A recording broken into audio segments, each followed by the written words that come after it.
like a dog with canine sensitivity. Developing this new theory of relativity, connecting the souls resting in captivity. Positive life sacrifice what it is to me. Our history, only a quarter of a century. Reality, sitting on the shoulders of our chemistry. See, ain't no mystery.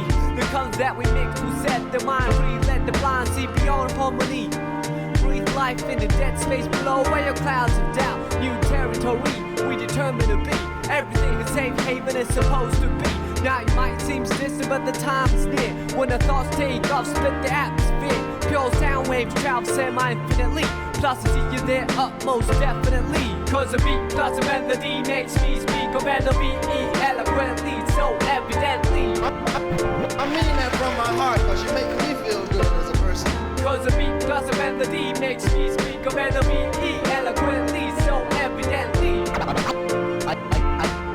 I am the best, I rip it up with finesse. Good gracious, every process has a genesis and ends with the revelation. God bless this opportunity for me to find a voice for some words that have waited for way too long. No wages, small tips on the avenue, never wasted, all hits for a revenue. Haven't you heard the news lately? Seems we've been living for some times in the purgatory. But yo, I thought I knew what a love song sound like, but I felt a warmer tune in the sunlight. I can still hear it in my room past midnight. Gotta move, take us all the cruise in the moonlight. Sometimes I do forget, oh how much we could easily lives we lead if we learn to let go. The reins that we hold, return to our soul and the spirit that flows. So you see upon everyday face there's a million change to express definition of grace. But the method I choose my prerogative. There's so much love in me I got to give. Cause the beat plus the melody makes me speak of melody eloquently, so evidently. I mean that from my heart, cause you make me feel good as a person. Cause the beat plus the melody makes me speak of melody eloquently, so evidently. Oh, how I could write a book on how you make me feel. But how about the song that I wrote for you? What I feel like, I wanna put my trust in these simple words for you to feel what I'm saying, what you feel like. Reminisce about the little episodes that we shared together. Remember the time that you told me in the cold night to relax when all I knew was to hold tight. Remember the time that I spoke to a crowd in a full house, realized that you was my ace, I was the joker on the stage singing the blues. All eyes on me and had nothing to prove, but yo, thought I knew what a diamond shine like. But I felt a sharper love in the... Oh, wow, what's up?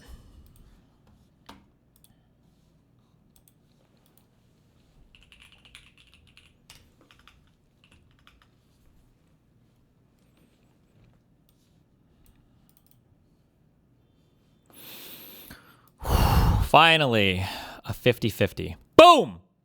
Okay, we take those. Okay, okay.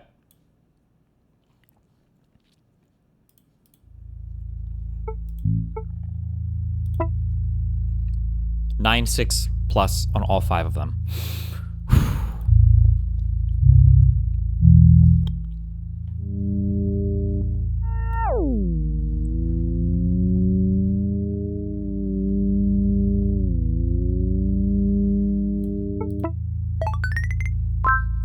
Okay.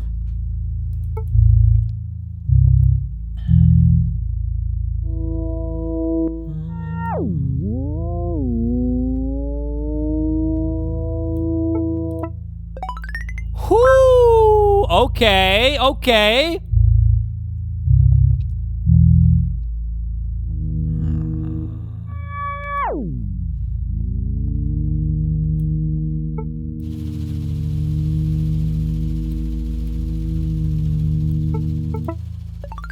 Okay. Come on. Last 2.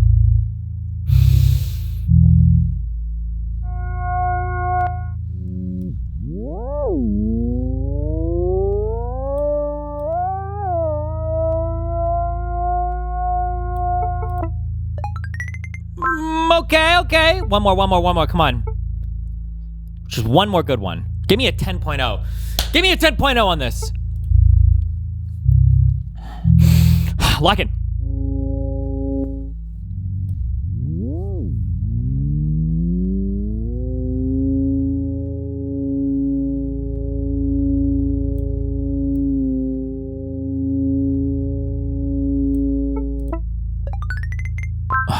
little sharp.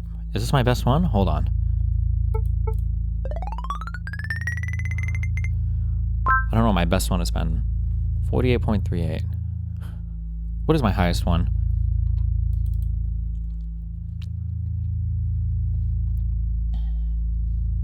Did I get a 49 something? Damn. All right. Wait, this should come before connections. Hold on. Daily. Brain time.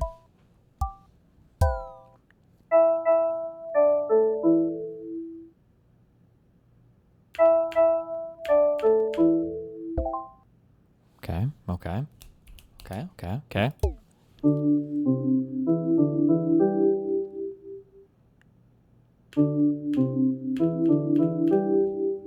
Okay, okay. Get it out. Get it out of my head. All right, all right, all right.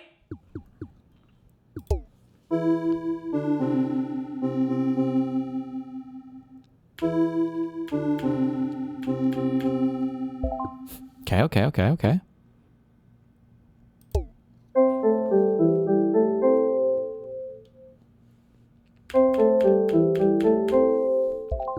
Okay, that was kind of a... Okay. Okay. Come on. Come on, come on, come on. Okay, last one. Big rhythm. Big rhythm. Come on.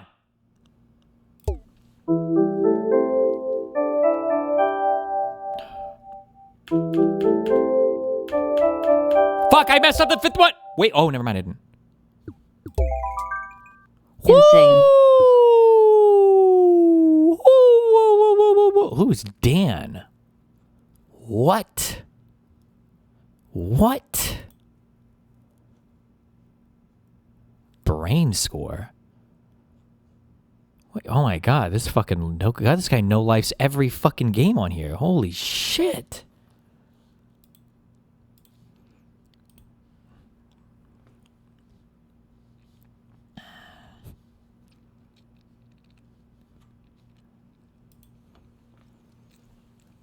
Okay. Hint, hitch, pointer, hiccup, bend, setback, blink, suggestion, sneeze, whiff, shiver, flicker, game lan, sheep shank, matchstick, and bowline. Okay, we can give somebody a hint, a pointer, suggestion, a whiff.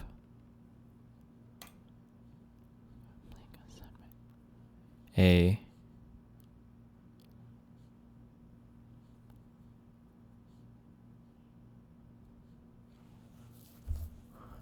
got a suggestion, you got a whiff, a hint of something, a pointer towards something.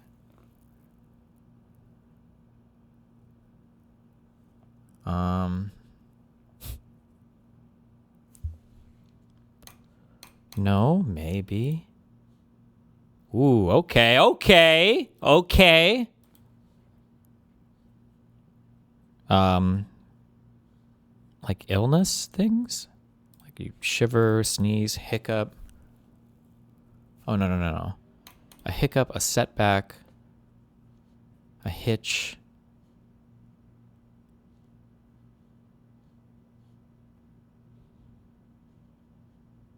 A bend? A bowline? I don't know what the fuck a bowline is.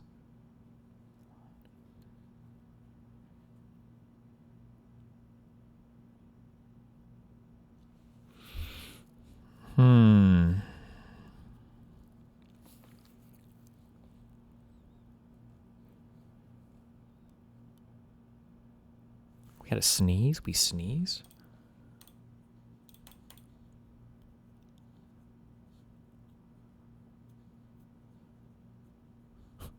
What the fuck? Hold on.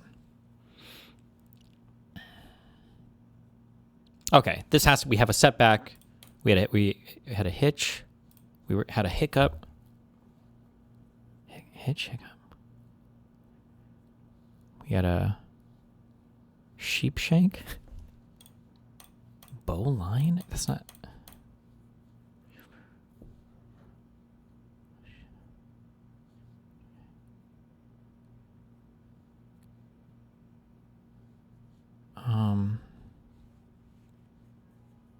What the fuck? Hold on.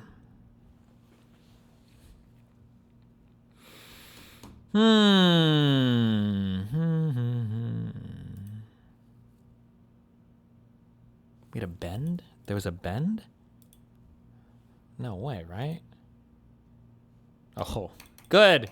Good memes. Good one.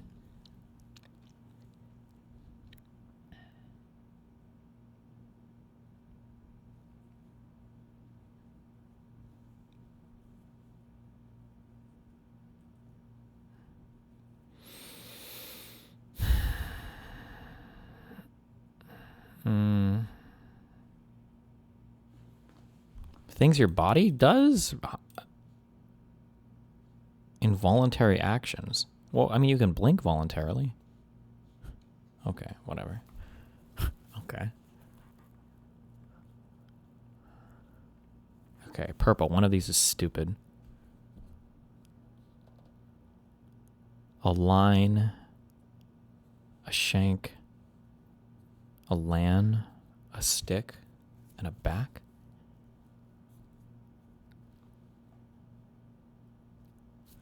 Do these stupid fucking words mean something? I'm a god. Set. Point. Game. Match.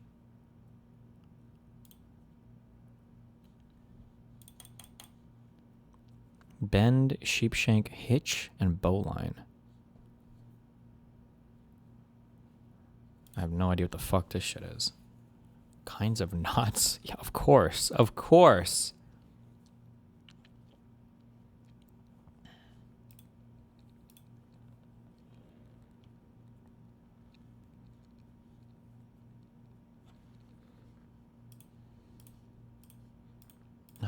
I can't add more games. What? I'll do one of these. Experience time constantly. Let's see how good you're at measuring it. We'll show you 5 durations, then we'll try to recreate them from memory.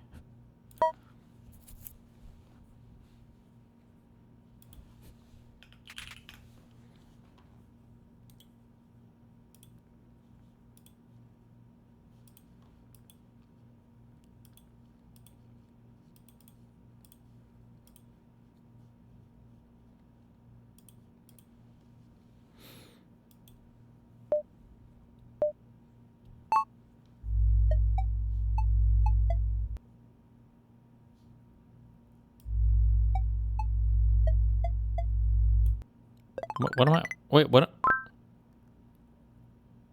Do I need to listen to the clicks, or am I just trying to make it last as long as the thing lasts? Is that what we're doing?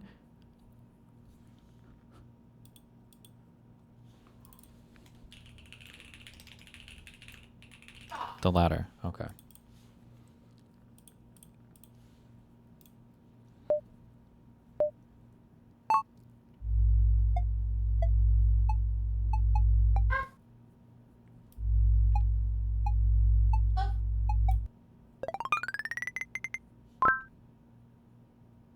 Damn, okay.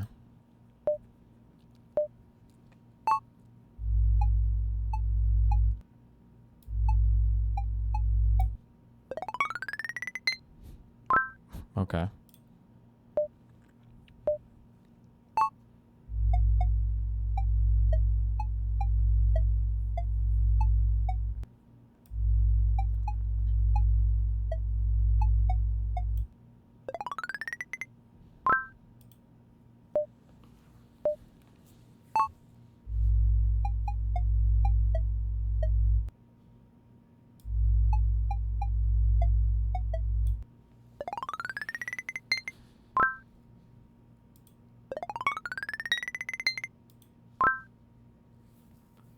Okay. Hold on. This might be really stupid. I'm gonna try this one more time. Hold on. I feel like... Let me...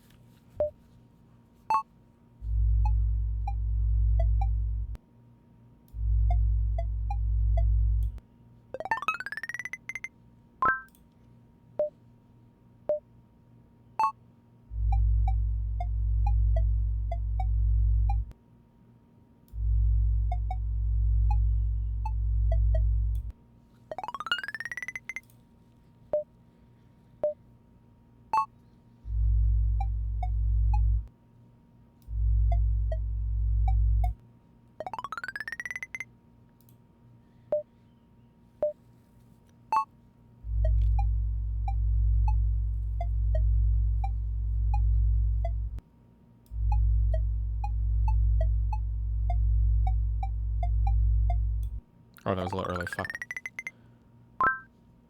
Not that early though. Never mind. Okay.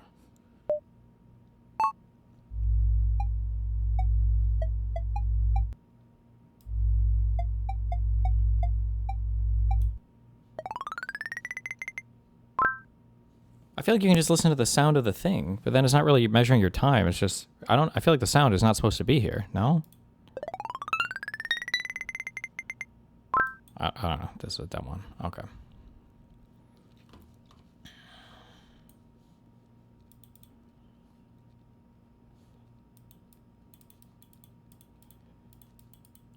Top right, you can mute it?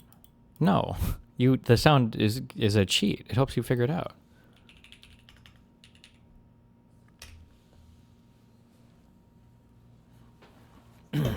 All right.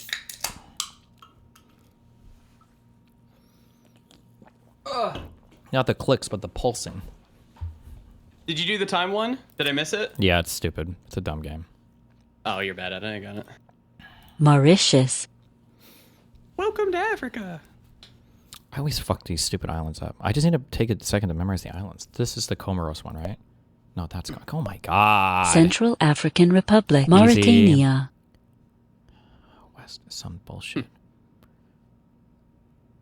Wait, was this an island one? Sierra Leone, Not that. That. Cape Verde, Island guy. Cape.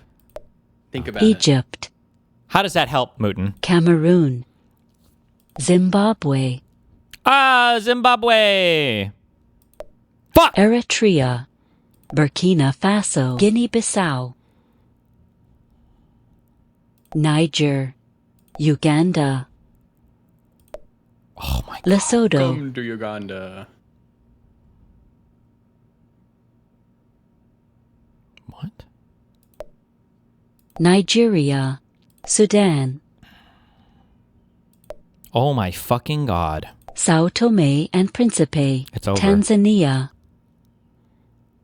No. Yes. Would you go to Africa with me? Fuck. No. Oh my Ivory god. Coast, Yeah, where do you want to go? Let's go. Morocco, Equatorial South Guinea, Africa. Democratic Republic of the Good Congo, one. Eswatini, Namibia, Togo, Western Sahara, Somalia, Senegal, Liberia, Ghana, No. Chad, Mozambique, Angola, Guinea, Botswana, South Sudan, Malawi, Benin, Madagascar, Rwanda, This is the top one, right? South Africa, Republic of the Congo, Zambia, Ethiopia, Burundi, Libya, One more billion to the Algeria, ballroom. Gambia, 1 more billion to the ballroom? Thank god. I think, yeah, thank God. Djibouti, Comoros, Every week they delay it, it gets fucking Mali. 10 more million higher. Seychelles, Tunisia, Kenya, I wanna go to Gabon. Egypt. I've heard Egypt's the worst place to go to. Why? Because of the Arabs, Mutin? I heard it's like extremely like sexist and everybody's trying to like. What, are fucking you a scam woman? you. Are you a woman? Yeah, I am. Problem? Sudan, What do you got to say to that? Nothing. That's totally fine. Lesotho, Uganda, Mauritius, Ghana, Cape Verde, Tanzania, Zimbabwe, Okay. Hold Come on. to Zimbabwe. Zimbabwe, I got 100 this. One sec. I should know all of these. Okay. You doing it again? Yeah, I need to. I should have this. If you get it now, it means Cameroon. nothing though. If what? Even if you get it now, it means nothing. No, People are it's- gonna want you to do it again tomorrow. I don't care. I need to just know all the countries. I'm just reinforcing my head. Okay. Sao Tome and We're getting Principe, back into politics. Okay. So I gotta. You're never know gonna be my- like Trump, who can draw a perfect map. Of the Bro, Middle East. I would pay so much money to see him try to draw a map of anything. I would pay so much money. Mozambique, This is Madagascar. This is Morocco, Yes. The little Where are one the is lions at? Niger, all over. It's Africa. I Nigeria? don't think that's true. Western Sahara, South Africa, Ivory Coast, Ivory Coast. Equatorial Guinea, This guy. Guinea, Guinea or Ghana? Guinea. Guinea. Ghana. Burkina Faso. Guinea. Ghana. Ghana, Guinea. Kenya, Yes, okay. You could draw a map of the ballroom. I'm not even sure if you could do Democratic Republic of Girl. Mauritania, Mauritania. Mauritania. Was that one of the islands or was that... This is like Mali. Fuck. Am I allowed to skip one? that. Yeah, you are. Is that cheating? People will say it is, yeah. But do you care what the people say? The people who got Trump elected. Fuck! Mali, South Sudan, Libya, Gabon, Gabon. Cape Verde, Republic of the Congo, Mauritius, Comos is, or whatever, is this one, right? This is Mauritius. Seychelles. God, Eritrea, Madagascar, it's 100% on everything else, or else I'm going to give everybody in my audience 1 Bitcoin. Tunisia, Somalia, Eswatini, Senegal, Angola, Algeria, Misclick. Djibouti, -10. Lesotho, Burkina Faso, Rwanda, Egypt, Burundi, Comoros, Chad, Sudan, Liberia, Ghana, Botswana, Togo, Uganda, Nigeria, Central African Republic,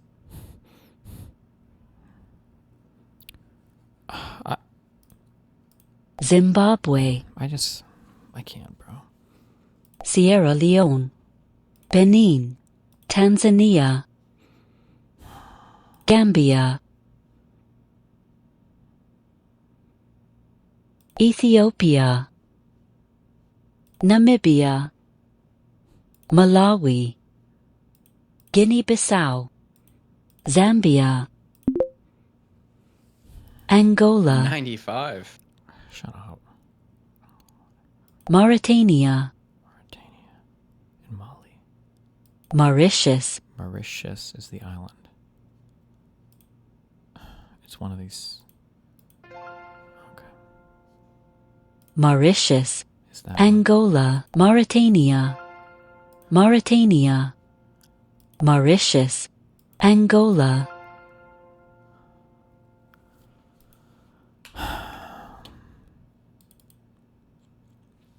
You know what? Stay mad. I'm doing it once more.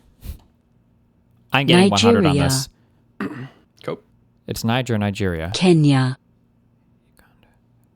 Kenya. Democratic Republic of the Congo, Chad is the guy. Tunisia, That's me. Tunisia is right here. Tanzania, Tanzania is... I don't remember. Up here? Gabon, Okay. That's Equatorial Guinea. Gabon is... Gabon. Guinea, Gabon. Don't fuck it up. Fuck. It's this one or this one. Fuck! Seychelles, Okay. Seychelles. Multiple. This one.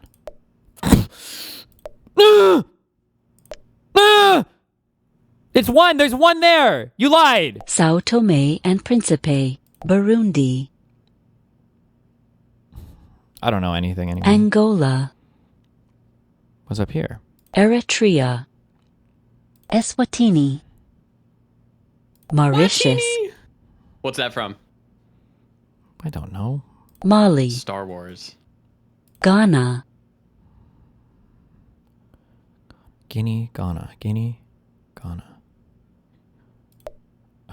I'm gonna...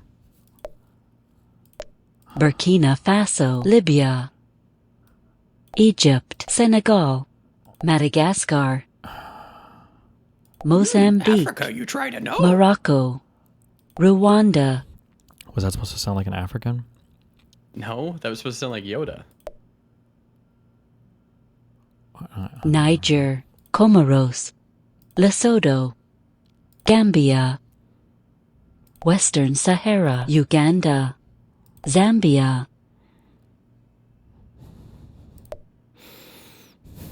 Liberia, Cape Verde, Central African Republic, Cameroon, Republic of the Congo, Ethiopia, I don't even know what Togo. the fuck I'm clicking on.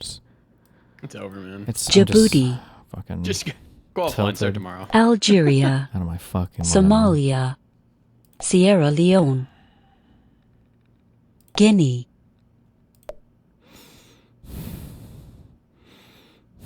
South Africa, South Sudan, Botswana, Benin, Ivory Coast, Namibia, Equatorial Guinea, Zimbabwe, Malawi, Mauritania, Guinea-Bissau, Sudan, Seychelles, It's just one. Zambia, This guy. Ghana, Oh my, fuck me in the ass, Rwanda, God. Ethiopia, Guinea, Ghana, Ghana, Ghana, Ghana, Ghana,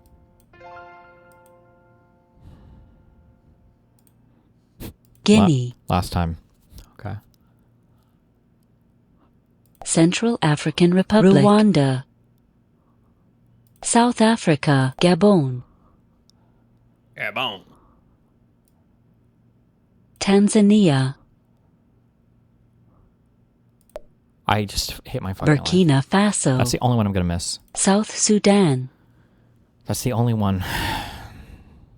Guinea-Bissau,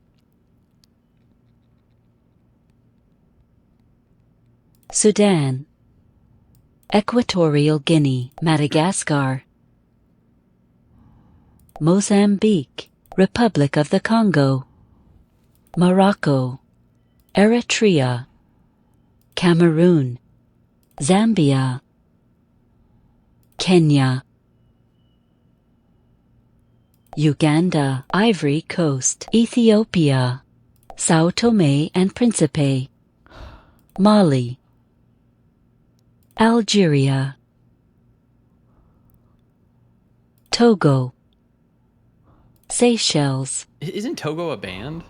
Are you serious? You seriously fucking Ghana. think That's that? a YouTuber. I You remember seriously fucking think that, Mutin? Guinea, Ghana. Senegal, Namibia, Chad, Benin, Botswana, Djibouti, Western Sahara, Gambia, Democratic Republic Sierra of the Congo, Leone, Egypt, Cape Verde, Libya, Niger, Comoros, Angola, Liberia, Eswatini, Burundi, Lesotho, Somalia, Mauritania, Tunisia, Mauritania sounds Nigeria, like, Mauritius, metal. Malawi, Zimbabwe, Tanzania, Tanzania, Tanzania, Tanzania, Okay, whatever. Guess how much time Tom Steyer has spent on his campaign for California? 69 minutes. How much money? $69. $145 million. Damn. Mm-hmm. What about it? I don't think you should be able to spend that much money on your campaign. Oh, so only poors that have to beg for money should run. Yeah. I'm starting to think so. Okay. All right. World clue. Another daily. Yeah, we have two more. Okay. Patent applications. Residents. Number of patent applications filed by residents at the domestic patent office during the year. Okay. They're ranked 69 out of 155, so in the upper third. Air pollution. They're in the top third. Coastline. Kind of low. Bottom third. Would I guess, are they above or below in the PPP, the purchasing power parity, in terms of money they can spend. Well, they're filing a lot of patents. They got a decent amount of air pollution. I'd say above. Okay. Maternal mortality ratio, 120 to 192, so bottom half. 71.11% overweight. 22 out of 190. God damn. And then rank 10 out of 190 for PPP conversion factor. Damn, that's a wealthy population. Whew, okay. And they're fat. So big people and air pollution patents. I think we're in Europe. We have 120 miles of coastline. I don't know like sizes of any of these fucking countries. 120 miles is probably pretty big for Europe. Of coastline. 71.11%. I just don't know the sizes of these places. Like I would imagine Italy is way more than 120, right? Well, how much is Florida? It takes me what, like 7 hours to drive out of Florida? From Miami? Probably about 6-7 hours. 9? Oh, shut up. I'm banning. Hold on. I'm about to ban. I wasn't trolling. No, I just said them? numbers. No, don't be mad at them. Oh, I said you 6, did 7. it.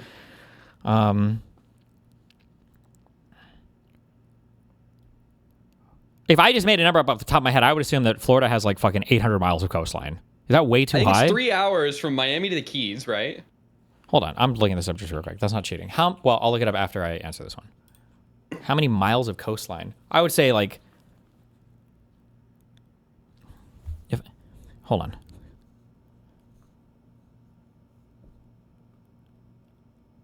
I don't know if I'm way off. I would guess like 1,000 miles of coastline. Is that way off? I have to look this up now. I'm sorry. Get mad. How many miles of coastline does Florida have? Oh, okay. 1,350. Okay. Yeah. Okay, big. Okay. These people have 120 miles of coastline, so not much.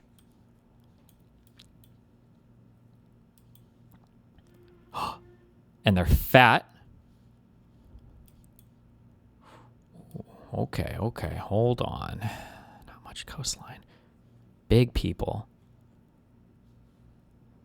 A lot of air pollution. Really wealthy consumers. Really wealthy consumers, though. They're top third for air pollution. Really wealthy consumers. A lot of mortality. This is like an America-ish. I was thinking Hawaii, but I don't think it can be. No, it's a country, so it can't be Hawaii. Got it. They don't do territories in this motherfucker, right? I'm gonna guess a weird, like a fucking, like Albania. I was thinking an island nation. Northern Macedonia? No, it can't possibly be. Because they're fat, and I know, like, the islanders, they just get all their shit imported now. Who? Where? What country would be that fat? And that wealthy?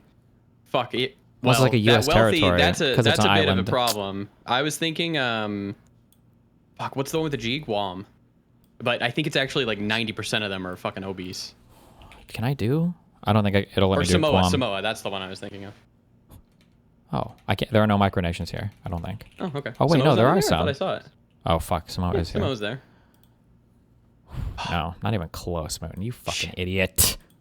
How fat are they in Samoa? You didn't even help. Wow, no Polynesian. Good one. Okay, is the country above or under the median rate and net migration rate? So do I think people are joining or leaving? Big country means people are probably wanting to immigrate there. It's decently wealthy. My guess is people are net migration in. Above. Yes, okay. Presidential republic, highly authoritarian regime. Oh, it is the United States. Gini index, 26.6, very low. Net migration rate, third out of 193. Tons of motherfuckers going in. What do the tiers mean on these hints? Tier 1, Tier 2, Tier 3. Going in, you said? 421,000 per year? Is that what that means? Oh, no, over a 5-year period. So about 100,000 immigrants a year going in. 120 miles of coastline. And Oh, huge urban population. 72% urban population. Oh, A presidential republic? Highly authoritarian regime. Okay, it can't be. What if it was Ukraine? Anna's about to hop in here. No, I'm just kidding. Wasn't. Just kidding.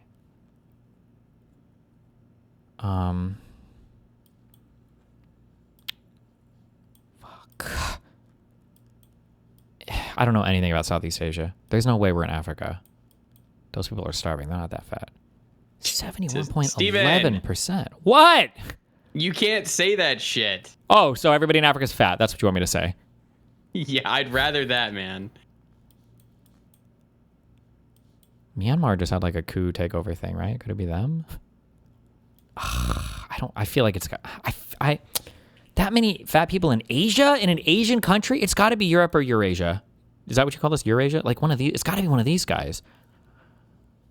I bet it's one of the ands, the stands, and I don't know anything about stands? I don't know anything about the regimes. I'll throw Myanmar I know out there. something about him. Oh, God damn it. Okay. No, the stands aren't that rich, though. And lots of immigrants going in. Oh, I feel like this is not, you can't cheat like this. Giving the capital city is too much. Okay. Oh, that's cheating. Yeah, you know where Damascus is, right? I know they made medals there. Because you got your DJJ knife, yeah? No, I wasn't around when that was happening. Fuck you. I don't know where they made it. I would guess, not Japan, Italy. Close. What about, what if we try Syria?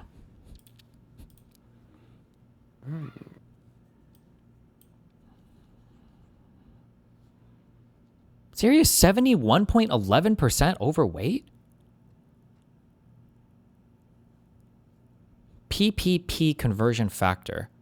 I think I'm missing this. Purchasing power parity. Does it raise the price levels between countries as practice number of local currency units need to buy the same basket of goods and services should buys in the U.S.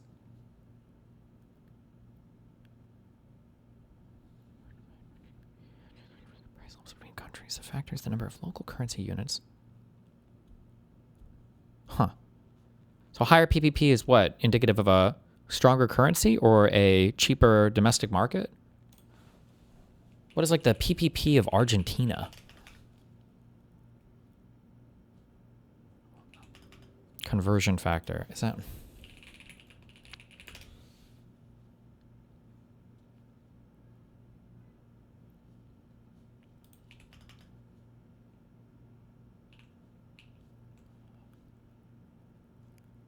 I don't even know if I would... I'm not sure. Okay, whatever. Okay.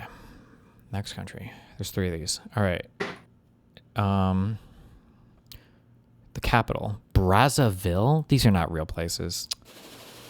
I wonder if I should learn all the capitals next. Fuck that. Birthplace. They give a lot of birth. Lots of babies. 28 out of 193. Israel. Shut up. Brazzaville. Urban population. If they're having that many babies. Not many heritage sites. I'm going to guess under. Fuck!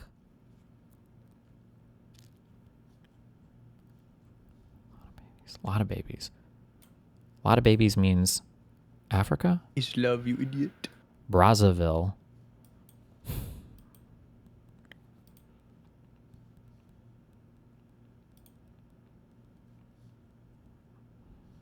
Okay, wrong region, right continent.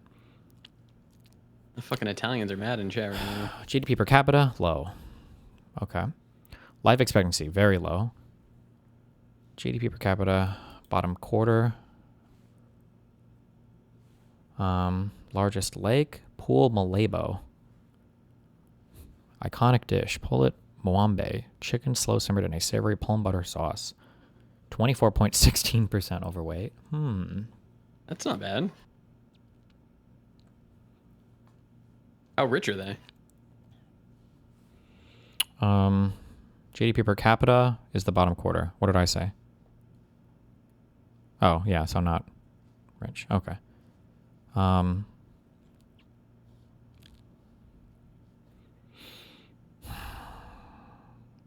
Pool, Malebo. Lakes. I don't know. Over here, I'm never getting this. Rail lines. Not much. COG. COG. Hold on. Firms with female top manager. I'm going to say below the median. What? Very progressive. Okay. Above the median for female top leaders. Okay. COG. COG. What country is COG? Cog in the machine. Not the islands. Egypt. Libya, Algeria, Tunisia, Morocco. None of those guys. COG. Congo? Democratic Republic of the Congo? Congo. This one is it. Republic of Congo. The abbreviation, I think, is cheating. Okay. All right, last country. Population growth. Negative population growth. Negative 0.84%. Does that include, like, migration? I'm out? going Ireland. Oh, boy. Languages. French is official. English, Italian. Wow. And then there's a third, and there's a fourth language here that would hint at the country's name. Okay. 0% forest. Gee. Sheesh. Fertility rate is probably low. Fuck! I guess it's high. High fertility rate? Above the median and negative population growth? 0% forest. Is that like one of these really hot African countries, maybe? I don't know. Nope. Not there. 0% forest.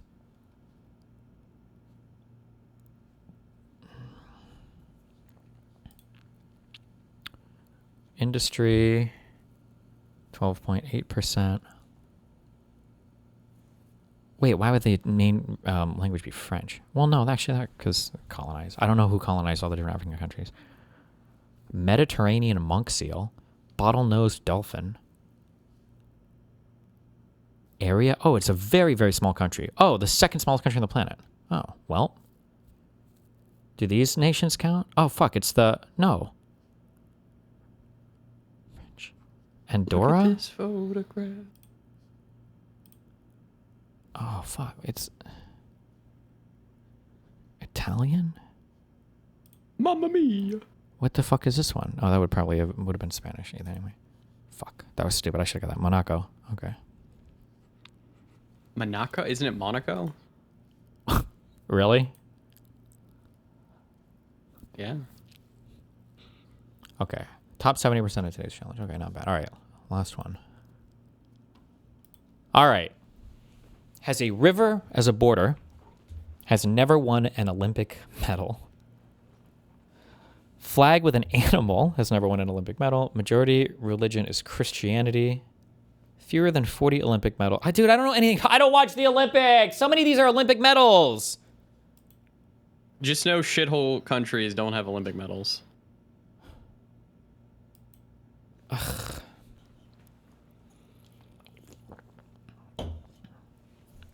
I can't do this. Has a river as a border. I don't know who. Oh, Egypt? No, maybe. I don't Does know if it has a border.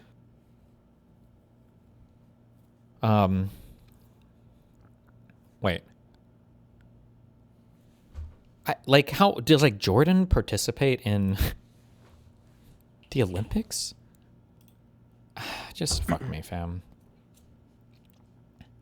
Does the West Bank count as the River Jordan? That would be a border. Does it mean a border for the entirety of the border or Jordanian losers? What? Shut the fuck up.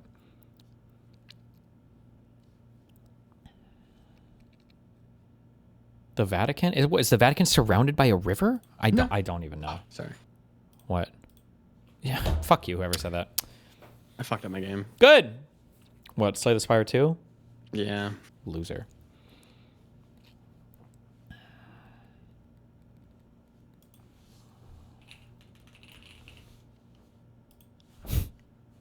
Whose flags have animals? I don't even know that. Majority. Okay, I get the Christian Portugal. ones. Well, I wouldn't have known that. Who's a majority religion? Christianity has never won an Olympic medal. Does that count? Does Catholicism that should count as Christianity? Yeah. Wait, I should do name consists of multiple words. Hold on. Fewer than 40 Olympic medals. Majority religion is Christianity. Isn't that like everybody in Europe? Are you going to tell me that Hungary has like a different fucking majority religion? What? What are they over there? Or do they have more than 40 Olympic medals? There's no way. How many Olympic medals are out there? How many total are out there?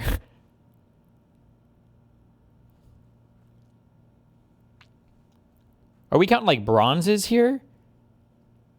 Yeah. Doesn't take gold. Are you serious?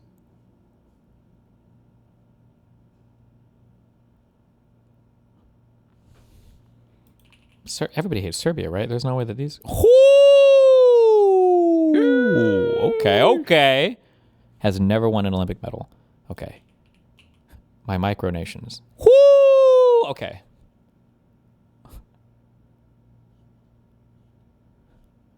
Flag with an animal. Name consists of multiple words. I don't even know who has flags with animals. Does the Gambia have... That would be the most legendary, unique poll. But there's no way they have an animal on their flag. Has a river as a border, and I don't know for that either. Fuck me. It's over.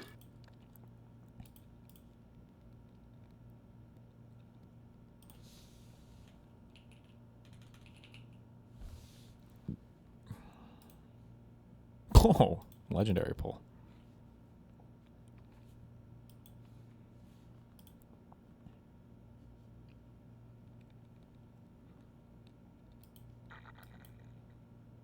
Are any of Switzerland's borders a river? It's a small enough country. Why not? No. Okay. Jesus. All right. What do we got?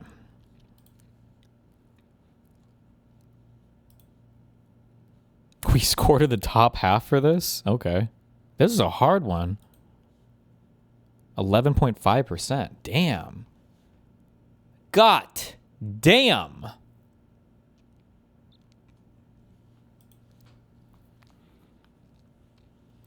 Okay, it has a river as a border. These were the most popular answers. Republic of the Congo. No, they don't have a single Olympic medal?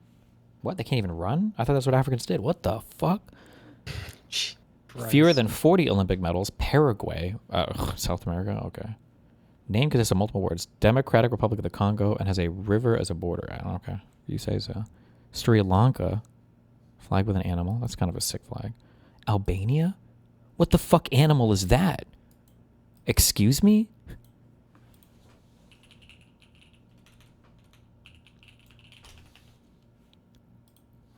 What animal is the two-headed dragon? That's an animal? That counts? It's not a dragon, man. A red field with a black two-headed eagle in the center. Well, how could I forget about the two-headed eagle? The legendary two-headed eagle. What was I thinking? Obviously. Shrimple as it's an eagle.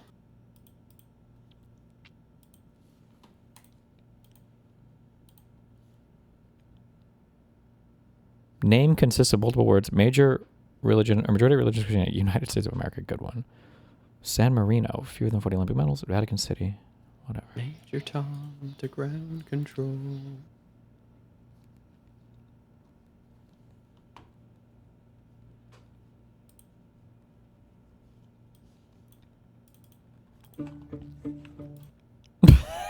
Why, bro? My husband takes 4 to 5 business days to select any grocery product because he's making sure it's not from Israel or America. What about his Vans? Where do they make those at?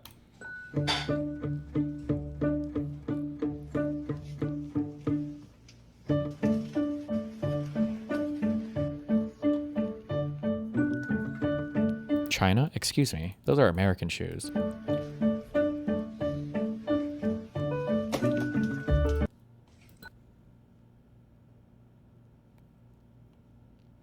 Talk about the turkey tweet you responded to. What is the turkey tweet? What? Destiny. What? May you set it up like this and make it not transparent. Set it up. I don't know what you're fucking talking about. It's Trimple, really.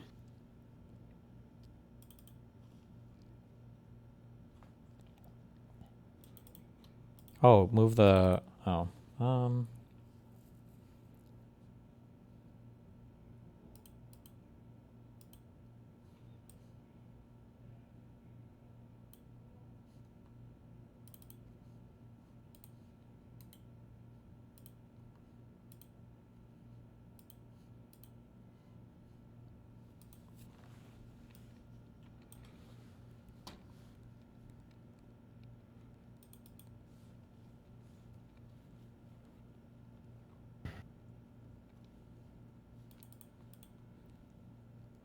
Elijah Sheaffer goes insane.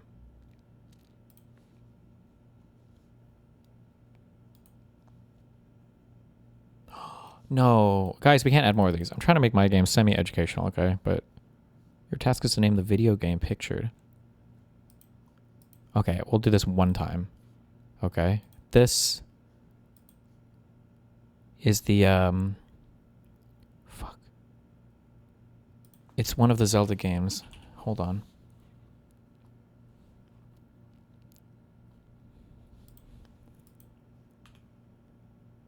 It's Pikachu! Oh, this is a cheat. It gives you... It's The Legend of Zelda 1, 2, 3. Released in 2001? What?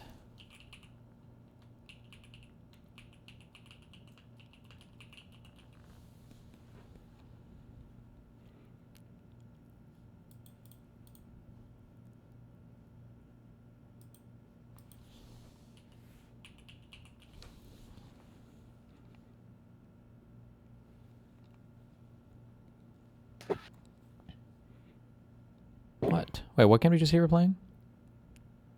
Slay the Spire 2.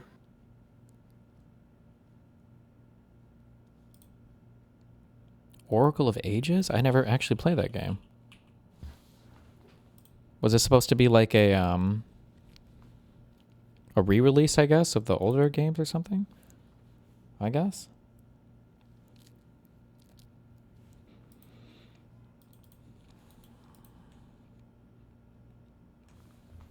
I don't know what the fuck this is. Jet Set something? 1996.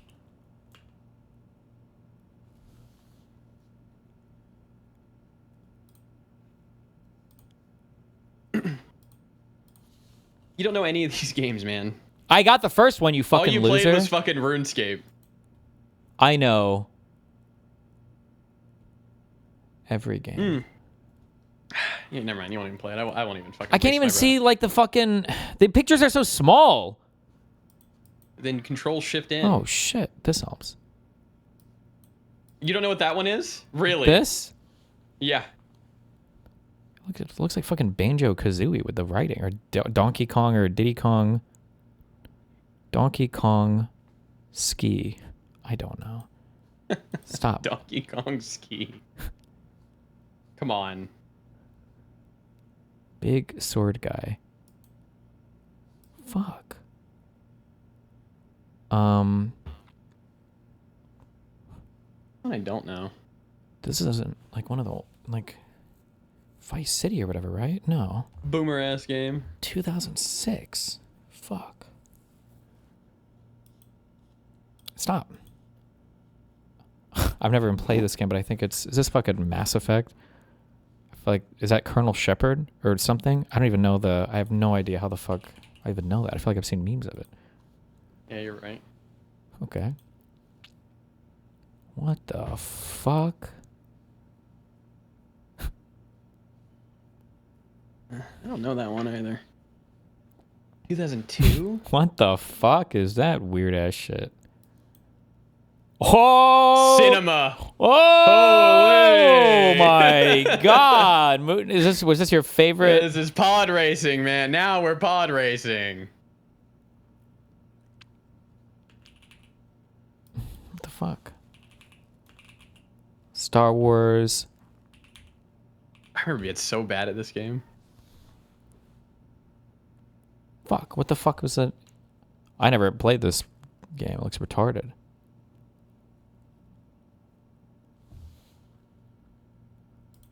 Fuck. I don't know what the fuck this is called. I was too busy trimming armor. Star Wars. How many of these fucking Star Wars? Damn, they milked this shit. Mm-hmm.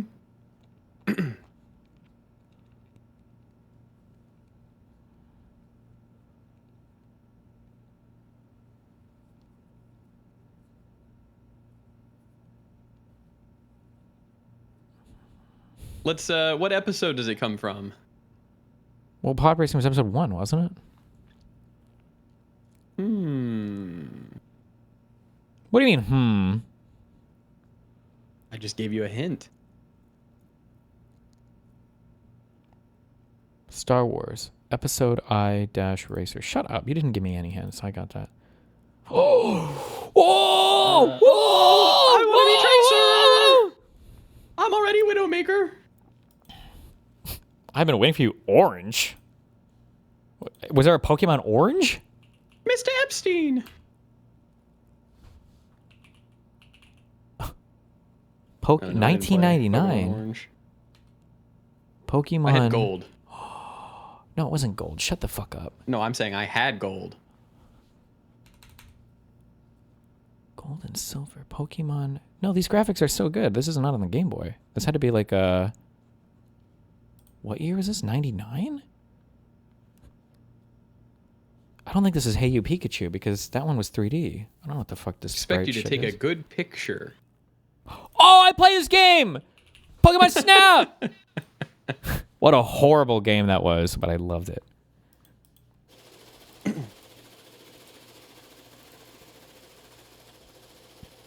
We got 1, 2, 3, 4, 5? Okay, not too bad. This is some Jet Set Radio shit or something, but that's not even what... I've never played any of those games, so I have no clue. It's not... I don't know what the fuck this is. I played This some one? sick skiing game on the GameCube. What was the name of like the investigator game where it was like press X to doubt or whatever? Oh. I know what you're talking about. L.A. Noire? Yeah. Is it some kind of...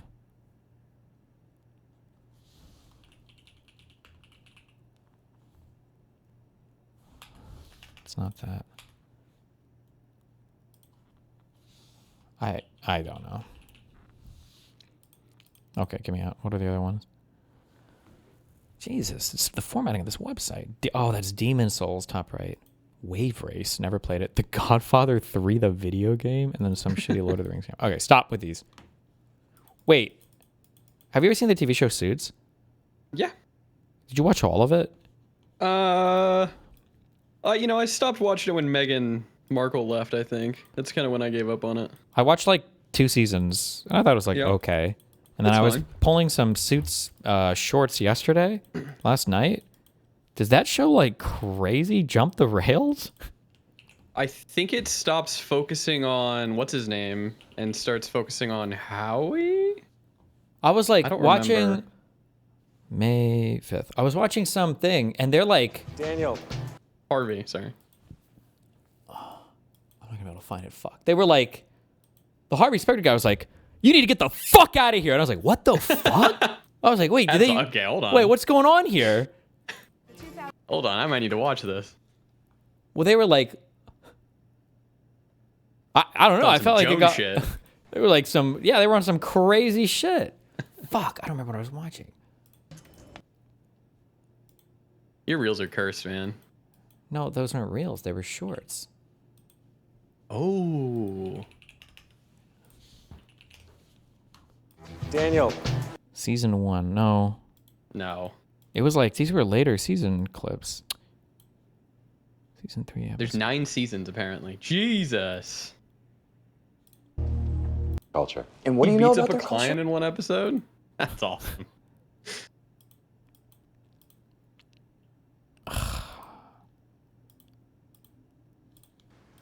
Well, I'm here to say something. I'm the Past, and she's the future. Not here, she's not. Now get the fuck out of my office. Wait, what? Yeah, wait, what the fuck? When did they cuss in this show? I thought this was like on fucking like broadcast TV or what do you call it? I don't even remember. Like the radio wave TV stations or whatever. Daytime TV? Yeah, whatever. Yeah. Enough. No one's going anywhere, Also, what is she like a lawyer now? How is she still here? and neither one of you is managing partner anymore. Donna, stay out of this. No, I am putting a stop to Donna. this, and I'm putting a stop to it right now.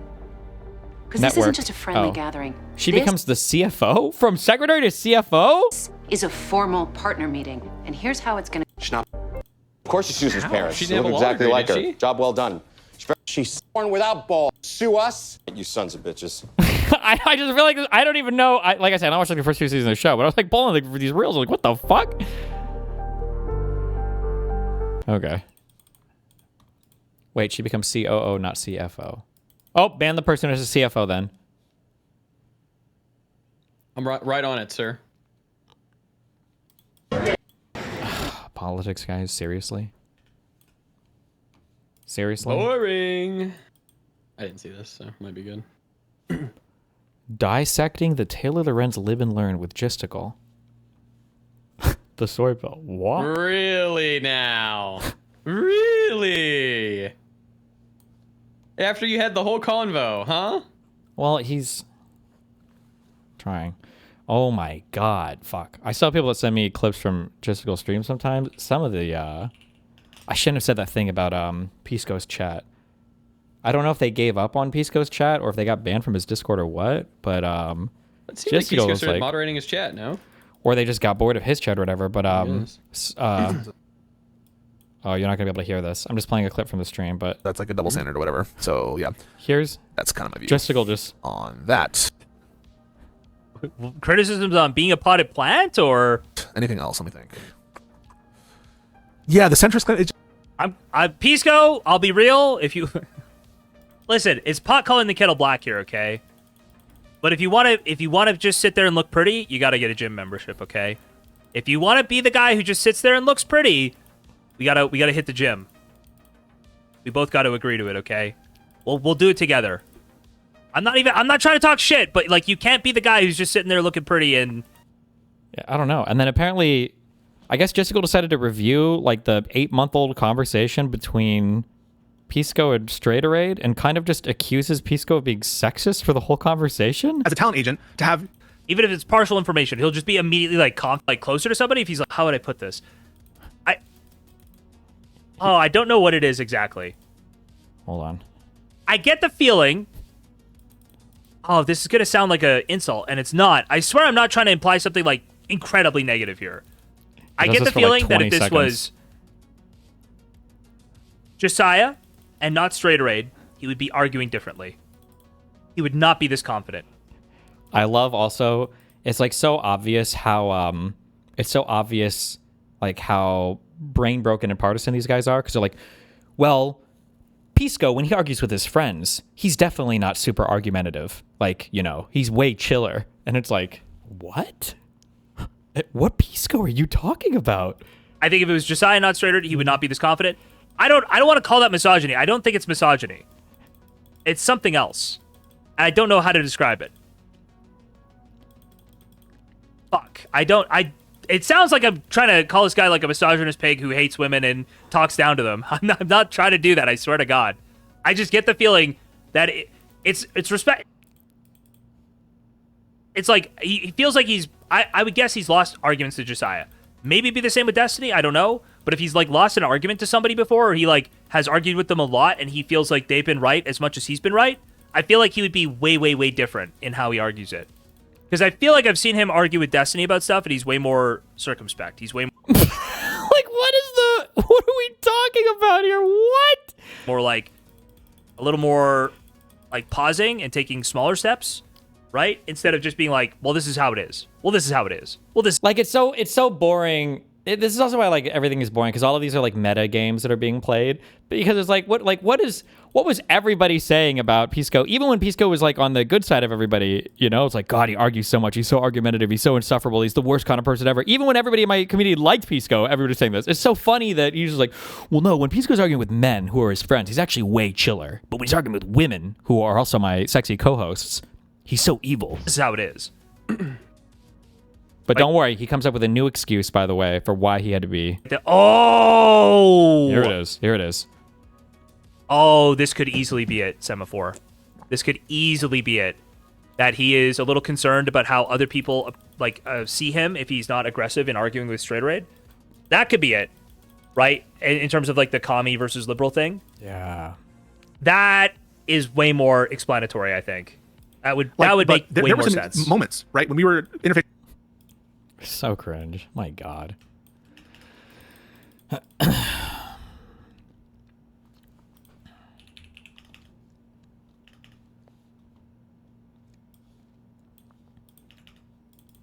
Unhinged, Griper sex pest Elijah Sheaffer goes on a drug-fueled rant. Wait, Elijah Sheaffer's a Griper? Is that true? Goes on a drug-fueled rant threatening his ex-wife and others, saying he has a list of names and he's going to fuck their shit up and ruin their lives. Person cross me. You cross me, I'm gonna fuck you the fuck up. Okay. I love blondes. I was married to 2 blondes. Okay. I have nothing against blondes. Okay. However, first of all, even if you're blonde, don't bleach your hair. But especially if you're not blonde, why did this ever become a thing? I feel like this just looks so bad. Person cross me. You cross me, I'm gonna fuck you the fuck up. Whoa! And I already have a list of people. A list? I'm going to go one by one, and I'm gonna fuck your shit up. I'm gonna fuck the living shit out of your fucking stupid ass little lives, okay? And not incriminate myself. I'm not gonna tell you who's on that list, but over the next several years, it could be 5 years from now, your shit's gonna get fucking Not the rocked, list. okay? Yeah, and it's your not- shit's going to get rocked, and like I'm telling you, like one person who crossed me, I got that baby daddy to kick them out of the house and break up with them because they crossed me. I will fuck you. I will ruin your life for crossing me. And I'm sorry I didn't get even with people. And you might not know it's me. You might not know it's me. And if I do a good job, you won't know it's me. But your shit's gonna get fucked up. And I'm gonna make sure that it hurts. Okay? I'm gonna make sure that it's painful. Of course, talking about hypothetically of here, of course. We're talking about in the legal bounds. We're not legal. We're talking about I always have people that send me stuff. I try not to post stuff unless I can verify it, because I just don't want to. I'm not as big on like doing the personal text or whatever. But it is funny that he says this, because I got like an op-ed kind of email forwarded to me a while ago around the Sarah Stock stuff about Elijah Sheaffer. I'll just read one paragraph here. I would suggest watching the last 2 shows he did, referring to Elijah Sheaffer, because he's crashed out over this stuff and this info, blah, blah, blah. I believe he's a compulsive liar. That's not an exaggeration. It's actually incredible dealing with Elijah because he cannot admit to doing wrong ever. Even if you catch him in the act, everyone in the company has a story about this. I have countless. When confronted, he'll gaslight you or just keep lying. For example, someone confronted him over his investigation with Candace Owens and Max Blumenthal into Charlie Kirk. He claimed he knew everyone at the Hampton meeting. And so I was like, or another person was like, hey, tell us this, because this is huge, because not even Candace is saying it. And he was like, well, I've got the full list here on my phone. And so everybody was like, okay, well, then share it. Then he starts listing names, and it's like Emily, Xavier, Bill Ackerman. And we are like, well, no shit, everyone knows that. And then he just made up some bullshit that Max was going to send the list later and walked off. And I think the same person alleges that there's like a, that Elijah keeps like a blackmail list for people. Of his enemies. I don't know. So it's kind of funny to hear him saying this here, yeah. Legal stuff here. Yeah. But I'm going to get back at every one of you. Vengeance is mine, says the Lord. And you know what? I give the vengeance to him, but I believe in justice. And I'm not going to get revenge. I'm going to get justice. I'm not getting even. I'm going to make you feel what you tried to feel, make me feel. And you're not going to like it. And you're a weaker person than me. You're a fucking pieces of shit. You're a bunch of bitches, and you're going to pay the price for what you've done. If you want to do it in court, we can do it in court, and some of you will be in court, and some of you will be out of court, and some of you will have no idea why shit's just getting so messed up in your personal life or what's going on. And I just want you to remember what you did to me, and I want you to remember that I've never not gotten even. Okay, Mr. Anime Villain. Who is at fault here? Does the M dash mean that Mamdani's statement was AI? Doesn't matter. Oh, I saw that. Even if it was, I'm not sure how much it matters. But also, like, M dashes are real things. One problem is that, like, politicians kind of talk like AI, so it's, like, hard to know. Because the guy that made this post brought up why he thought it was an AI thing, and it wasn't the M dash, I don't think. It was the... They do this thing where he calls it negative parallelism. So, like, if I say, fuck,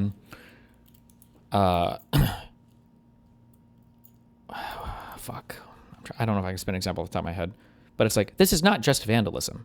It is a deliberate act of anti-Semitic hatred meant to instill fear. These types of statements, but these are also like statements that normal humans say, right? But there were like beats of 3 and the negative parallelism stuff were all like mega AI indicative of me to when it comes to like writing. But that was also for like a small period of time. I don't know. Maybe they've gotten better at it. I don't know. I don't use AI shit enough. Eventually, I will start to use it more. Okay, we'll integrate this into our workflow.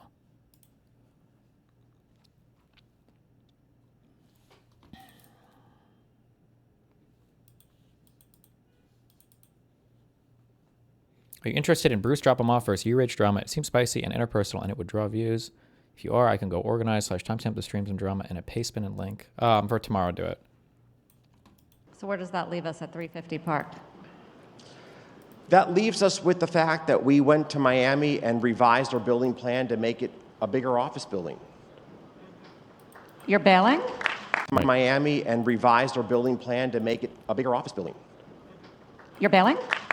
So what do we do with 350 is still a point of discussion internally. But what is no longer a point of discussion is that Miami is now, when we moved from Chicago, there was a debate between New York and Miami.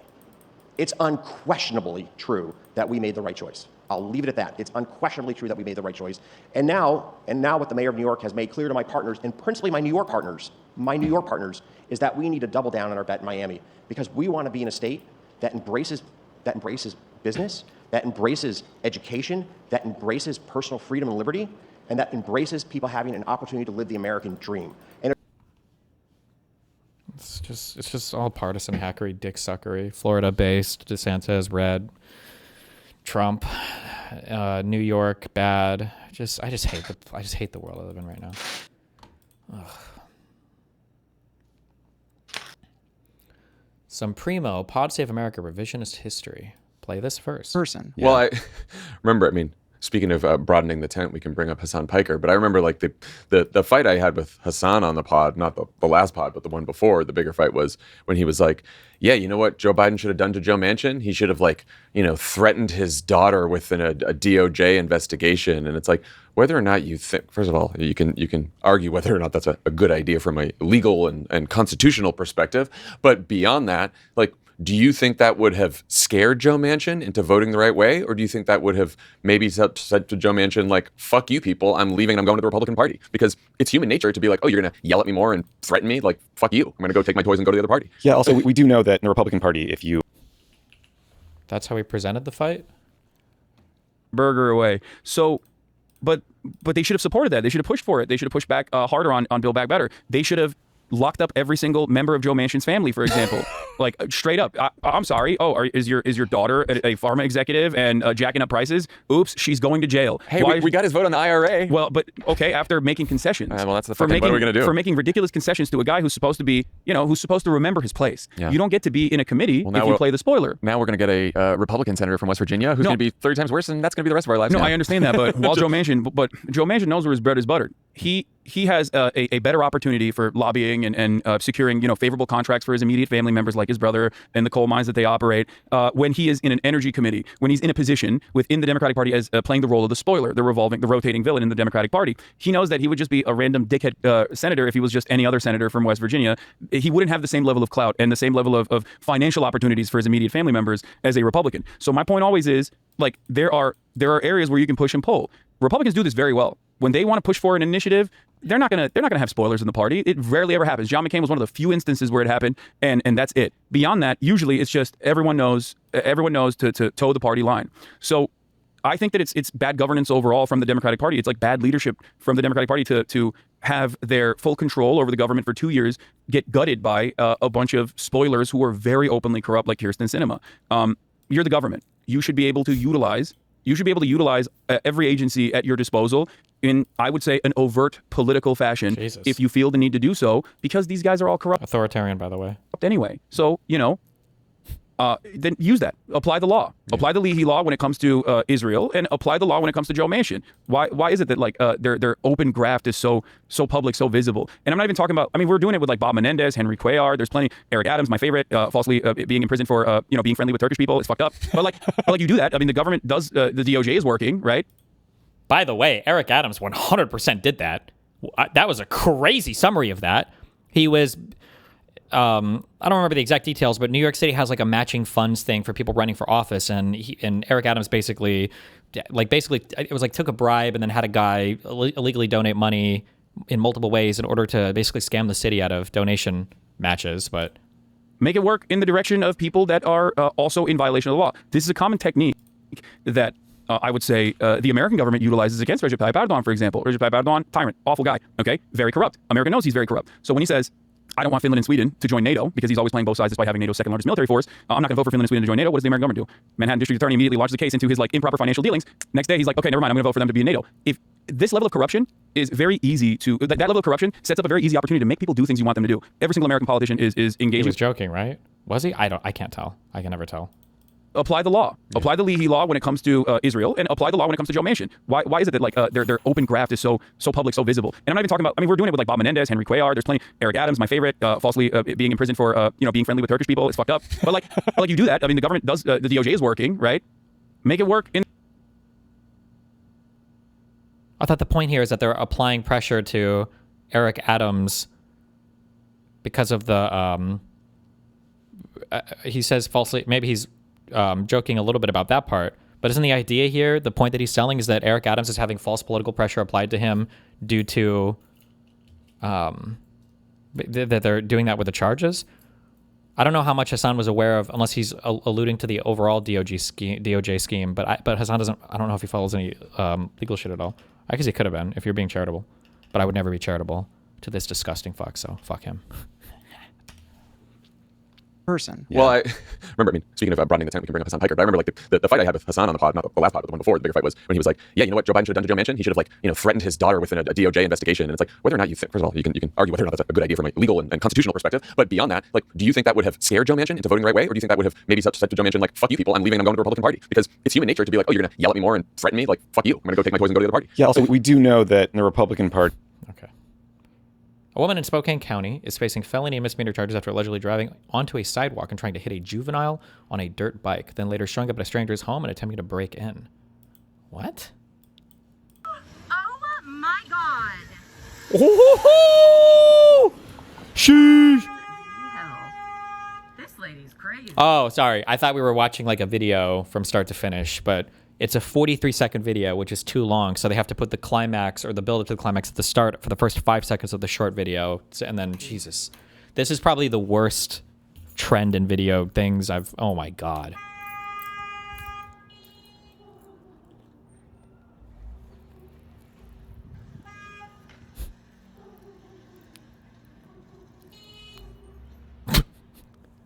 Does he have a horn on his bike? What's he doing?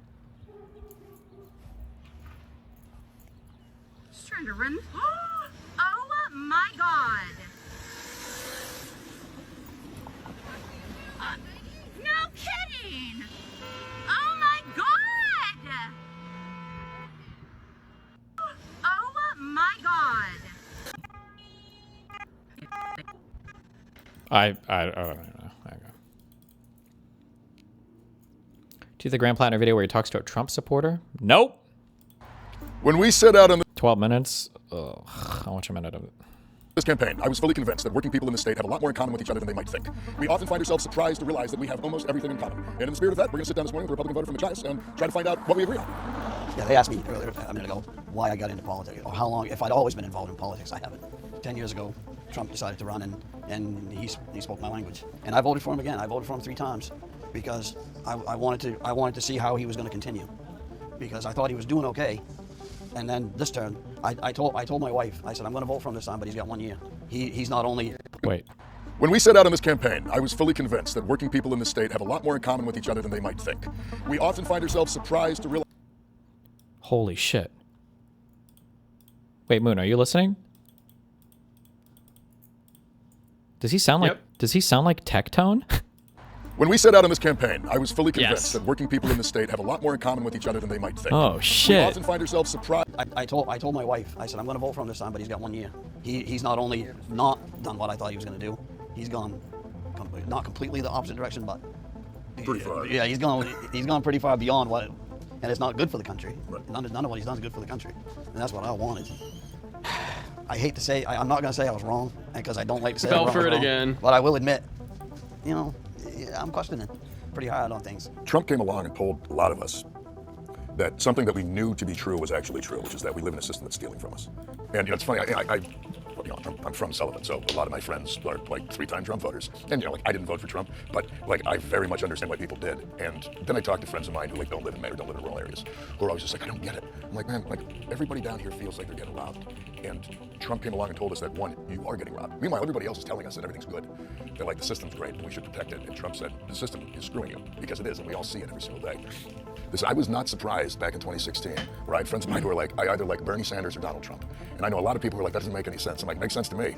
It does in the sense that it's because both of them are like, this whole thing is screwed up. Blow it up and do something different. And I think that was the message.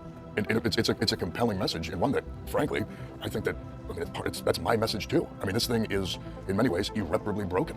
And Bernie's the reason why I really became 100% cynical, because in 2016, well, both times, there's 2 times that he's been just tossed aside. He had the nomination and just got replaced. Yep. Well, that's like the powers that be refused to let him have it, and so they did what they do. They used their power. They didn't play by the rules. They didn't let it be a fair playing field. They had power. They used power to make sure that they could protect it, which really is kind of, think about it, that's the entire Didn't he system. just lose? It is. Oh. What's your Bernie? Yeah, he did. He would have lost. The 2 things that they point to is superdelegates. Superdelegates they just don't like, and then Donna Brazil passed off like a question to Hillary's campaign before they had like a town hall or something, which was bad. But like people say that the DNC basically rigged the whole primary process against Bernie, and they felt that What's your health insurance situation? I'm on my wife's. Yeah. Okay. Health insurance is horrible. You really couldn't come up with a more inefficient way of providing health care. It's broken. It's broken. What did Ronald Reagan say? The 7 words. I'm from the government. I'm here to help. Yeah.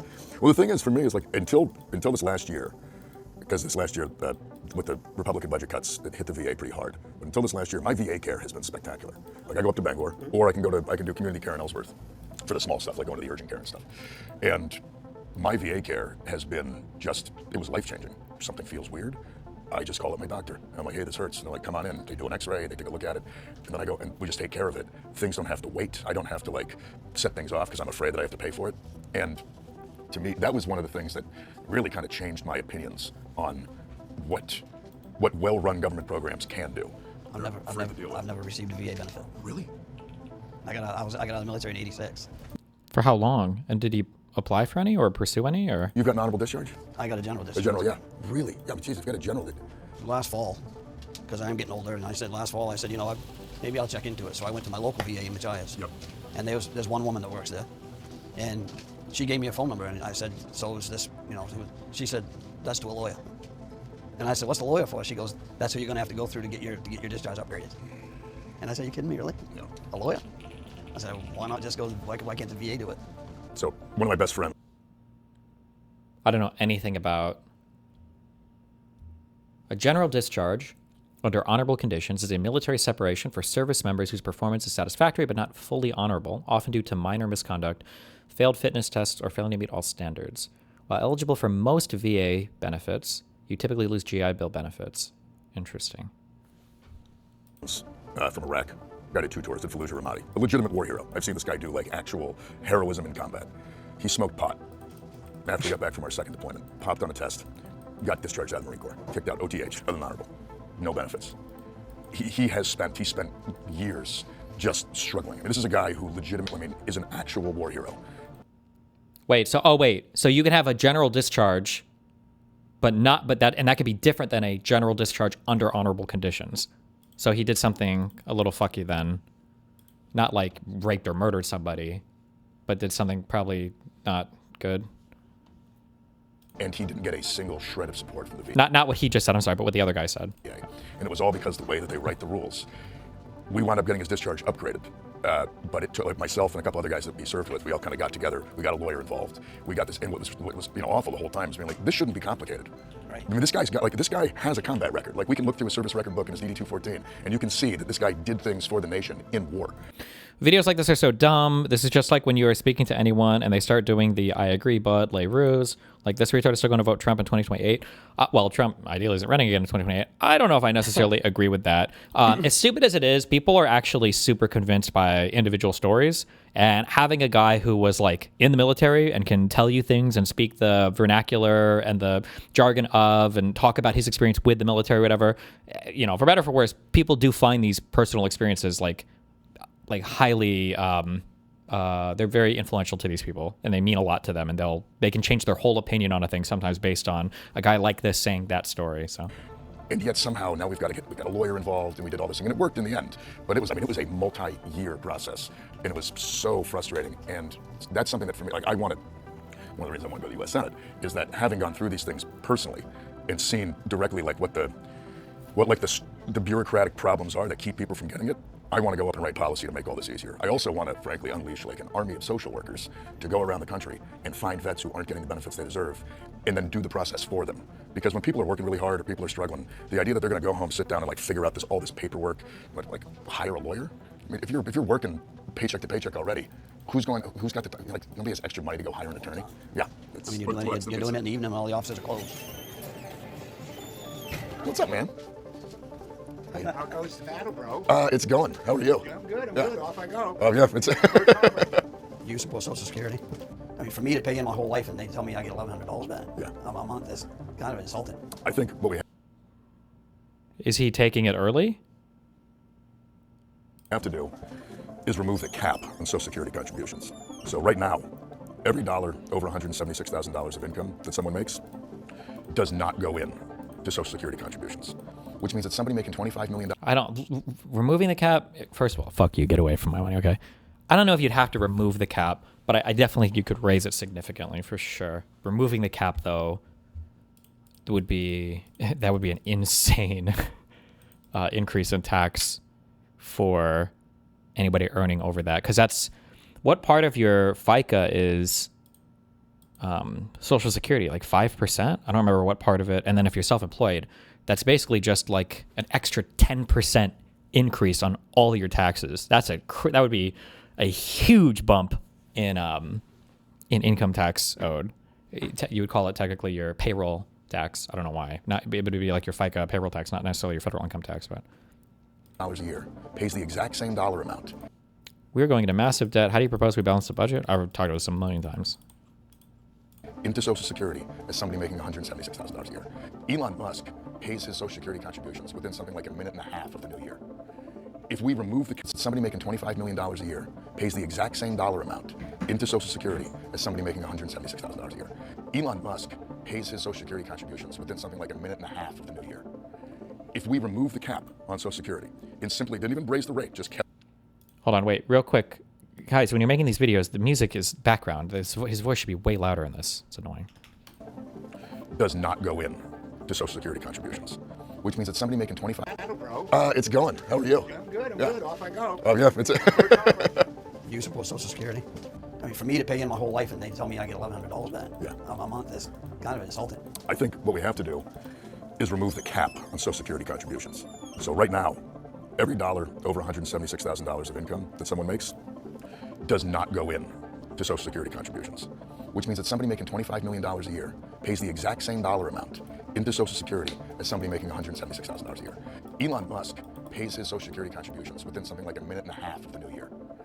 If we remove the cap on Social Security and simply didn't even raise the rate, just kept it fair that everybody pays in the same percentage, we would be able to not just protect Social Security forever and all time, we'd be able to expand benefits, and we'd allow Americans to retire even a little bit earlier. There is absolutely no excuse for either children. The reason why that cap exists also is because your benefits are capped. I still think you could probably bump the rate quite a bit. Like rather than cap it at 176,000, like up it to 250 or 300, I guess, or whatever, I think would be okay. But you have to understand that that is a massive increase in tax liability that would just be a huge increase on a very particular section of income too. I wish we could just I hate Americans so much. I actually don't think it's possible because just everybody loves fucking not paying taxes. I wish we could just roll back the Trump Tax Cuts and Jobs Act and then maybe roll back the Bush tax cuts. It would just be such a good thing for funding the government. It would be so much more money it would just be crazy. But I don't know if we can ever. You fucking call me? Yeah, I don't know if we can ever do it. How good were like the Trump tax cuts for like the average person? Decent. They were okay. They like people save money, but it was just like a huge like fucking dick in the ass. It feels like the Dems have to come in and be like the parents in the room and be like the bad guys because it's like, all right, your mom keeps buying you, I don't know, fucking luxury toys or whatever. We don't make that fucking money, so we're gonna have to go and like return these or whatever. And you're just like, oh well, fuck. Why do you not like killing the cap? Are you okay with higher marginal rates for regular income tax? Genuinely curious, because just killing that cap it's a significant amount of. I just don't think people realize. I'll show the map, but people won't care. I don't know, whatever. Let's say that we made 250. Fuck, I need like a tax expert. This would be base to do this. Let's go to Texas where we have no state taxes. Filing single, we'll say standard deduction, no retirement bullshit. So on $250,000 of income, the tax liability here would be $67,000. If we wanted to eliminate the cap, the current Social Security cap is, did you say 176? 184. We would basically be subjecting this income. So it would be 184,500 minus $250,000. So we would be subjecting this dollar amount, $65,500, to just a flat, and this is assuming that they're W-2 earners and they're not 1099 self-employed or whatever, because if they're 1099 self-employed, it's twice as much. We would be subjecting these people to an extra $4,000 in tax liability for this, just by bumping that cap up to, we'll say to 250K, I guess, if I did that correctly. So this guy's tax liability would increase by from 67,000 to 71,000 would be like 16%. It would be a huge step up. And then if this, as the federal tax, as the income goes up, oh, and then also if this was a self-employed person, it would be an extra $8,000 owed in taxes too. It would just be, but like, let's say that you earned $180,000 for income, it wouldn't affect you at all because your the cap here for your contribution is $184,000 anyway. So if you earn, so if this person earned $180,000, this type of eliminating the cap, it wouldn't impact this person at all. And then if this was a small business owner or some kind of self-employed like 1099 worker, I don't know how many like tradesmen work on 1099s, like electricians or plumbers, but those people would be paying an extra $8,100 in payroll taxes. It's just I feel like it's a lot of fucking money, man. well, yeah, the problem is that it's a lot of money and it's targeted at like a hyper specific type of earner and like income range. Like rather than, and I'm not even sure how much money this would raise. Like, I don't know how many people make over, like, I feel like you're probably in top 2% of income earners there, would be my guess, around 200K, maybe. I don't even know how much money you're even raising from such a targeted thing. Like, just rolling back the general rates would just be, you just raise so much more money, and you're not trying to extract so much from just like a single earner here. I'm trying to think even if this would even hit small business owners as much, because it really wouldn't. It would actually just fuck over. 1099 earners would be the worst, because if you own your own business, your LLC can be a pass-through entity. You just cap your actual salary at 180K. Distributions you take from your business aren't subject to FICA taxes anyway. You wouldn't even actually get hit by this. So this would just hurt W-2 and 1099. 1099 earners would be fucked here if you're making over that cap. And then W-2 earners have no way to evade it as well. But it would be half, yeah, I don't know.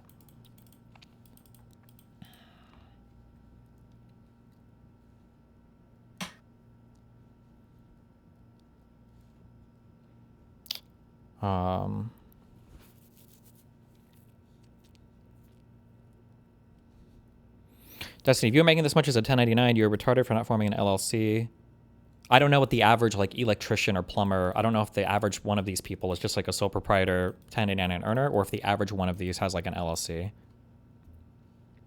Destiny, that has no effect on Social Security. Taxes do not fund Social Security, and it will be insolvent in 7 years, and the caps need to be raised or new legislation to fund it. I agree with that. That's why I think you can raise the cap. I don't think raising the cap is a bad idea, but like simply eliminating it, I think you could, it's just too much. It's just too much extraction from just too specific an income range, I think. Without talking about like rolling back the Trump tax cuts as well, I think, but.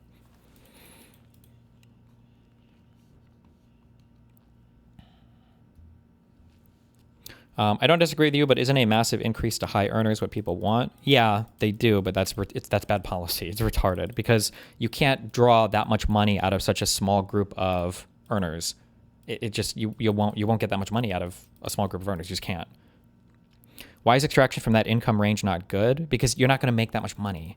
Like, the thing that nobody ever talks about at the end of the day is how much money are you going to make by enacting a certain policy. And people want to do these hyper-specific ranges. The reality is you need wider base taxes in order to get more money out of your population. You just have to have wider base taxes. You can't, you're not going to fund every program you want with the top 2% or the top 1% or whatever. It's just not going to happen. How about we cut the military? You could. But your mom got him.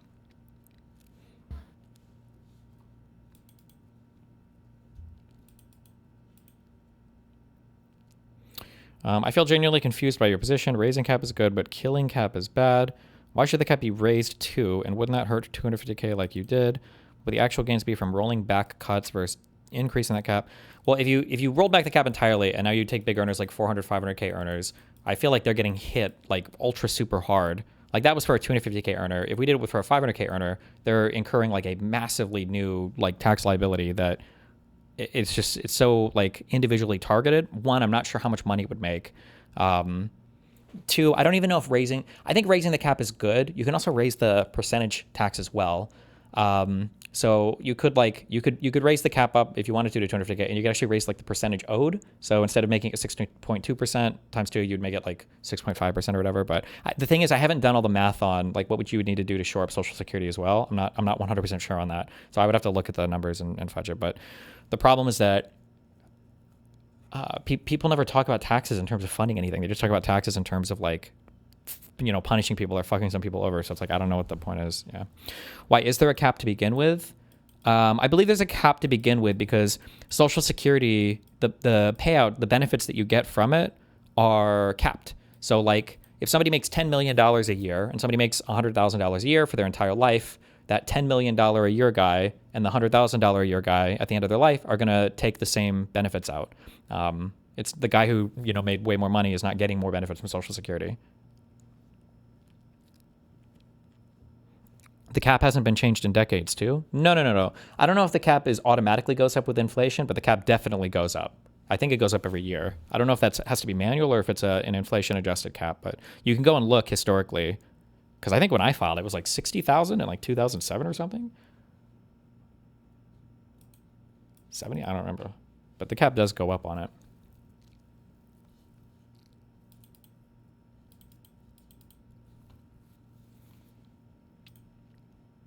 Or the elderly in the state of Maine to go without heat, or to go without food, or to go without some kind of adequate housing. We've got all of it. We live in a rich country. We live in the richest country in the history of the world. Nobody should be hungry. None whatsoever. Or homeless. How do you feel about land monopolization? I hate every amount of it. I despise the idea of any corporation, honestly, whether it's a private equity company out in New York or whether it's somebody in China. I hate the idea of any corporation buying up land in places that people live. I mean, the land should be owned by the people that live and work it, in my opinion. Like that's it, like that. And it's no, I mean, like even here in Maine, we've got this problem right now. We've got it's insane of either private equity firms or hedge funds or like international corporations, Chinese companies buying up land in Maine. That shouldn't be legal. Like there's a place on Beals Island. It's a nonprofit. Right? They're buying up all the land. Well, on Beals Island, all the land is an island. It's coastal. It's all waterfront. Waterfront taxes. It's all waterfront, and they don't have to pay taxes on it. They're buying it, no taxes. Guess what's happening to the tax base? But why should you get out what you put into Social Security if you're making that much money? It's not a retirement fund for you, and you have other avenues for retirement. Somebody asked why. I'm explaining why. Don't fucking fight with me because you're ass pained over it. The idea behind Social Security is that Social Security is like kind of a sort of like a pension retirement fund was kind of how it was looked at, basically. You put money in and you get money out, and the government like does it for you. That's kind of how I think that was like the original idea. That's why they structured it the way that they did. Whether you think it's stupid or not, I think it's a little bit retarded. There's probably better ways I could do it, but I think that's the why for why it was. Beals Island. Yep. I mean, their taxes are exploding. There is no rule in the Constitution that says we need to let corporations own our natural resources. Sarah Huckabee Sanders in Arkansas is doing that. Is putting those, yeah. Oh yeah, she's already signed legislation that any Chinese entity that owns land in Arkansas, they have to sell it back.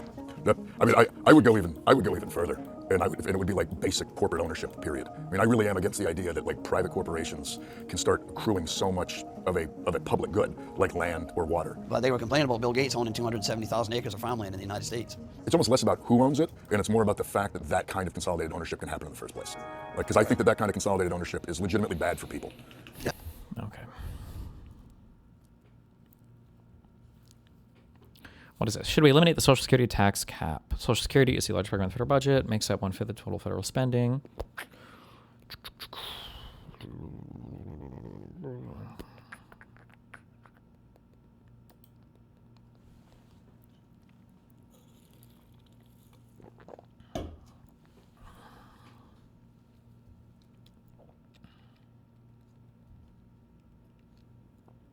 Payroll taxes are progressive. That's only true once you hit the cap and go over. What changes could be made to the tax cap?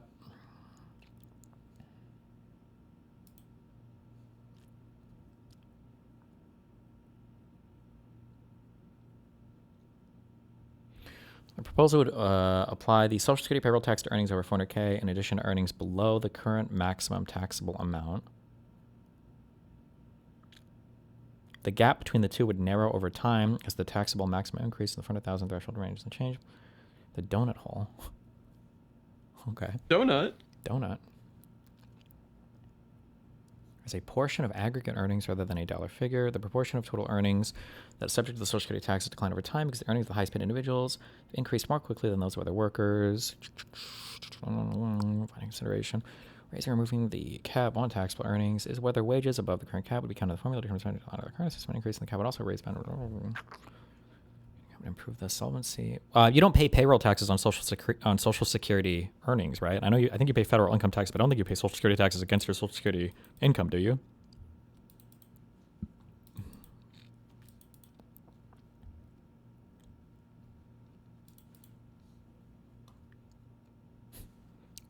Why the hot woman silhouette have to be the rich one? True! With the clipboard, too. That's an HR lady.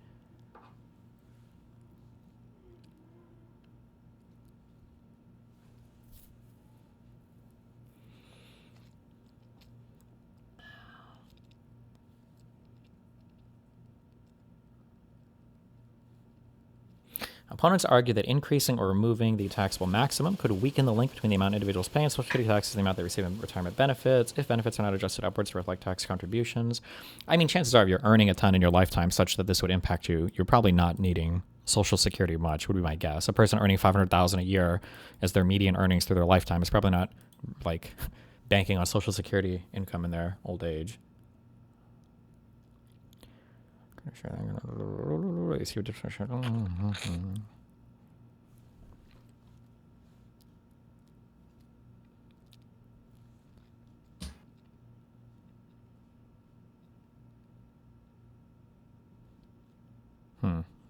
Well, this doesn't. Okay. Social Security was built to be self-sustaining. How do we get to this combo? Well, I think the issue was the population, the age change, that you have a ton of young people in the baby boomer generation that were paying into it with not many old people. Now we got a ton of old people. Plus we have the earnings are a bit more concentrated towards people above the cap. And then we have, and then less young people. So it becomes a little topsy-turvy, right?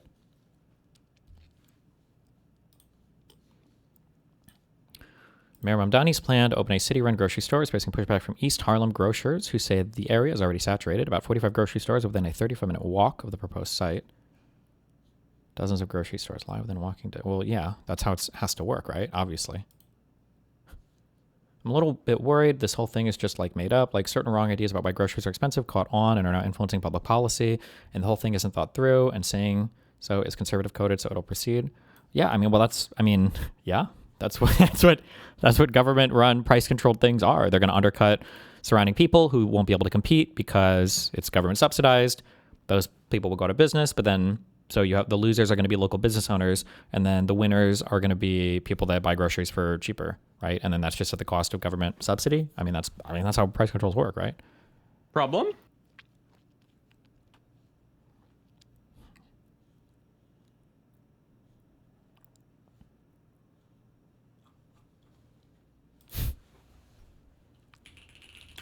I was gonna, I couldn't though because this is too bad. In eugenics, when your cat is bred, there's like a thing where you can see the positive and negative mutations. This is such a niche joke. No one would even get it. Fuck. But like this number could be as high as 10. This joke isn't even good. But like a picture of like a cat with like the 10 mutation thing for all the negative mutations. I wanted to have that picture and then quote tweet this, but I just think it's not good. It's just really bad. It's just mean. It's bullying. I don't want to bully anybody. Not funny, Steven. Aaron Rose Phillip arriving at the Met Gala, the first black transgender woman with quadriplegic cerebral palsy, signed to a major agency. Jesus Christ. That's a lot of things. Destiny, is there actually zero income tax in Florida? I'm a Jeremy cuck and just came across the info. I knew some states have low taxes but zero. That sounds insane to me, like 35 to 50% tax here. In America, you've got different levels of taxes. So you still pay federal taxes and payroll taxes in Florida, but you don't have a state income tax. Because of the Disney shit, right? That's what I've always heard. I don't know if it's true. I mean, Texas doesn't have a state income tax. Washington doesn't. Like New Hampshire. Did Washington get rid of sales tax too recently? I don't know. I heard that one of them was getting rid of sales tax and income. Okay. We'll read this case in a sec, guys. Hold on. FedEx driver who pleaded guilty to kidnapping and murdering 7-year-old Athena Strand has been sentenced to death. Why did he plead guilty? He did it.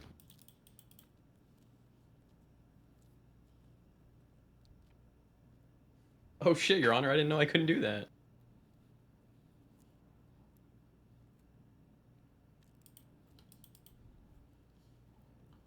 He did it in his delivery van on camera.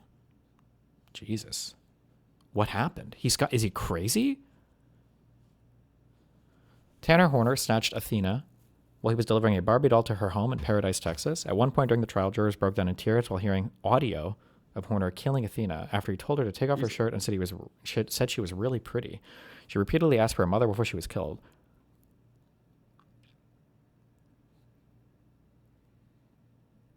How? Jesus. What the fuck?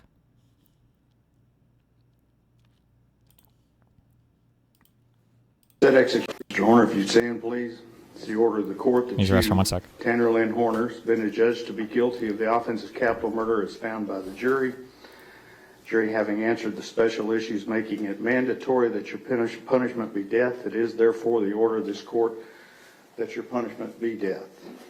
Before the hour of sunrise on a date to be determined by this court, upon a mandate of affirmance issued by the Texas Court of Criminal Appeals at the State Penitentiary in Huntsville, Texas, you will be caused to die in accordance with the rules and regulations established by the Texas Department of Criminal Justice until you, said Tanner Horner, are dead. Said execution procedure shall be determined and supervised by the Director of the Texas Department of Criminal Justice. The clerk of this court shall issue a death warrant in accordance with this sentence directed to the Director of the Texas Department of Criminal Justice for that purpose. Clerk shall deliver such warrant to the Sheriff of this county and to be by him delivered to the Director of the Department of Criminal Justice together with you, and you will remand to the custody of the Tarrant County Jail to await transportation to the Texas Department of Criminal Justice at Huntsville, Texas, and the execution of this sentence. I will sign this death sentence as required by law. You may be seated. Is there an allocution?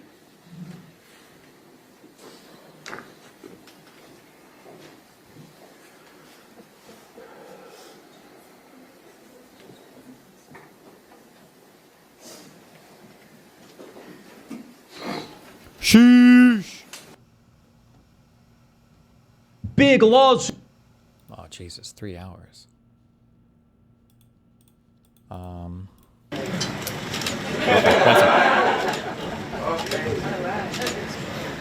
Hello. Out in the middle of it of the Straits of Hormuz. Nations from around the world, the overwhelming majority of whom are not even engaged in any military hostilities, are now at risk not just of losing their cargo, but the lives of their own citizens because of this blockade. These ships, you don't leave a ship out there for this long. You start running out of food. You start running out of potable water, essential supplies, and they're at the mercy of this piracy. And what it is, it's piracy. And not only that, but some of them have seen, been open fire on and rained down senseless attacks on several civilian ships already.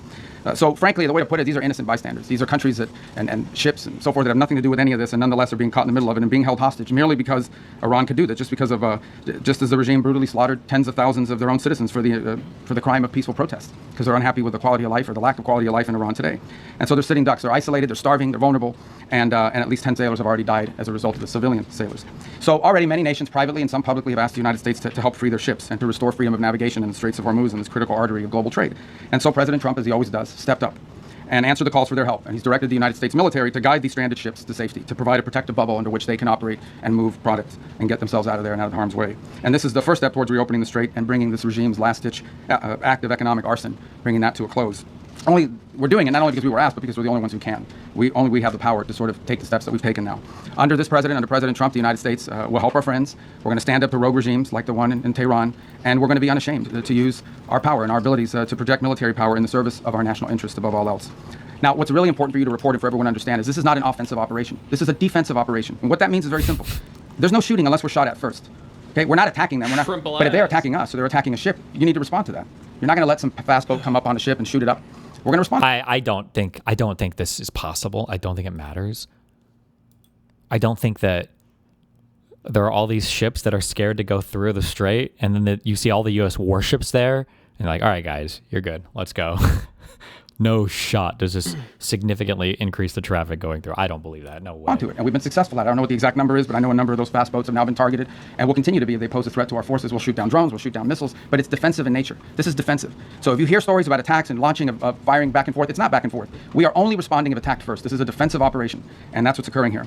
Just about the importance of the Straits for a moment. This is approximately a quarter of the world's oil trade, along with significant volumes of fuel and fertilizer that operate through the Straits of Hormuz. The Iranian regime cannot be allowed to dictate who uses this vital waterway. I don't think this is also being reported enough. Maybe you are reporting. I don't read everyone. I don't many damn outlets here. I don't know who you all are, but I know who some of you are, but I don't know all of you are. But I will say this about it. This is an international waterway. Okay, this is an international waterway. And international law is very clear, and I love it because everybody always talks about international law, and this international law on this is very clear. International waterways, no country can control them. There is no international law that allows you to say, I'm going to put mines in an international body of water, and I'm going to blow up ships that don't listen to us and try to go through. That's what Iran is doing. This is a criminal act. And someone needs to do something about it. Something needs to be done. It's completely illegal, completely illegitimate, and completely unacceptable. And that's why the United States military is guiding stranded commercial ships safely through the strait and is working to restore freedom of navigation and putting an end to these efforts to hold the global economy hostage. So far, as a proof of concept and as a proof of function, 2 U.S. flag merchant ships have successfully transferred the Strait of Hormuz in the first stages of this project, and they're now safely on their way. The U.S. military is deploying the necessary assets to extend this defensive umbrella over commercial shipping. But there should be no mistake. And as I said this already, this is a defensive operation. I want to reiterate that point. This is important to understand. If no shots are fired at these ships and no shots are fired at us, we're not firing shots. But if we're fired on, we will respond, and we will respond with lethal efficiency. The assets supporting this project, by the way, include guided missile destroyers, over 100 land and sea-based aircraft, multi-domain unmanned platforms, and 15,000 of the finest military service members on the planet. These forces have already destroyed, as I told you earlier, I thought it was 6, it's 7 Iranian fast boats that failed to heed our warnings. And by fast boats, we're talking about, some of these things look like Boston whalers. Okay, so these are not like Navy ships. But nonetheless, they come fast at these boats, try to swarm them, try to harm them. We're not going to let that happen. So 7 of them now sit at the bottom of the sea, along with, by the way, the rest of Iran's Navy. That's where you can find their Navy today. And we're going to continue to systematically clear this passageway through the straits to restore freedom of navigation. Now, while this project steadily progresses, Operation Economic Fury, continues to impose maximum pressure on the Iranian regime. Operation Epic Fury or Operation Economic Fury? Wait, what? To systematically clear this passageway through the straits to restore freedom of navigation. Now, while this project steadily progresses, Operation Economic Fury, continues to impose maximum pressure on the Iranian regime and what remains of their already frail economy. Today, inflation in Iran is 70%. And their currency is in total and complete freefall. Wow. U.S. sanctions enforcement is stepping up. It's moving in lockstep with the naval blockade to degrade Iran's capacity to generate, to move, and repatriate revenue. It directly targets the regime's primary revenue lifelines. The blockade alone is costing Iran as much as $500 million a day in lost revenue. 90% of total Iranian trade has been halted, causing permanent damage to Iran's oil infrastructure as wells are forced to shut in. Again, all of this is in response to their piracy. Okay? Epic Fury was the first one. Economic Fury was when they did the blockade. They really call... Okay. It cannot be that you have these straits and they blow up any ship that moves and the only ships that get to go through are theirs. You can't have a situation in which the straits are closed to everyone else, but they benefit from the piracy. Please click. This is literally what happens when the U.S. ships pull up.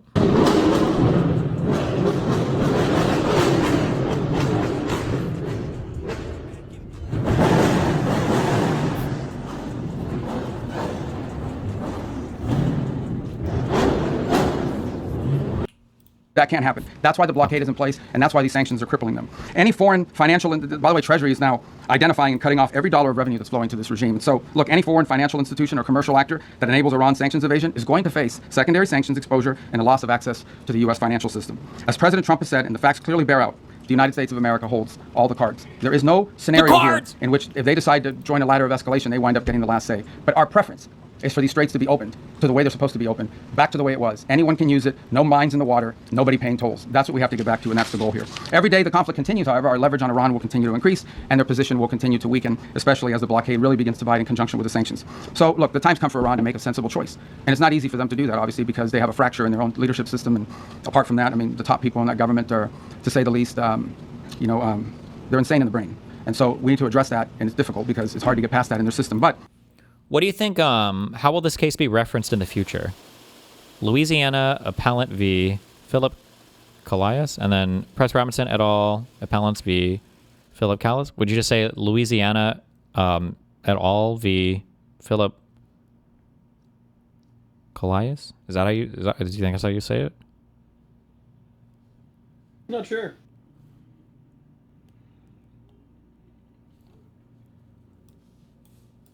it's important for them to make a sensible choice and the one that's right for their people. The president, our president, has proven time and again that his preference is peace. But Iran must accept the reality of the situation and come to the negotiation table and accept terms that are good for them but ultimately good for the world. The diplomatic path, if there's a real diplomatic path, I'm not sure there's going to be one, but if there's a real diplomatic path and we continue to explore it, Steve and Jared are working on that very hard. If there is one there, it could be one that leads them to reconstruction, to prosperity, and to stability, and to not posing a threat to the world. The alternative is growing isolation, economic collapse, and ultimately total defeat. I know what the right choice is for Iran. I hope that the people over there making decisions will make the right one. The last point I would make, and it really is important for them to understand this, is they really shouldn't test the will of the United States, at least not under President Donald Trump. He has proven time and again that he will back up what he says. And if they test him, ultimately they will lose. The hard way, the easy way, the long way, the short way, they will lose. And with that, it's time for your questions. So, Catherine, why don't we start with you first? Hi, Catherine Herron, I'm an independent journalist. Secretary Rubio, have you seen any recent indications that Iran is willing to give up its nuclear weapons program that is credible, verifiable, and that would lead to an immediate de-escalation? Well, look, this is a long-standing problem for them, right? I mean, they have always said they don't want a nuclear weapon. That's because they've always said that, they just don't mean it. And why do you say, well, how do you know they don't mean it? Well, we don't mean it because they're doing all the ththings, and historically have tried to do all the things that you do if you want a nuclear weapons program. For example, they innovate and try to innovate long-range delivery missiles that now, in some cases, are capable of reaching much of Europe. They build these large underground centrifuges for enrichment activity. There are countries in the world that are involved in the enrichment business, but these guys do it in mountains and in caves and in hiding. They've always had secret components of their nuclear program undisclosed to the world, and we know for a fact that they retain highly enriched uranium at 60%, that they did so, and that has no civilian use, none, zero whatsoever. So they have an opportunity here to agree to something that will make it clear that they're not interested in. One thing is to say we don't want a nuclear weapon. Another thing is to do the things that prove you don't want a nuclear weapon. By the way, if what Iran wants is a civilian nuclear program for power plants and stuff like that, there are a lot of countries in the world that have that, and they don't enrich. They import the enriched material. They could have that if that's what they wanted, but they're not acting like that's what they wanted. They're acting like they want a military, nuclear program. That's unacceptable. So that's the process we're engaged in now. To create, that's the object of this diplomacy, is to come up with some level of understanding about what are the topics that they've agreed to negotiate on. We don't have to have the actual agreement written out. And one day this is highly complex and highly technical, but we have to have a diplomatic solution that is very clear about the topics that they are willing to negotiate on and the extent and the concessions they're willing to make at the front end in order to make those talks worthwhile. That's what Stephen Jarrett and the whole team is working on, and I hope to have good news on it. That's the outcome we would prefer. That's the outcome we would have preferred a year ago. That's the outcome I think most of us would have preferred a long time ago. But that's not the option they've given us, given their activity. All right, there's no way I can figure out who to call on. I'm just going to press right in the middle, right there, you right there, yeah, right in the back row. Thank you, Mr. President. I'll go to you next. All right, go ahead. Thank you, Secretary Rubio. Going right. Welcome to the White House. What's that? Talking to me, sir? Yeah, to you, yes, sir. Thank you. I have two questions on two separate issues that come Do they under... get 2 questions for these? Two questions. There's a lot of people in here. That fall under your umbrella. All right, well, you can ask me 2 questions, I'll give you 1 answer. Thank you very much. And I'll pick the one I like better. Thank you, Mr. Secretary. The first has to do with the blockade. There are lawmakers from both parties who claim the blockade is an act of war. What do you say to that? And my second question has to do with the fuel embargo of Cuba. How long, Mr. Secretary, will that last? Okay, 2 things. All right, good. I'll answer both your questions because I like the second one too. The first one on the blockade. And so why do we have a blockade? We have a blockade because they shut down the straits. So I don't know which members of Congress you're talking to, but here's what I would ask them. I would ask everybody here. It's very simple. These guys have shut down the Straits of Hormuz. This is what Iran is saying. We will shut down the straits. No one can go through. No country in the world can go through unless we allow you to go through, and you have to pay us. But our ships can go through, meaning the Iranian ships, as much as they want. That's crazy. Who would agree to that? So how are we going to have a situation where they get to close the straits to everybody, and the only people who are allowed to go through there 100% without paying anything are the Iranians? If you do that, they'll keep the straits closed forever. They're trying to make this some new normal. Okay, under no circumstances can we ever allow them to normalize the fact that they get to blow up commercial ships and put mines in the water. So the response to that is we're going to blockade your ships. If everyone's ships are not getting out, your ships are not getting out either. That's not an act of war. That's a defensive measure. It's a counter to what they have decided to do. You know what is an act of war? Putting mines in the water. Why don't the members of Congress, whoever it is complaining about it, they should be all over that. These guys put mines in the water. That alone, you mining in the water. Okay, I don't care. This is fucking retarded. Marco Rubio got another job this weekend. Okay, don't care about this either. Ethan got some kind of legal win on his thing. I can't watch. These guys take forever to go over anything. I don't know what the actual legal win was. If anybody has a link to the filing, I can go over it real quick. Mark Normand got canceled. AAPI month. I don't care. I don't even know who that is.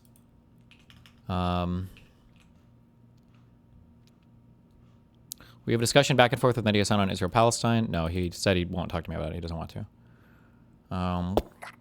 He said that to Josiah like a year and a half ago. That's because you would mock him, dear leader. True.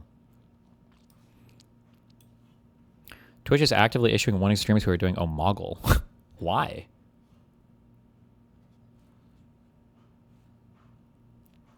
Chess influencer and Grandmaster Nemo posted a video of a man swearing and flipping her off because he lost a chess game to her. I hope you have fun with the convention. You really wasted my time. Fuck you, but I hope you have fun with the convention. Okay.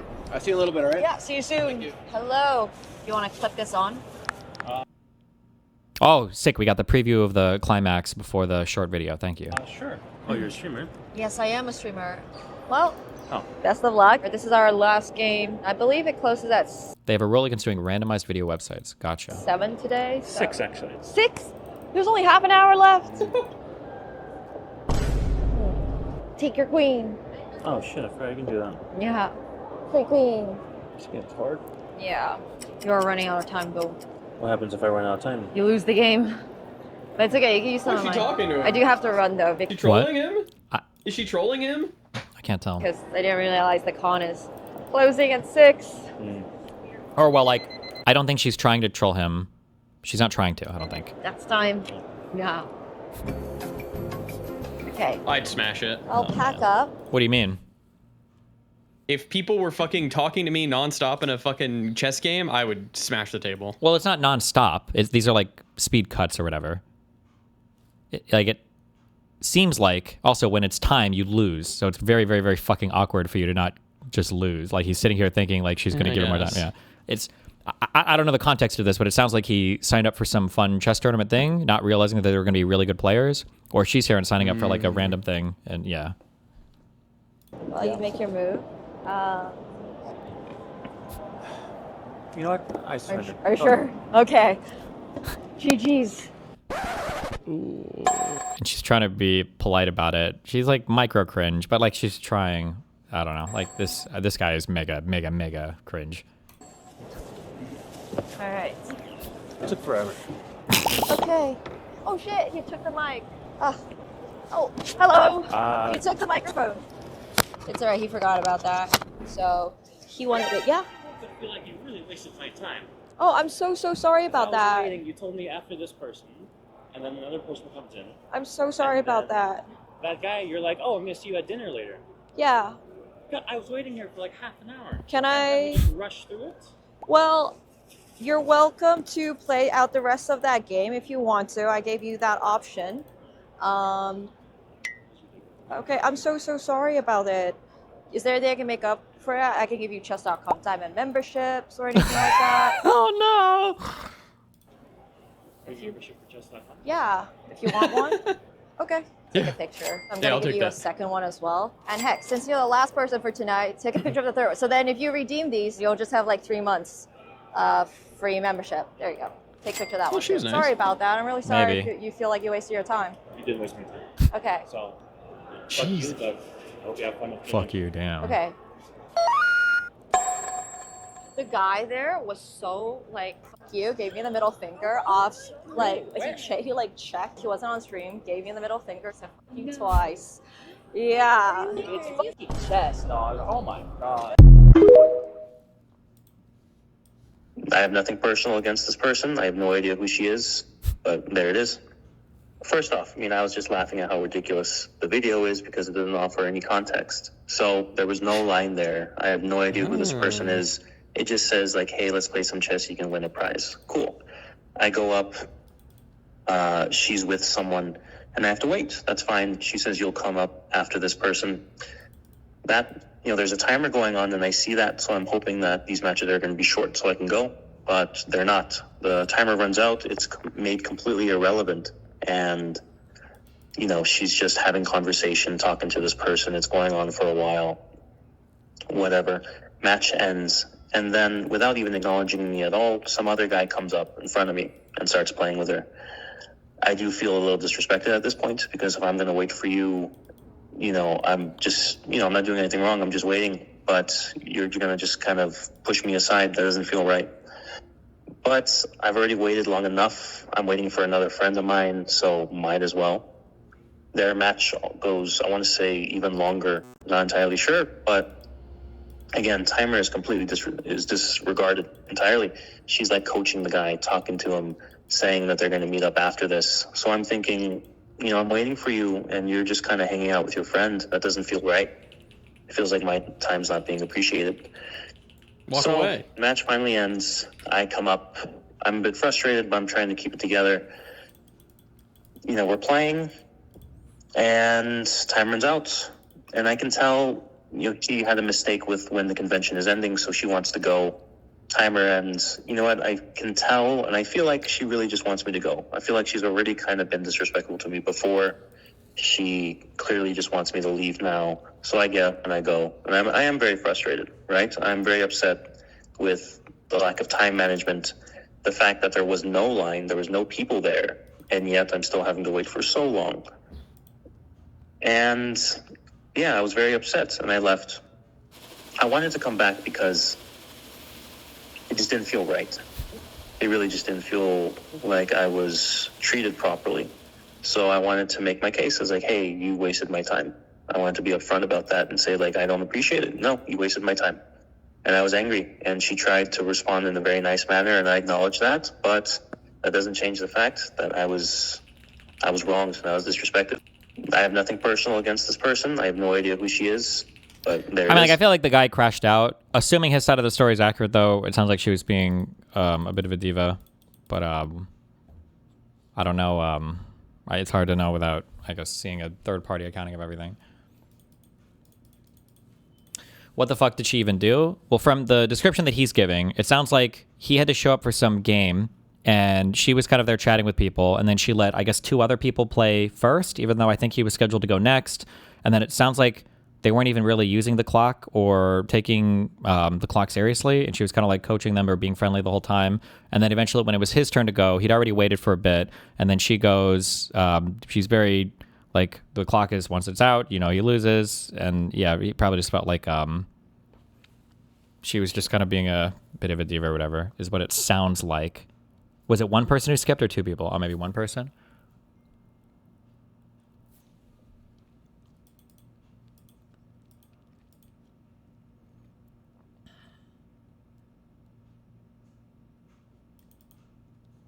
Rewatch the first part. It sounds like she was just set up playing people for prizes, something not like a scheduled tournament. Wait, really? Yeah, it was just, that's what it sounded like. There's like a sign that said, like, come play me for a prize if you win. That's, oh, and that's crazy. If that's Laughing at how ridiculous. Let me listen again then. That sounds I have spicy, nothing personal against this person. I have no idea who she is, but there it is. First off, I mean, I was just laughing at how ridiculous the video is because it doesn't offer any context. So there was no line there. I have no idea who this person is. It just says, like, hey, let's play some chess. You can win a prize. Cool. I go up. She's with someone, and I... Oh. Oh, so this wasn't part of any other scheduled thing. Oh, never mind. This is just fucking retarded then. have to wait. That's fine. She says you'll come up after this person. That, you know, there's a timer going on, and I see that, so I'm hoping that these matches are going to be short so I can go, but they're not. The timer runs out. It's made completely irrelevant, and, you know, she's just having conversation, talking to this person. It's going on for a while. Whatever. Match ends. And then, without even acknowledging me at all, some other guy comes up in front of me and starts playing with her.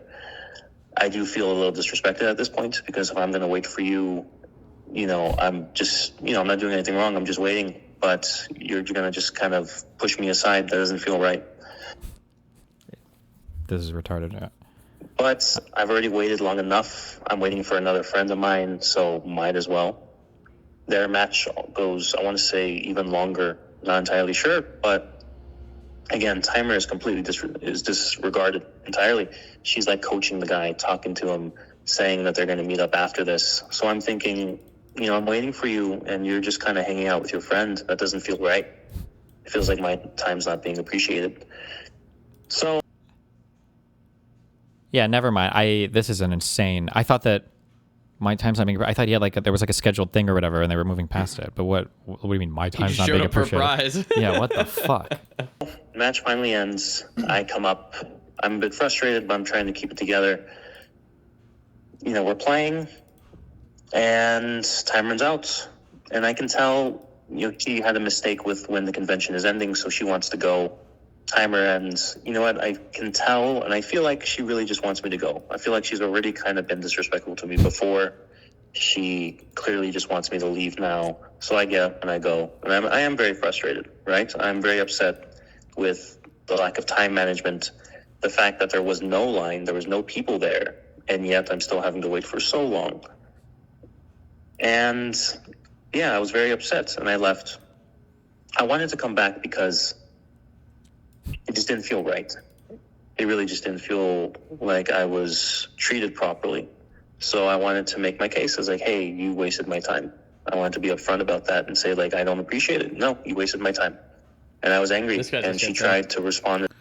Even if that was her only side event, she was in front of the line. She was in the front of the line, so why did he get skipped over? I mean, even if he did get skipped over and it was kind of rude, this is like a thing that you get like miffed about for like 5 seconds and then just walk away and leave. Like what? In a very nice manner, and I acknowledge that, but that doesn't change the fact that I was wronged, and I was disrespected. I was wronged. Okay, I don't know. This guy's... That's like a future stalker. I don't know. Or he might already be a stalker. He might have the tism. And I don't mean that in like a mean way. Это суслов мангал.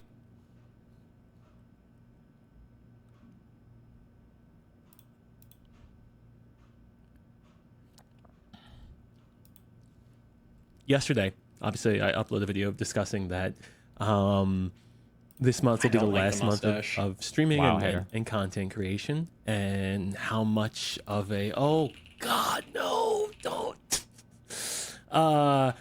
How much of an impact that's had on my life, and how Anthony and ChilledChaos are pretty much inseparable. But I think it's time to kind of figure out what happens after ChilledChaos, as I continue to grow as a person and find other hobbies and passions. Fuck, I was too busy raging in chat. Guys, I see links in chat. I don't know why you linked the same thing 30 fucking times. Like I didn't see it. I did see it. I saw it. You're linking me a Kurzgesagt video about Germany. It's not even, I want to read the Supreme Court thing that I was scheduled 30 minutes ago. Why are you linking me some random fuck video on fucking Germany? I don't care. What? I don't care. Why? Stop. Jesus Christ. Now I didn't even know why this guy is retiring. Thank you. You're disrespecting me. You're wasting my time and disrespecting me. Fuck you.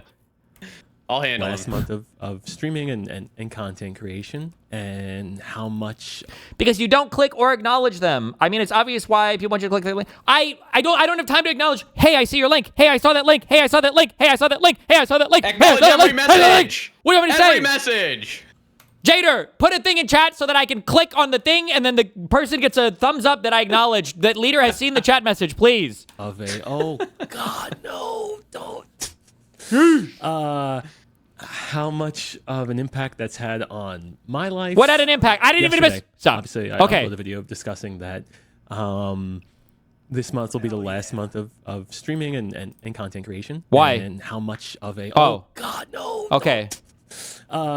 How much of an impact that's had on my life. Okay. And how Anthony and ChilledChaos are pretty much inseparable. Okay. But I think it's time to kind of figure out what happens after ChilledChaos, as I continue to grow as a person and find other hobbies and passions.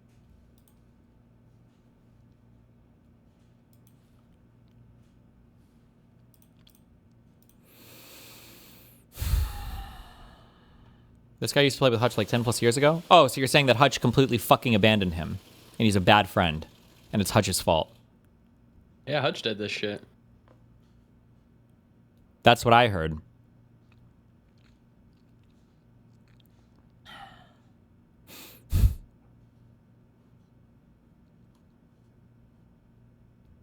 Did you know that the Hood Research Department, that those guys know sign language? The Hood Research Department? What language do deaf people be thinking in? Because they can't hear. So do they imagine? Or do they think in deaf and in sign language? Because that's all they know. They can't hear. So do they only go off what they taught, like?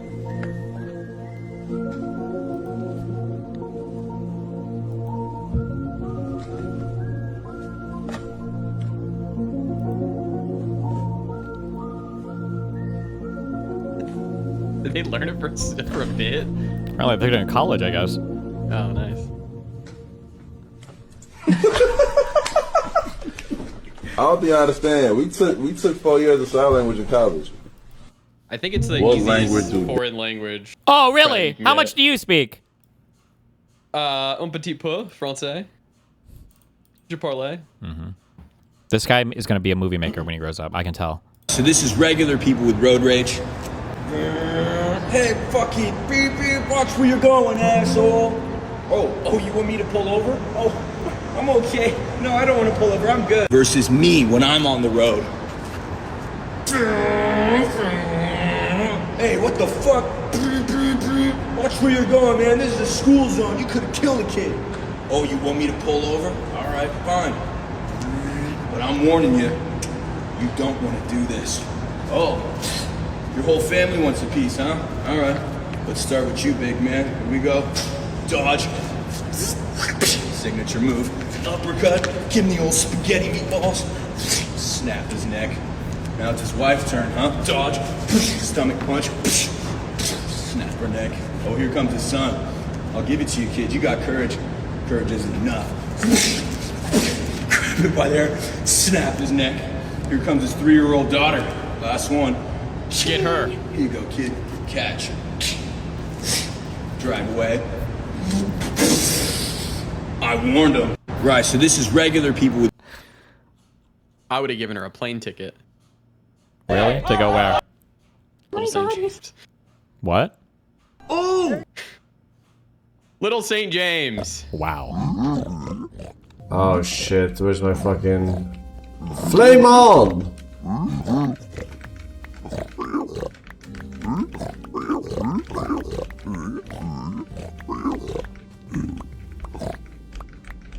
This is funny to Tiny, by the way. You don't want to see the lowest of slop that I think is funny, okay? Open up your reels. Now you're gonna watch one. Yeah. Oh, she. Well, this is from my main account, so I don't think the algorithm's the same. Hold on. Now you're gonna watch a real slopper.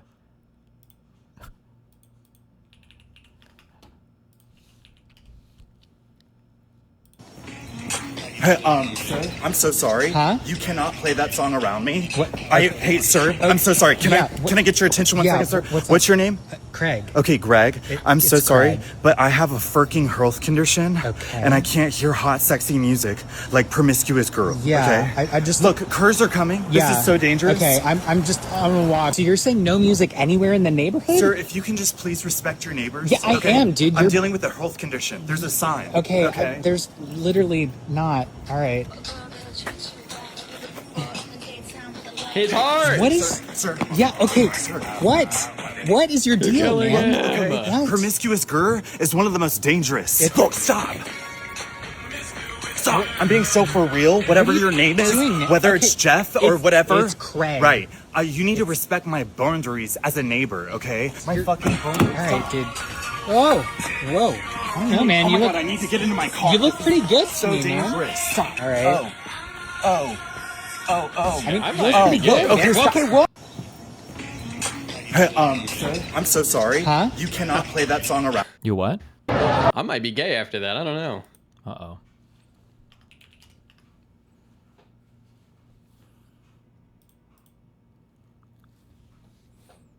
Fuck. What's that? Does anybody have that Olivia Juliana article where she's labeled as a progressive? What the fuck was the name of that article? Does anybody remember?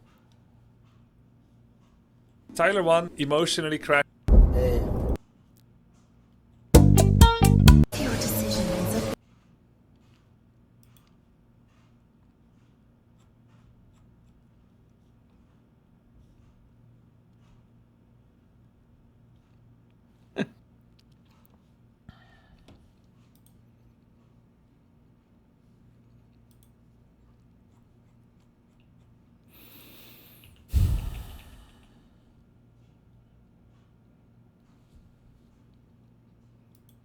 Oh, well, This is the edgiest joke ever on SNL. yeah. Okay. Thank you, Kemler the Great. Before God, I SNL continue, sucks. Golden State Warriors head coach Steve Kerr is here with his family. Oh, I got God. to meet his son Nick, and I love Steve. I like Nick. But I wouldn't say I'm a Nick. Okay, we're good. Stop. Jesus Christ. I can't believe they aired that. Wow. Bro, what the fuck? I didn't know it was this bad. Right now, 28% of America's large homes with people's bedrooms are owned by empty nesters. Take them. Yeah, take them back. Steal them. Micro loot their house. Macro loot their houses.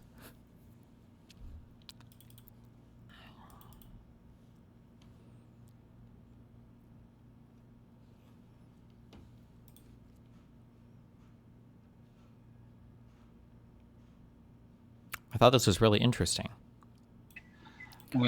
Secure protocol data model. Wow. Moving on to the next slide.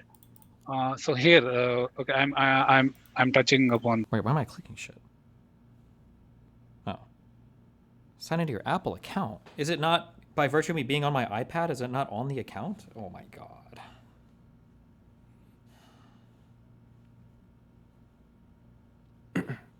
What? Just clear my throat. Mm-hmm. I might have to go to the corner store and get some tortillas. Why? Because we're out. Go to Mamdani store. By the official New York City grocery store tortillas. I'll just micro loot it. Whoa!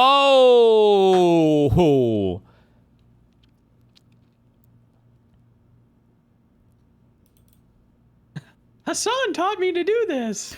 Destiny, there's that also would be a good TikTok. There's also a practical reason for boomers to sell. It's adverse to their future health. Is they age in place with more than one floor dwellings with no accessibility considerations. Is more often than not in their best interest to downsize. I don't know what this actually means. 20% of America's large homes with 3+ parents are owned by empty nesters. I'm sorry. I assumed that they moved and they rent that home out. I guess they could just still live there, actually. I didn't even consider that, I guess, yeah. But yeah, no. This is why I think it's a phrase. There are certain phrases I use on stream that trigger the fuck out of you. One is overconsumption of housing, and another one is overconsumption of healthcare, because people believe that those two things are both not possible. But they absolutely are. And yeah, people don't adjust their consumption of homes based on their living situation. Sometimes they just upgrade. And when they're at a certain point, you never want to downgrade.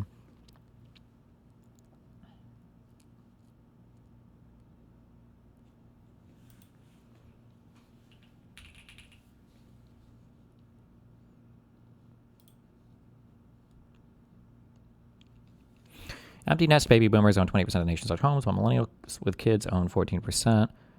Because affordability is better when they're young, there's no financial settlement on. Most boomers own homes, free and clear, and most have a mortgage of a low rate. The landscape has transformed over the last decade, 10 years ago. It's just like sometimes take up at least 10 years. Empty nest baby boomers own 3 and 10 large homes. I wonder how many of them even live there.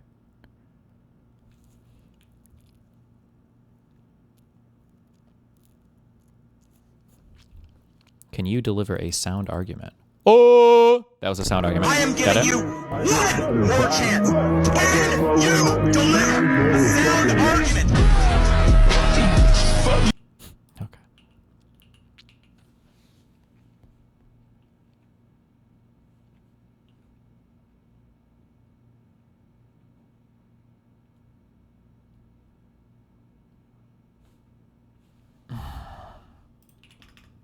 Okay, hold on. I'm trying to get my iPad to work. What the fuck?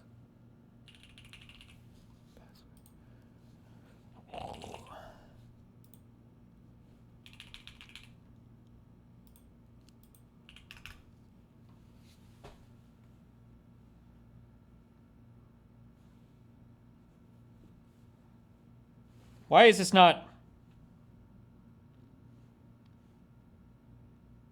Wait, it's not stealing my account. I'm not getting scammed, am I?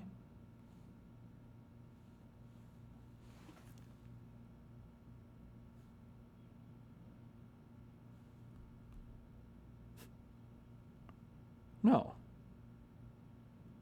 No. There can't be bad apps. It's Apple.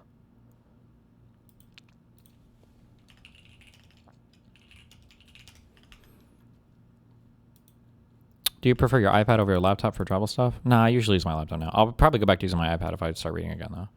It's just nice to be able to take notes. Okay.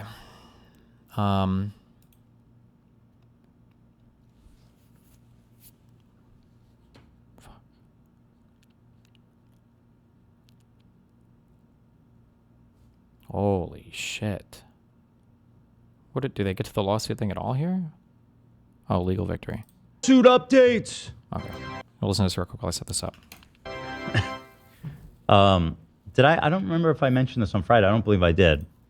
The snarkers were attempting to file a motion to quash on our subpoena to Reddit and Discord for their identity so that we could sue them, serve them even.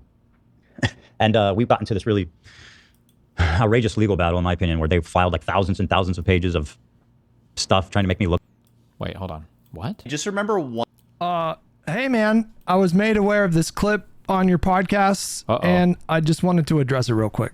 That's great. That's when Machinima freaked out and they started like slandering Maker a lot. I don't know if it's still on the internet. It was so long ago. I just remember one. Oh, Maker became the game station, not Polaris, I think.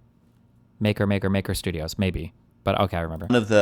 One of the Machinima people, I want to say it was Hutch. Uh-oh. But I might be mistaken because this was so long ago. It got shady. Where he called me a shady doucher. Whoa. Because we Hutch were... did? I think it was Hutch, and I don't necessarily want to like die I'm on cool that with hill. being anti-Hutch. I don't want to die on that hill because it's so long ago and I can't find the Don't tweet worry. online. I think they deleted it. So I'm Mike, Hutch is a loser. It's true. But anyways... Anybody who's trying to take advantage of talent and not doing a fair split with them are losers. Yeah. Because they're untalented. All they are banking, rolling in the money.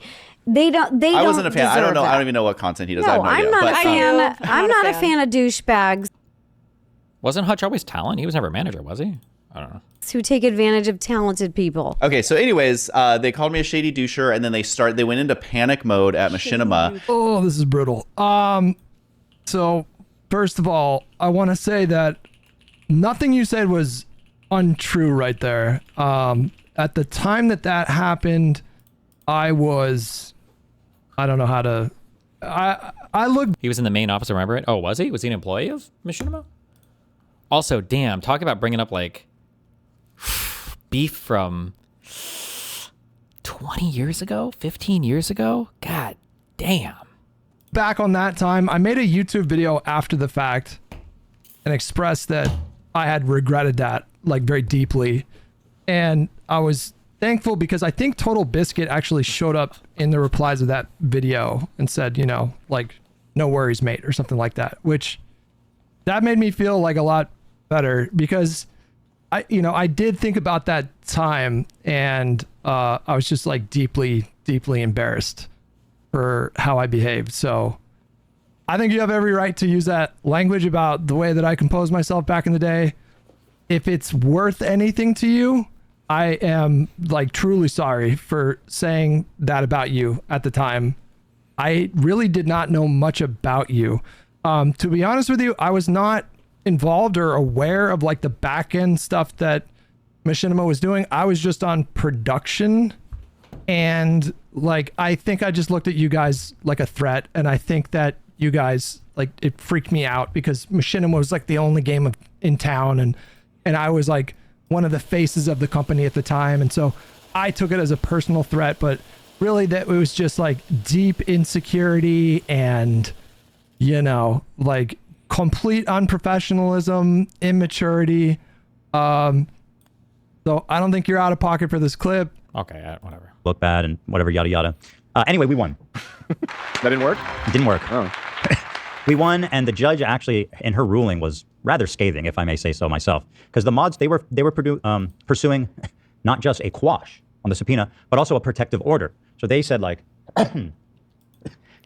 we are so scared for our lives and our well-being that Ethan should never be able to utter our names because we're afraid for our lives. We can't sleep. We can't work. We're afraid for our reputation. Our families are going to hate us. And and of course, we're all thinking like, well, if what you said is so bad that your friends and family will never look at you the same again, kind of a self-report, right? Mm-hmm. But listen, I emphasized then, and I re-emphasize that, even basking in victory, that I was never my intention to dox anyone, nor do I intend for anybody to do that. It's simply just to get an identity so that I can serve them lawsuit papers for stealing my beloved intellectual property. I slaved away on that video. I worked so hard on that video. It's mine, and you took it. So anyway, the judge basically denied their protective order and their quash, and also said something that's actually going to be pretty devastating for Denham's case. She said she didn't make a fair use distinction, but what she did say is that she believes that Denham's watch party was more of a hate-watching party, and with the intended purpose of trying to deprive us of monetary and rightful gains. So essentially, how would the what? The judge said that, or judge come to that conclusion? She watched it. Oh, okay. Yeah. It's because it's what Denham said it was. Yeah, yeah. Oh, okay. Yeah, got it. Right. Yeah, she watched it. Yeah, she just looked at it. Yeah. And that, so, but that was a wild thing. So one of the yeah, and I can't get over the fact that again, Denham's refers to her stream as a watch party, and in my first legal victory against Matt Haas, the judge, in her opinion, explicitly states that she does not believe that watch parties are fair use. Right. And then Denham's went and said, "I'm doing a watch party." It's almost like poetic how it all ties together. My first legal case, which is precedent, is now informing my second. I would have to. I don't know. I would have to read the filings to trust any of this. because I feel like she's talking about like a ruling on a motion to dismiss or something, and on those the judge is going to rule against the movement, accepting everything to be true as alleged by the opposite party. But I don't know. I don't understand. Why the fuck is this weird? What's going on? Why does it look like this? Stop.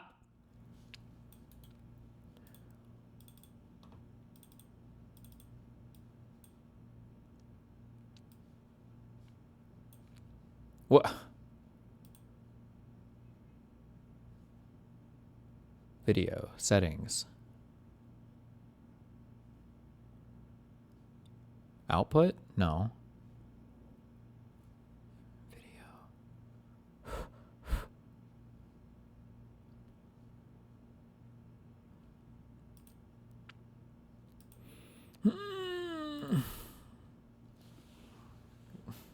Why is it being like this?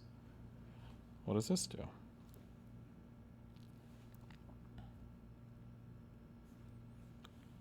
Hold on. Maybe I gotta like... Oh! Oh. Nope! Oh. Wait, this is... better? No. Why do I have to have it horizontal? That can't possibly be what it has to be like.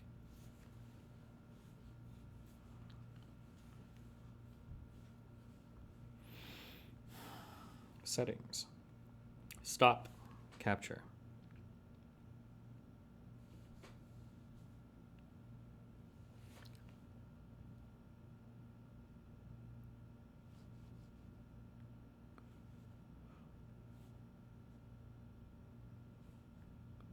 What? Start broadcast. Something about orientation aspect ratio. Yeah, but why wouldn't it? Why?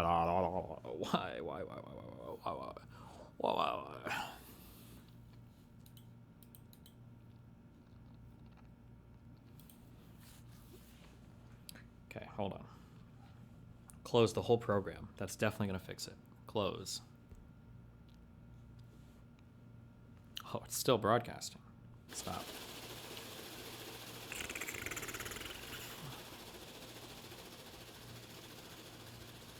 Start.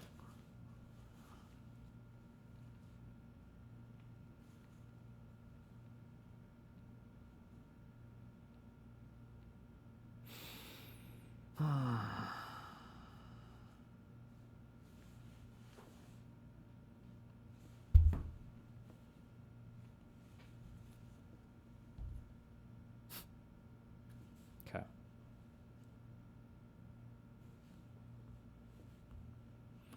Oh, this is retarded, so good one. Does the Vestibule auto update when you aren't live? Nope.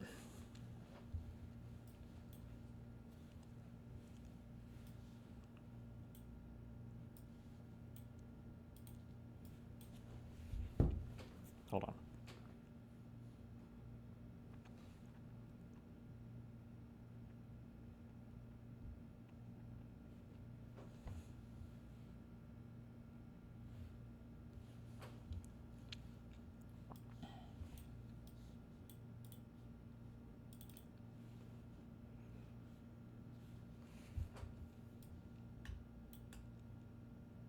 How fucking annoying.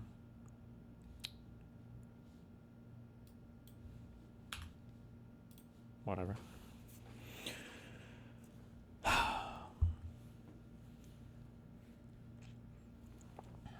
Okay. Supreme Court of the United States of America. Louisiana v. I don't know what this is. Gaiais? I don't know what the fuck this is, but appeal from the United States District Court for the Western District of Louisiana. Argued. I imagine that means oral arguments.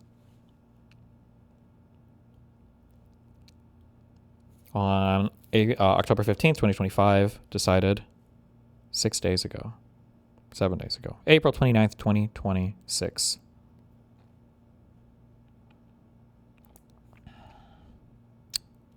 Cutle. Okay. These cases concern whether Louisiana's new congressional map is an unconstitutional racial gerrymander. In 2022, after the state redrew its congressional districts, a federal judge in Robinson v. Ardoin held that the 2022 map likely violated Section 2 of the Voting Rights Act of 1965, 52 U.S.C., blah, blah, blah, because it did not include an additional majority black district. But when the state drew a new map, SB 8, that contained such a district, the new map was challenged as a racial gerrymander. A three-judge court in... I need to hear how this is pronounced. I'm sorry.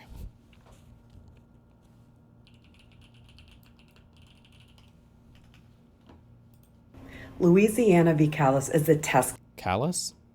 The Daily Signal. case, but the real The Supreme Court of the United States gutted the Voting Rights Act today. 6 justices, 1 ruling, 60 years of civil rights progress upended. In Louisiana versus Calais, Calais? She says Calais? Calais? People are talking about the latest Supreme Court ruling on the Voting Rights Act incorrectly. The Voting Rights Act was not gutted. And some people may say that this is just my pedantry talking, and it totally is, but there's a purpose to it. I think it's important that we understand exactly what happened here, because that is what is going to allow us to recognize where the problem actually lies and how we actually fix it. The largest vulnerability in our system is not Say the case! The Supreme Court. We will hear argument first this morning in case 24-109, Louisiana versus Calais and... Calais. All right, we'll say Calais.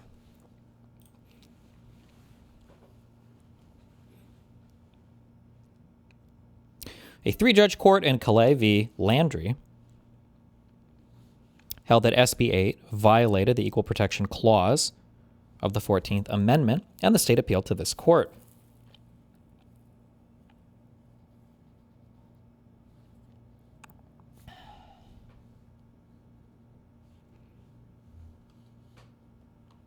If you want to read it along with Destiny and not this dog shit screen share, can you not read anything on my screen share? Because if so, I just won't even waste my time because it's annoying as fuck to me. If it's dog shit and it's not even... You talking to me? I can read it. No, this guy in chat is fucking crying. No, I can read it on your stream too. This guy's retarded. Okay.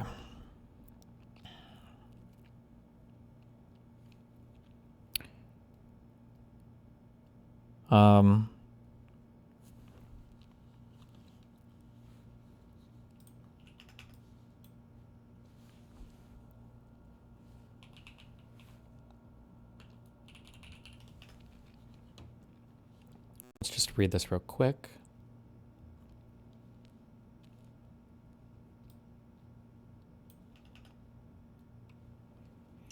No voting qualification or prerequisite to voting or standard practice or procedure shall be imposed or applied by any state or political subdivision in a manner which results in a denial or abridgment of the right of any citizen of the United States to vote on account of race or color, or in contravention of the guarantees set forth in Section 103.03(f)(2) of this title.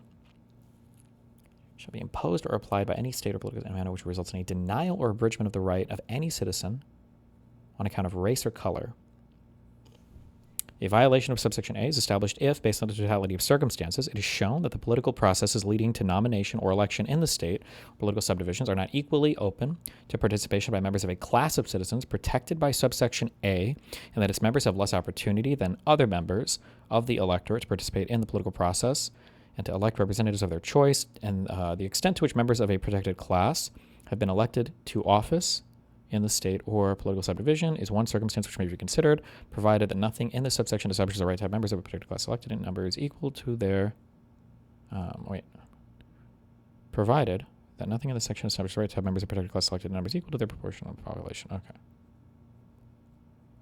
Based on the totality of circumstances. Totality of the circumstances just mean like everything around it. I don't know. That's legal language. That's going to show up in case law. I don't know how they treat that here. Like, I'm wondering what this means is that, like, if you were to make a district, like, let's say you have 10 districts and all of them are majority white, but you've got, like, a 20% black population in your race. Yeah. Does that sound like you could explicitly gerrymander and create a black district so that they would have some representation? Like, it sounds like that would be allowed. Take them out of all of the other ones? Well, I mean, you'd have to take some, but I'm saying it sounds like that type of racial districting would be allowed because you're not denying or abridging the right of any citizen. I don't know if that would count as a denial or abridgment of the white people in those districts. I don't know. Hopefully they talk about this in the case.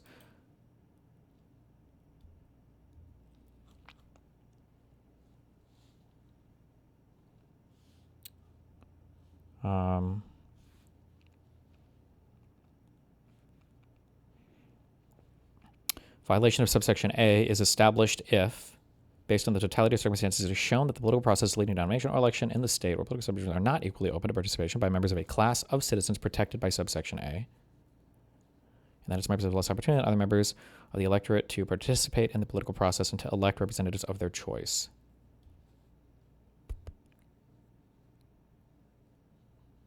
Which may be considered. I see. Okay. So,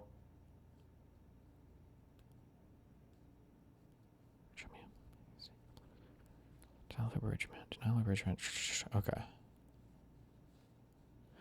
Based on the totality of circumstances, I think means that you can violate subsection A without doing it deliberately. So if I were to create a bunch of maps and I were to base my district maps based on the number of rap music downloads, and doing that, I'm able to eliminate all black districts or something like that. I don't know. That would be considered a violation, I think, of this section, because I didn't say black people, but I found a way to target black people or something like that, right? That would make sense. Yeah. I believe that's what this means here. Because you're still targeting them. Kind of, yeah. Or you, in effect, if you consider the totality of circumstances, you've essentially abridged their right for that. Okay, I think. All right.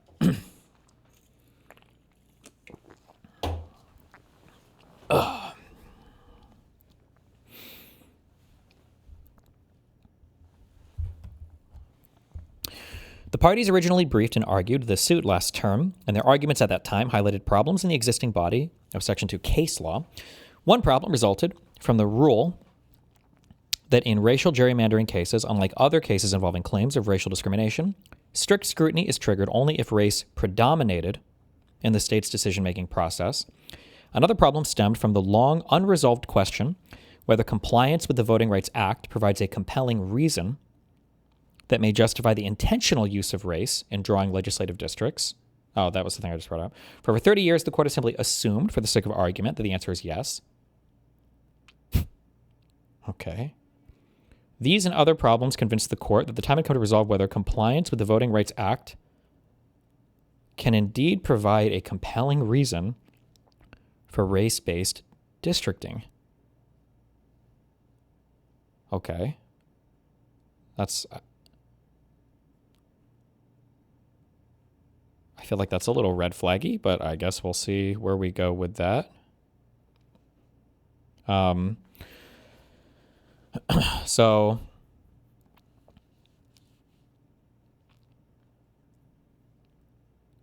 One problem resulted... Okay, so up here, this is just saying that one problem resulted from the rule that in racial gerrymandering districts, unlike other cases involving claims of racial discrimination, strict scrutiny is triggered only if race predominated in the state's decision-making process.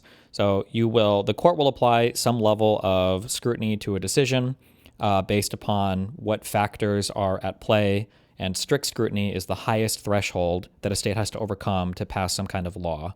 And they're saying here that strict scrutiny as an analysis of whether a law can stand as legal or constitutional, legal I think you would say, that's triggered only if race predominated in the state's decision-making process, but as long as race wasn't the number one factor, then there would be it's strict scrutiny, then down to intermediate scrutiny, and then rational basis. I don't know if it would be intermediate scrutiny or rational basis review. Basically, we just say that it would be easier for the state to pass their gerrymander or law, for broadly speaking. The scary thing that I don't like in here that's kind of weird is there's apparently a long unresolved question on whether compliance with the Voting Rights Act provides a compelling reason that may justify the intentional use of race in drawing legislative districts. For over 30 years, the court has simply assumed for the sake of argument that the answer is yes. So that sounds like, when I read that as a layman, it sounds to me like they're saying that for 30 years, that has been the assumption. And then they say, well, we're going to try to resolve that today. Sounds like the court wants to 180 on that. That's what that sounds like, which in my mind is an improper use of the court. Oh, thank God. William Judd. Destiny, I'm begging you to watch this link. We don't have to read the case. Yes, listeners. Oh, there's a YouTube video that just goes over for... Thank you. Thank you, William Judd. Oh, we can just watch this YouTube video. Triple S. Generally speaking, the Supreme Court shouldn't be overturning a whole bunch of case law precedent or making decisions that 180 the direction of the court, because it's not generally how our system of law works. You have a ton of different courts around the country that all kind of like look at different questions and they all kind of make rulings. And then over time, court decisions kind of establish this body of common law that like points towards a direction of like, well, this is probably how this law works as applied. Right? This is the kind of like the concept of like stare decisis or stare decisis, is that like there's a body of law that is all kind of decided upon, ruled in ordinary times by a variety of different districts applied to a variety of circumstances, and it would be exceptional for the court to 180 on that. But that might not be what this means. I could just be retarded. So, okay. All right. We will start with the syllabus. So the syllabus is not authored by an actual Supreme Court justice. The syllabus is just a review, a summary of the entire case that's written up by one of the clerks. So not the official opinion, but more or less summarizes what their decision is. So we can start with the syllabus. That's a stupid point. Precedent does not matter. The Constitution does. Judges take an oath to the Constitution, not precedent, LOL. So that's like a good point if you're 4 years old or functionally retarded, but precedent is incredibly important because singular judges are not the be-all and end-all for interpretations to the Constitution. You absolutely look to historical interpretations and the law as applied by a number of different courts or your own court in the past for guidance on how you ought to rule as a judge. Every single judge is not taking a fresh new look at the Constitution and a fresh new look at every single law in front of them in order to decide the constitutionality or not. It's not generally how it's supposed to go. That undermines the legitimacy of the court, because then it means nobody really knows what the court's going to say one day or the next, because a new Supreme Court justice might completely upend all of the constitutional interpretations of the current body of the current law. Don't they usually just take cases and then they rule on that case, not like upend a part of the case that like everybody's been kind of like following under? When I say upend, what I mean is they might change how they feel like the law should be applied. So one thing might be constitutional for a long time, and then the court might say, well, actually, we disagree. We think that past courts have gotten this wrong, including the Supreme Court, and we're going to say that this is not constitutional, or we're going to change our mind on a thing. Generally, you don't do that. Like what they did in Roe v. Wade, right? Well, like they did in...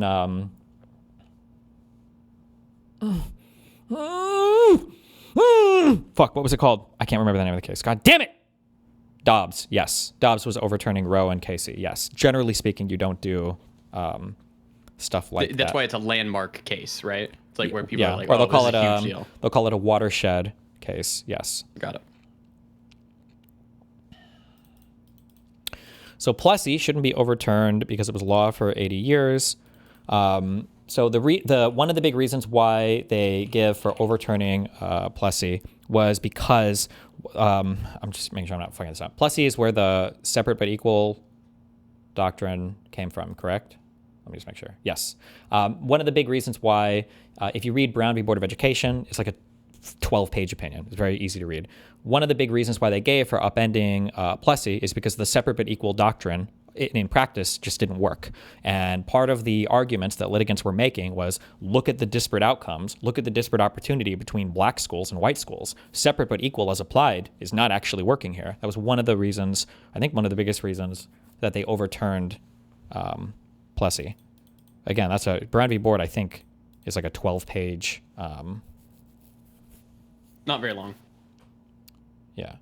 I'm referring to SCOTUS. Any SCOTUS judge that makes a ruling based on precedent rather than actual constitutional interpretation is moronic. I don't know what to say to you. That's just not how judges, that's just not how constitutional law is viewed in the United States by serious people. I don't know what to say. Sorry. Okay. You're welcome to your opinion, though. Okay. Because the Voting Rights Act did not require Louisiana to create an additional majority-minority district, no compelling interest justified the state's use of race in creating SB 8, and that map is an unconstitutional racial gerrymander. The Constitution almost never permits a state to discriminate on the basis of race, and such discrimination triggers strict scrutiny. The court's precedents have identified only two compelling interests that can satisfy strict scrutiny: avoiding imminent and serious risks to human safety in prisons, and remediating specific identified instances of past discrimination that violated the Constitution or a statute. Okay.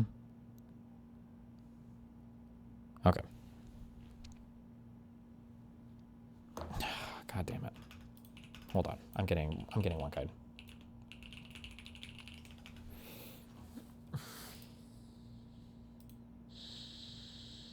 So this is saying, like, we agree that if you're in prison and you're gonna get fucked over by, like, the gang of whites, like, we can segregate you.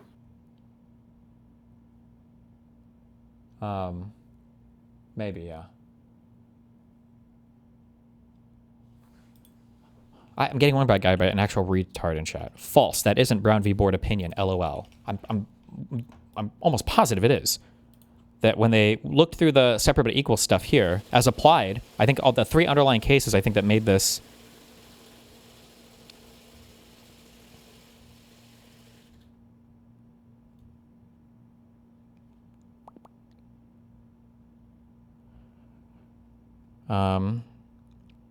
Status publication. In the South, the movement towards free common schools supported by general taxation had not yet taken hold. Education of white children was largely in the hands of private groups. Education of Negroes was almost non-existent, and practically all the race were illiterate. In fact, any education of Negroes was forbidden by law in some states. Today, in contrast, many Negroes have achieved outstanding success in the arts and sciences as well as business professional world. It is true that public school education at the time of the amendment had advanced further in the North, but the effect of the amendment on northern states was generally ignored in the congressional debates. Even in the North, the condition of public education did not approximate those existing today. The curriculum was usually rudimentary. Ungraded schools were common in rural areas. The school term was but 3 months a year in many states, and compulsory school education was virtually unknown. As a consequence, it is not surprising that there should be so little in the history of the 14th Amendment relating to its intended effect on public education. In the first case of this court considering the 14th Amendment, decided shortly after its adoption, the court interpreted it as prescribing all state-imposed discriminations against the Negro race. The doctrine of separate but equal did not make its appearance in the court until 1896 in the case of Plessy v. Ferguson. Involving not education but transportation. American courts have since labored with the doctrine for over half a century. In this court, there have been 6 cases involving the separate but equal doctrine in the field of public education. Cumming v. County Board and blah, blah, blah. Okay. The validity of the doctrine itself was not challenged. In more recent cases, all the graduate school level inequality was found in that specific benefits enjoyed by white students were denied to Negro students of the same educational qualifications. And then some cases here. In none of these cases was it necessary to re-examine the doctrine to grant relief to the Negro plaintiff. And in Sweat v. Painter, the court expressly reserved a decision on the question of whether Plessy v. Ferguson should be held inapplicable to public education. In the instant cases, that question is directly present here. Unlike Sweet v. Blah, there are findings below. The Negro and white schools involved have been equalized or are being equalized with respect to buildings, curricula, qualifications, and salaries of teachers, and other tangible factors. Our decision, therefore, cannot turn on merely a comparison of these tangible factors and the Negro and white schools involved. In each of the cases, we must look instead to the effect of segregation itself on public education. In approaching these problems, we cannot turn the clock back to 1868 when the amendment was adopted, or even in 1896 when Plessy v. Ferguson was written. We must consider public education in light of its full development and its present place in American life. Today, education is perhaps the most important function. Compulsory school education. Today's principal instrument, blah, blah, blah. Because the question is, does segregation of children in public schools solely on the basis of race, even though the physical facilities and other tangible factors may be equal, deprive the children of the minority group of equal educational opportunities? We believe that it does. In this case, in finding the segregated law, school for Negroes could not provide them equal educational opportunities. The court relied in large part on these causes are incapable to be measured, blah, blah, blah. Segregation of white. Yeah, this is what they go over this and they say that the separate equal doctrine fails. I don't know what this, I don't know why I don't know. Okay. Stop. Okay. I don't know why I'm getting one guide. Okay. Stop. Okay.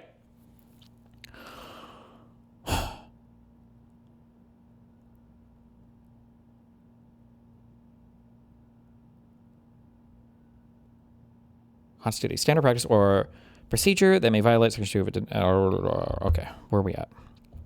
The question presented is whether compliance with Section 2 of the Voting Rights Act should be added to this very short list of compelling interests. The court now holds that compliance with Section 2, as properly construed, can provide such an interest. A proper interpretation of Section 2 requires examining the statutory text to understand what it demands with respect to drawing legislative districts. Under Section 2A, the court takes as a given that a legislative districting map may constitute a standard practice or procedure that may violate Section 2 if it results in a denial or abridgment of the right to vote on account of race or color. Section 2B establishes that a violation occurs when political processes are not equally open to participation by members of a racial group and that they have less opportunity than other members of the electorate to elect representatives of their choice. The key concept is less opportunity than other members of the electorate, which sets a baseline against which to assess the opportunity of minority voters. That baseline, the opportunity that any given group of voters has to elect their candidate of choice, depends on the voting preferences of other voters in the district. Wait, what? The key concept is, well, I shouldn't interrogate this too much because it's just the syllabus, but That baseline, the opportunity that any given group of voters has to elect their candidate of choice, depends on the voting preferences of other voters in the district. I don't know why that would be true, but for example, in a district where most voters prefer Democratic candidates, a Republican voter in that district will have a low chance of securing the election of his or her preferred candidate.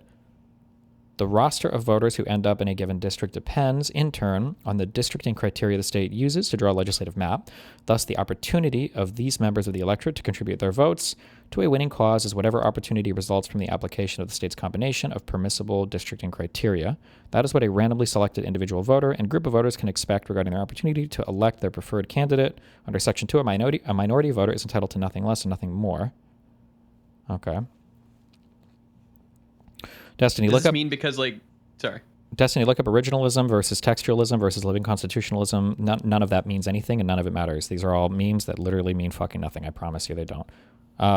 What were you asking? Does this mean because they can elect their representatives through like a state legislature / governor that they're not really worried about the maps? Is that what I'm picking up on in this paragraph?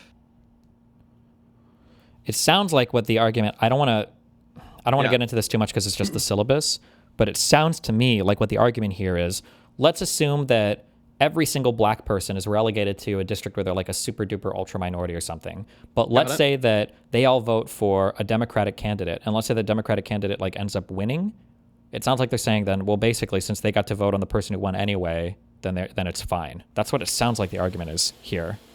But yeah, okay. I'm seeing that. That sounds really silly to me, but that might be, I don't know. But again, this is just the syllabus, so it's how it's summarized. So maybe Alito will make a better argument in here. I don't know. This interpretation is the best reading of the statutory text and ensures that Section 2 of the Voting Rights Act does not exceed Congress's authority under Section 2 of the 15th Amendment, which confers on Congress the power to enforce the amendment by appropriate legislation. As the court has long held, the 15th Amendment bars only state action motivated by discriminatory purpose. So a law that seeks to enforce the 15th Amendment by prohibiting mere disparate impact would fail to enforce a right that the amendment secures.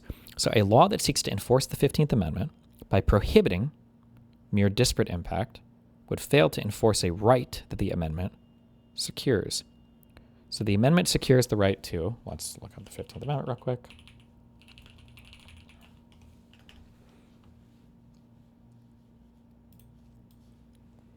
Oh, easy one.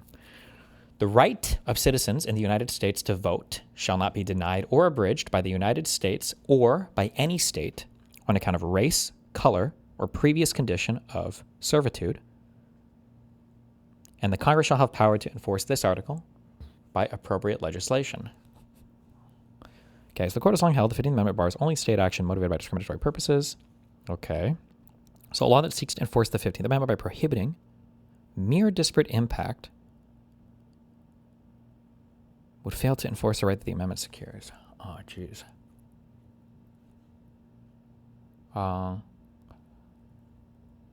Okay, maybe. When was the Voting Rights Act passed? How did that comport with the 15th Amendment? Jesus, fuck. This is going to be a messy...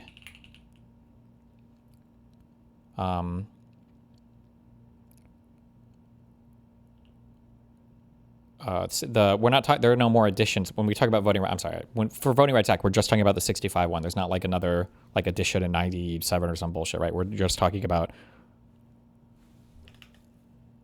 Okay. I wonder what the debate was at the time relating to the Voting Rights Act and the 15th Amendment. The amendment they're addressing is from 1982. What?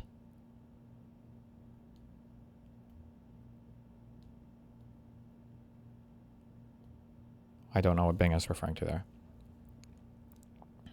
Oh, wait. He doesn't troll. They added text in the 80s, which comes up in the opinion. Oh, from the Voting Rights Act is what I'm guessing is, but okay. All right.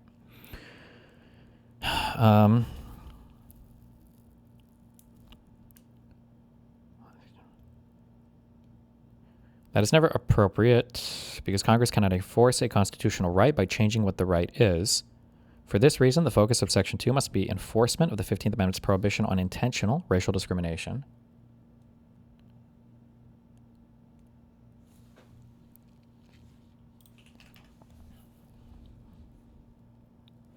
When Section 2 of the Act is properly interpreted, it imposes liability only when circumstances give rise to a strong inference that intentional discrimination occurred. Properly understood, Section 2 thus does not intrude on states' prerogative to draw districts based on non-racial factors, including to achieve partisan advantage. In short, Section 2 imposes liability only when the evidence supports a strong inference that the state intentionally drew its districts to afford minority voters less opportunity because of their race. Not only does this interpretation follow from the plain text of Section 2, but it is consistent with the limited authority that the 15th Amendment confers. Voting Rights Act, Section 2. How is this going to be a fucking huge read if I look this up, or? Oh no, this is just the thing that we read, Section 10301. I see, okay.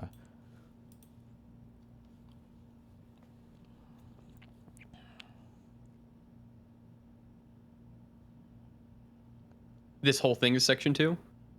Yeah.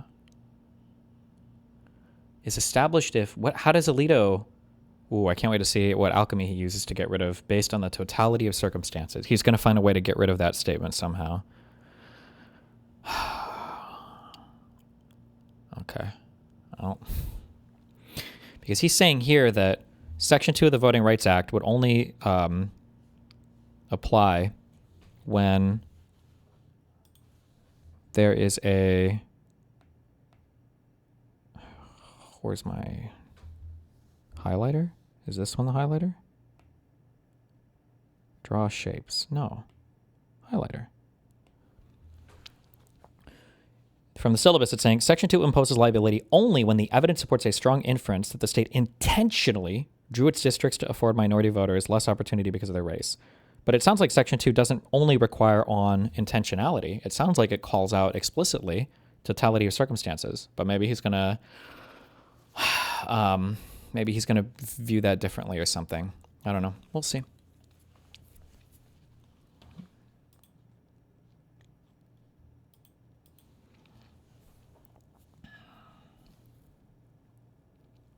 This interpretation does not require abandonment of the framework for evaluating Section 2 claims that the court established in Thornburg v. Jingles. The court need only update the framework so it aligns with the statutory text and reflects important developments since the court decided Jingles, I'm guessing this is Jingles, not Gingles, 40 years ago. 4 historical developments are of particular note. First, vast social changes occurred throughout the country, and particularly in the South, which have made great strides in ending entrenched racial discrimination. Second, a full-blown two-party system has emerged in the states where Section 2 suits are most common, and there is frequently a correlation between race and party preference.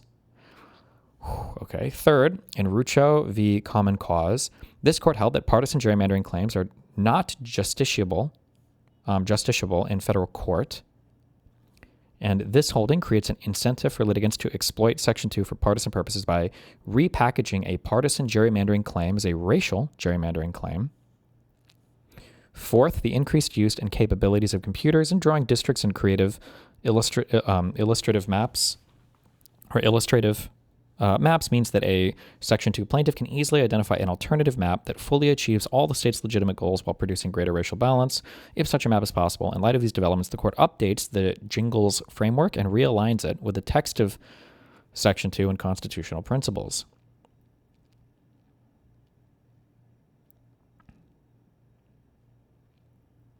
Fuck. How do you... I need to know how you pronounce this. Jingles case. Multi-member voting districts, which are represented by multiple representatives, are larger in area and population than single-member districts. Thornburg versus Gingles. Gingles. It is Gingles. Okay. Gingles. The first Gingles precondition is that a community of minority voters must be sufficiently numerous and compact to constitute a majority in a reasonably configured district. While many Section 2 plaintiffs have simply provided illustrative maps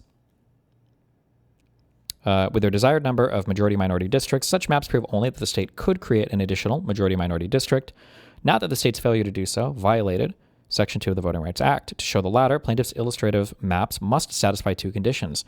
Plaintiffs cannot use race as a districting criterion in drawing illustrative maps. Is it illustrative or illustrative? Illustrative. And illustrative maps must meet all of the state's legitimate districting objectives, including traditional districting criteria and the state specified political goals.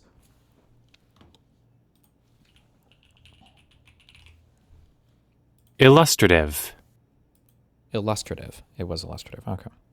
To satisfy the second and third preconditions, politically, this is just summarizing Gingles. It's not giving a new opinion on it, right? I think, but I don't know. Okay. To satisfy the second and third preconditions, politically cohesive voting by the minority and racial bloc voting by the majority, the plaintiffs must provide an analysis that controls for party affiliation, showing that voters engage in racial bloc voting that cannot be explained by partisan affiliation. And on the totality of circumstances inquiry, the focus must be on evidence that has more than a remote bearing on what the 15th Amendment prohibits, present-day intentional racial discrimination regarding voting, discrimination that occurred some time ago, and present-day disparities characterized as ongoing effects of social discrimination are entitled to much less weight. Nothing in Allen v. Milligan dictates a different result. That case merely addressed whether Alabama's novel evidentiary standard required a change to existing Section 2 precedent. Allen did not address whether race-based districting under Section 2 could extend indefinitely into the future, despite significant changes in conditions. Nor did it address whether Section 2 plaintiffs must disentangle race from politics in proving their case. Indeed, Allen did not address the 14th Amendment complaint at all, but here the decision before the court is based on the 14th Amendment. Under the updated Gingles framework, the facts of this suit easily require affirmance. Louisiana's enactment of SB 8 triggered strict scrutiny because the state's underlying goal was racial. The state configured District 6 to achieve a black voting age population over 50% because the Robinson Court held that Section 2 likely required the creation of an additional majority black district. The state's intentional compliance with the court's demands constituted an express acknowledgement that race played a role in the drawing of district lines. No compelling interest justifies SB 8 because Section 2 did not require the state to create a new majority-minority district. At every step of their Gingles framework, the Robinson plaintiffs failed to prove their Section 2 case. On the first Gingles precondition, the Robinson plaintiffs did not meet their burden because they did not provide an illustrative map that met all of the state's non-racial goals, including the state's political goals. On the second and third Gingles preconditions, the Robinson plaintiffs offered evidence that black and white voters consistently supported different candidates, but their analysis did not control for partisan preferences. And on the totality of circumstances, the Robinson plaintiffs failed to show an objective likelihood of intentional discrimination, instead relying on historical evidence and evidence that failed to disentangle race from politics. Jesus, okay. Alito delivered the opinion of the court, in which Roberts, Thomas, Gorsuch, Kavanaugh, and Barrett joined. Thomas filed a concurring opinion, oh boy, in which Gorsuch joined. And then Kagan will write the dissent, joined by Sotomayor and Jackson.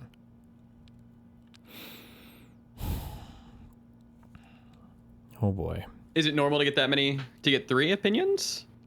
You can get a ton. You can get 9 opinions, depending on they how can all contentious go? the case is, yeah.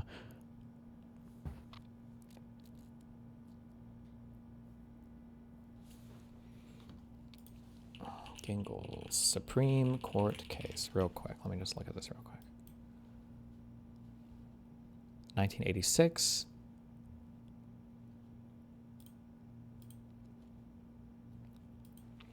Okay. It sounds like what Alito is going to make the argument of is that since black people, hopefully it's not this simple, but since black people tend to be Democrats, as long as Democrat voters are represented, in some way, then who cares? Good to go. Black people are fine. And if you try to make any more specific consideration relating to race to represent black people, that would be a violation of the 15th Amendment. Therefore, fuck you. That's what it sounds like. The argument is it would be like the right for citizens to vote shall not be denied. And is it saying like? Well, so the 15th Amendment is saying that like you can't deny people or abridge or make laws basically related to like race, basically. Race, color, yeah. And then the Voting Rights Act is saying that we can consider like a totality of circumstances when we're doing districting. So like if I create a districting thing that happens to disenfranchise every black voter, even if race wasn't a primary consideration, that's still bad. And we need to redistrict based on race to make sure that those people are represented as a racial group somehow. But it sounds like what Alito's going to say district in the statewide when drawing districts. Okay. Yeah. And then it sounds like what Alito is going to argue is that, well, if we look at black people, they all tend to vote Democrat anyway. So like, even if you have no representation, as long as like Democrats can theoretically still win elections somewhere in your state, like it doesn't count as a discriminatory thing because you guys vote for Democrats anyway. So so you're fine, which I don't know why, I don't know why we would even have, I don't even know why we would have this part of the Voting Rights Act at all then, but I don't know. We'll see. Okay. Justice Alito, one of our favorite crackheads in the court. Let's go.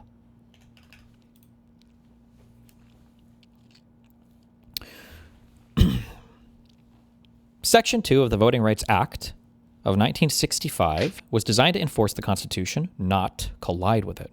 Unfortunately, lower courts have sometimes applied the court's Section 2 precedents in a way that forces states to engage in the very race-based discrimination that the Constitution forbids.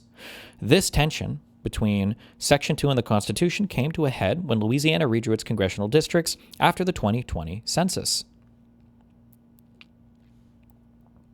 In 2022, hold on, somebody said it's worse than that because you can fuck over Democrats for partisan reasons. Well, you're allowed to do that. You can redistrict based, like, political party is not a protected class. So you can discriminate, like, you can make a restaurant that says no Republicans allowed, no Democrats allowed. Like, that's not a protected class in the United States. So technically that's okay. We can say it's bad or we don't like it, but it's not illegal or against the Constitution, as I understand it.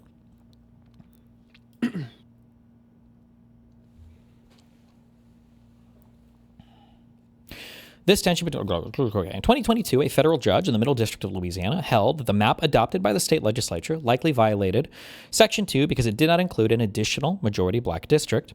But when the state drew a new map that contained such a district, its new map was challenged as a racial gerrymander. A 3-judge court in the Western District of Louisiana held that the new map, my guess is that the new map would be okay, even though it's a racial gerrymander, because it satisfies Section 2 of the Voting Rights Act, which in a way, in a roundabout way, kind of does hopefully satisfy the 15th Amendment, because we're creating this racial thing to get more racial balance and representation, et cetera, would be my guess is how they would have seen it, but we'll see. A 3-judge court in the Western District of Louisiana held that the new map violated the Equal Protection Clause. Never mind, they disagreed. And the state appealed to this court. The parties originally never mind. What I just said would have been the interpretation up to this time, but obviously this case is at the Supreme Court, so it would have been appealed to, I guess. Okay. A 3-judge court in the Western District of Louisiana held that the new map violated the Equal Protection Clause, and the state appealed to this court. The parties originally briefed and argued this suit last term, and the arguments at that time highlighted problems in the existing body of Section 2 case law. One problem resulted from the rule that in racial gerrymandering cases, unlike other cases involving claims of racial discrimination, strict scrutiny is triggered only if race predominated in the state's decision-making process. In this suit, Louisiana adopted the challenged map and created the second majority black district because it quite reasonably anticipated that, if it did not do so, the Middle District of Louisiana would order the use of a map with a differently configured second majority black district that would effectively oust an incumbent whom the legislature sought to protect. Under our existing case law, that situation posed the question whether race or politics was the state's predominant motivation. Okay.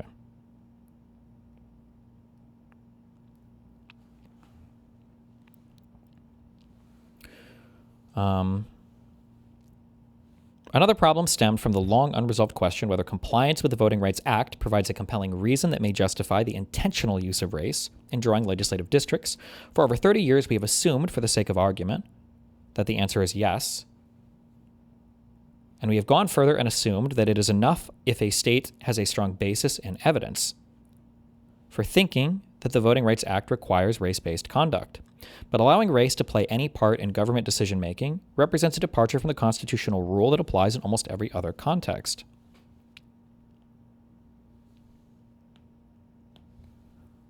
So, for over 30 years, I mean, this is just common law. This is a common law system. I don't understand, but okay, it's a good one, Chief.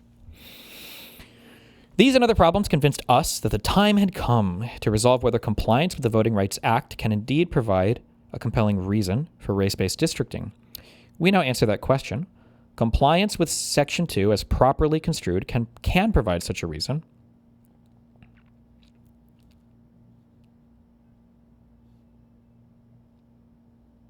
Correctly understood, Section 2 does not impose liability at odds with the Constitution, and it should not have imposed liability on Louisiana for its 2022 map. Compliance with Section 2 thus could not justify the state's use of race-based redistricting here. The state's attempt to satisfy the Middle District's ruling, although understandable, was an unconstitutional racial gerrymander, and we therefore affirm the decision below. Jesus.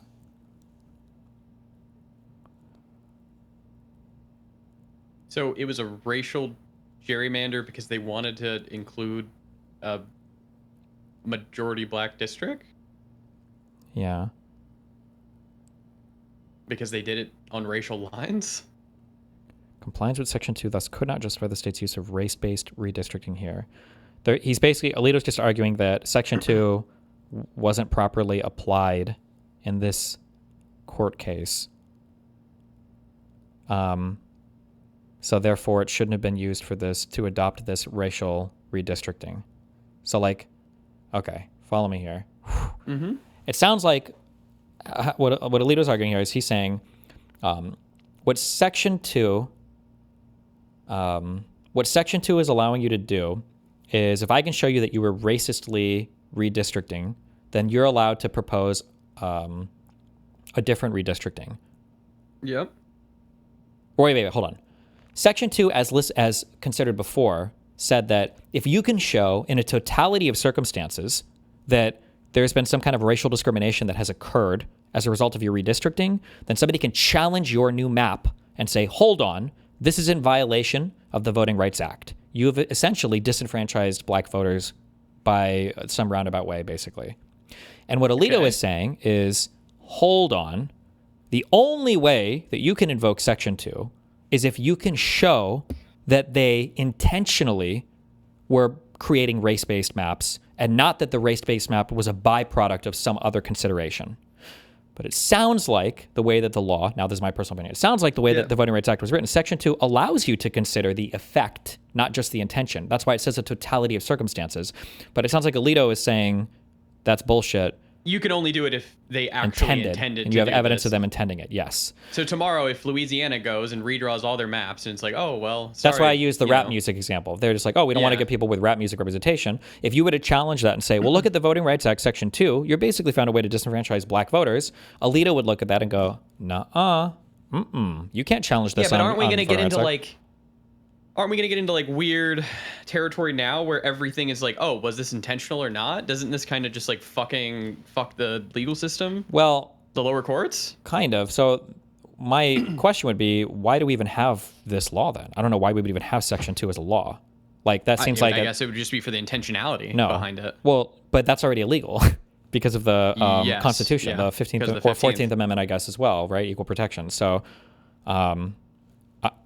I don't know. Yeah, I guess I'll keep reading. We'll see. Keep going. Somebody said, why do you sometimes stop reading or just sit in silence for like a minute? Because if it's heavy stuff, I'd have to think about it for a second. So I'm just reading words and not understanding anything.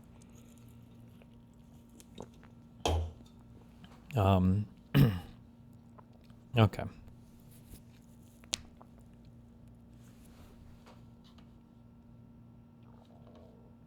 Fuck, I'm going to get triggered by this. That's okay. Ratified in 1870, the 15th Amendment provides that the right of citizens of the United States to vote shall not be denied or abridged by the United States or by any state on account of race, color, or previous condition of servitude. For many years afterward, however, states heavily suppressed the right of black citizens to vote. States employed a variety of notorious methods, including poll taxes, literacy tests, property qualifications, white primaries, and grandfather clauses in a blatant effort to suppress black voting. As an aside, this is one of the reasons why I don't like it when people compare like Israel to apartheid when people compare like, Muin Rabbani did this to me in my debate, comparing apartheid to Jim Crow, that Jim Crow was a type of apartheid. That's not true. States and other localities tried to fuck over black people by doing sneaky, underhanded shit Like Trump type shit. Maybe, you know, Trump is even more blatant. Whereas in apartheid, you just say, you know, you're a subjugated racial group. You're literally just not allowed to vote. You're black, LOL. You're Indian, LOL. You don't get to vote. You're not part of the white people. That's why it's kind of stupid to compare Jim Crow, which is like finding clever abuses or ways to disenfranchise people, with apartheid, or like legalized segregation or disenfranchisement or unsuffrage. I don't know, whatever you say. Lack of ability to vote. This is a dumb comparison, I think, but okay. Kind of downplays what was actually happening. Well, downplays in misstates. It's just like a different type of thing, you know? Yeah. Even as late as the mid-1960s, black registration and voting rates in some states were appallingly low. In addition, states employed legislative districting schemes to prevent the election of black candidates and candidates that black voters preferred.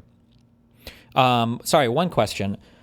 I should know this. I never know this. When you draw a district in a state, is that only a congressional federal legislative district, or does that also like impact the state districts as well for like your state assemblies or your state legislatures?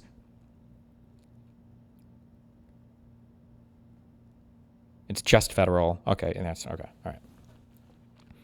Section 2 of the 15th Amendment authorizes Congress to enact appropriate legislation to enforce the amendment's protections, and in 1965, Congress invoked that power to enact the Voting Rights Act.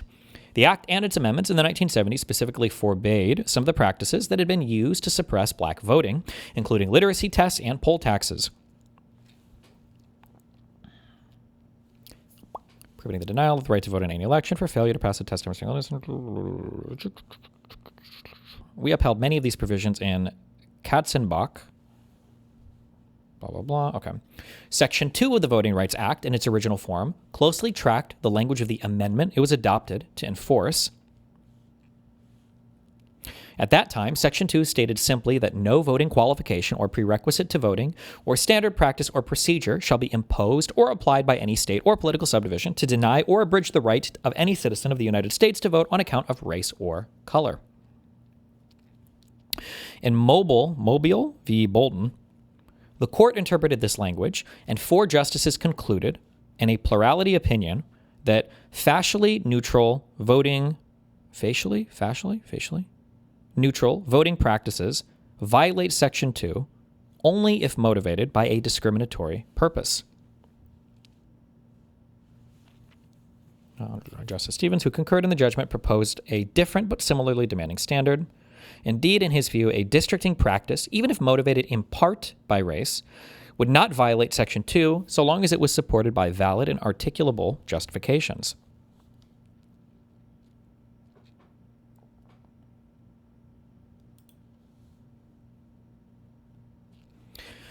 Bolden roused an avalanche of criticism both in the media and within the civil rights community.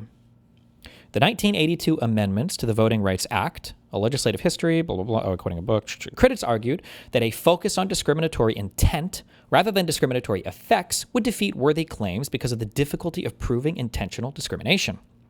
Members of Congress evidently shared these concerns. In 1982, shortly after Bolden, Congress sought to abrogate that decision by amending Section 2. A House bill was originally passed under a loose understanding that Section 2 would prohibit all discriminatory effects of voting practices and that intent would be irrelevant, but this version met stiff resistance in the Senate. Critics worried that an effects test would lead to mandatory racial proportionality in elections, a scenario regarded by many as intolerable. The House and Senate eventually compromised, and the final product included both an effects test in Section 2A and a robust disclaimer against proportionality in Section 2B. This latter provision also specifies that a plaintiff must establish to prove, or also specifies what a plaintiff must establish to prove a Section 2 violation. The provision requires consideration of the totality of circumstances in each case and demands proof that the political processes leading to nomination or election in the state or political subdivision are not equally open to participation by members of a protected class, and that its members have less opportunity than other members of the electorate to participate in the political process and to elect representatives of their choice. Congress took this language almost verbatim from Justice White's opinion for the court in White v. Register, which involved a vote dilution claim, i.e. a claim that a districting scheme impermissibly lessens the weight of the votes of minority voters.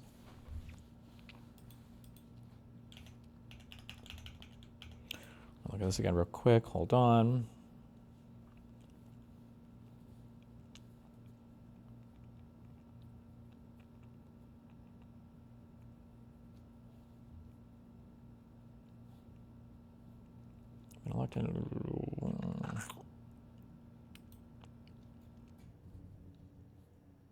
Okay.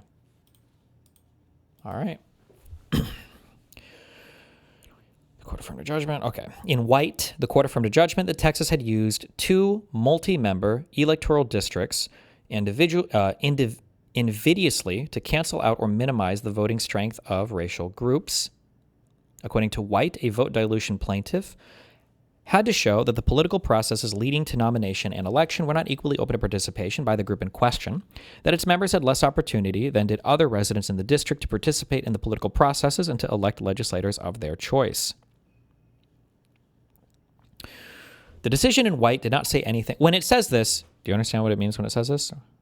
The decision in white or the above one? So basically what it's saying is that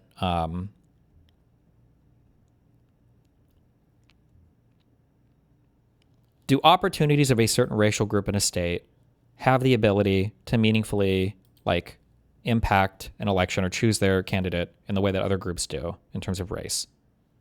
Yeah. Is I think kind of what it's saying. So like process leading to nomination, election, equally open participation by the group in question. Okay.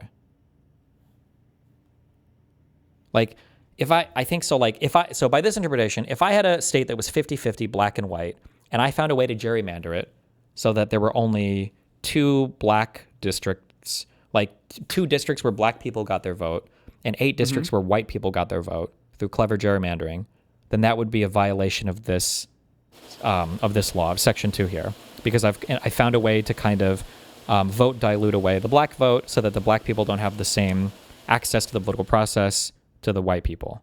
That would be like how this would. Yeah. But only if you did it intentionally now. Well, now that's what Alito's going to make the argument of, I guess. But that's what he's going to fight for. We'll see. But this is saying in white, that's what they were upholding. Or at least that's what they were under. I think. Yes, yeah. Okay. The decision in white did not say anything one way or another about proof of discriminatory purpose or intent, but the court's rationale rested on evidence that gave rise to an obvious inference that the state had set out to prevent the election of candidates preferred by minority voters. The court's rationale rested on evidence that gave rise to an obvious inference that the state had set out to prevent. Okay. The Texas districting scheme generally used single-member districts.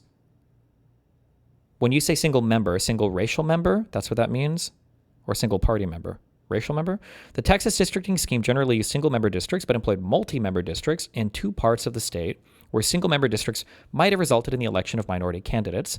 The court observed that the use of multi-member districts is not necessarily or per se unconstitutional.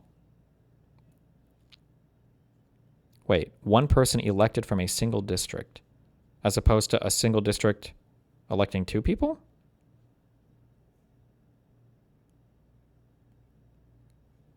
But it recognized that such districts can be employed to achieve discriminatory ends.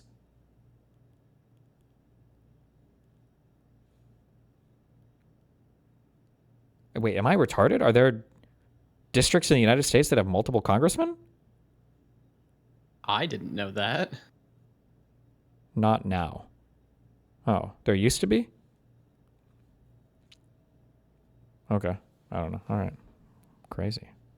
Wild country. But organizers such as can be employed to achieve discriminatory ends. Okay. In this case, observing that a switch to at-large elections could be a method to maintain white control of the political process, explaining that a change to at-large voting could nullify the choice or the ability of minority voters to elect their candidate of choice. The court also cited strong evidence that the legislature had done so in the case at hand. Writing at a time when the Democratic Party was dominant in much of Texas, the court noted that a white-dominated organization, which had effective control over candidate slating within that party, had engaged in racial campaign tactics in white precincts to defeat candidates who had the overwhelming support of the black community, thereby effectively excluding the black community from participation in the Democratic primary selection process. Alito cummed writing this when the Democratic Party was majorly racist. You know he loved to put that in. Okay. Before the swap or whatever? Kind of, yeah. The court likewise cited evidence that the legislature had invidiously excluded Mexican Americans from effective participation in political life, specifically in the election of representatives to the Texas House of Representatives. Thus, White presented a situation in which circumstantial evidence suggested very strongly that the state had created multi-member districts for the purpose of diluting minority votes. A few years later, when Congress looked for language that would abrogate Mobile v. Bolden's interpretation of Section 2, it included terms that were nearly identical to language used in white. The accompanying report of the Senate Judiciary Committee explained that the amendment's purpose was to repudiate Bolden and establish a new vote dilution test based on white. It's pronounced Mobile. Mobile, Alabama. This court first construed the amended version of Section 2 in Thornburg v. Gingles. Gingles concerned a challenge to North Carolina's multi-member districting scheme on the ground that it diluted the vote of black citizens. In 1986. I don't believe you that multiple representatives were... Hold on. I don't even know what that would look like. Would that just be like a district that's so big they get like 2? Oh, never mind. Multi-member districts are electoral districts that elect more than one representative to a legislative body. They're prohibited in the House of Representatives. As of when?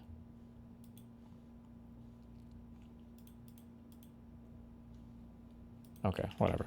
You're lucky. All right.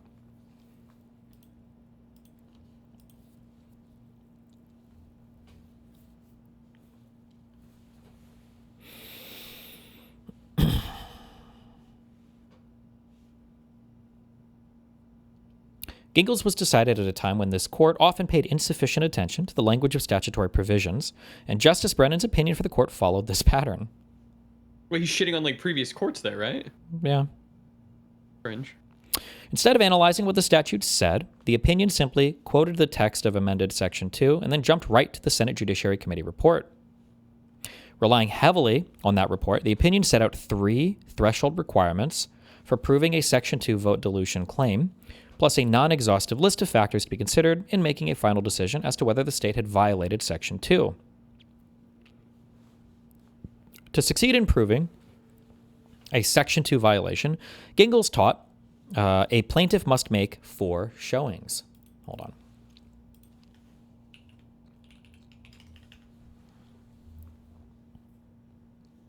First, the plaintiff must show that the minority group in question is sufficiently large and geographically compact to constitute a majority in a reasonably configured district. A district is reasonably configured, we later explained, if it comports with traditional districting criteria, such as being contiguous and reasonably compact. Second, the minority group must be able to show that it is politically cohesive. Third, the minority must be able to demonstrate that the white majority votes sufficiently as a block. The minority group must be able to demonstrate that the white majority votes sufficiently as a block to enable it to defeat the minority's preferred candidate. Third, the minority must be able to demonstrate that the white majority votes sufficiently as a block to enable it to defeat the minority's preferred candidate. And finally, a plaintiff who demonstrates the 3 preconditions must also show, based on the totality of circumstances, that the political process is not equally open to minority voters. Okay. This is our Gingles test.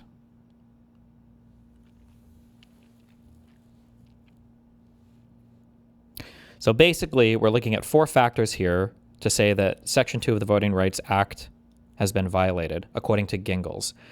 Gingles would argue that, firstly, we have to be talking about like a real minority group that exists in a decent size and place. So like if you've got a state of 10 million people and you've got like a minority of like 27 like rare Chinese people, whatever, this is not like a voting group that's sufficiently large. Or if you've got like a state of 10 million people and there's like 100,000 Taiwanese people, well, those would be Thailandish people, Thai people, but they're like scattered completely throughout the state. You couldn't realistically make a geographically compact district to represent these people. So you have to show that it's a sufficiently large group of people and it's in a geographically compact area. That's the first thing. And then the second is that the group has to demonstrate somehow that they are politically cohesive. So if it's like a 50-50 split on all of their voting across like multiple issues or candidates, then it would fail at that point. And then third, the minority group, third, they have to be able to demonstrate that the white majority votes consistently enough in order to defeat the minority's preferred candidate. So basically, all the white people are tending to vote in a certain way such that it's always going to, or at least is able to defeat the minority group's preferred candidate. And then if all three of these things have been shown, then based on then the final thing is a plaintiff who demonstrates the conditions must also show based on the totality of circumstances the political process is not equally open to minority voters. I feel like the fourth thing would just follow the three, but maybe this is something there. But okay, that's the all right. In later cases, redistricting plans that states created to comply with the Voting Rights Act were themselves challenged as racial gerrymanders. This court approached such cases by building on the framework from other racial discrimination cases under the Equal Protection Clause. When we say Equal Protection Clause, we're talking about... Wait. It's always the 14th Amendment, right? Hold on. The 14th is just everybody has like rights inalienable to them. Doesn't matter race, color, or what. Well, we had a few things in the 14th Amendment, but the first is considered the Equal Protection Clause, I believe. All persons born or naturalized in the United States and subject to the jurisdiction thereof are citizens of the United States and of the state wherein they reside. No state shall make or enforce any law which shall abridge the privileges or immunities of citizens in the United States or of the United States, nor shall any state deprive any person of life, liberty, or property without the no, that's not it. I'm sorry. Hold on. Or wait, isn't it? Nor deny to any person. Oh no, it is. Sorry. Nor shall any state deprive any person of life, liberty, or property without due process of law, nor deny to any person within its jurisdiction the equal protection of the laws.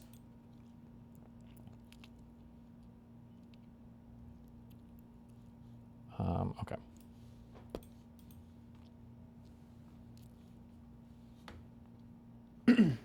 Really?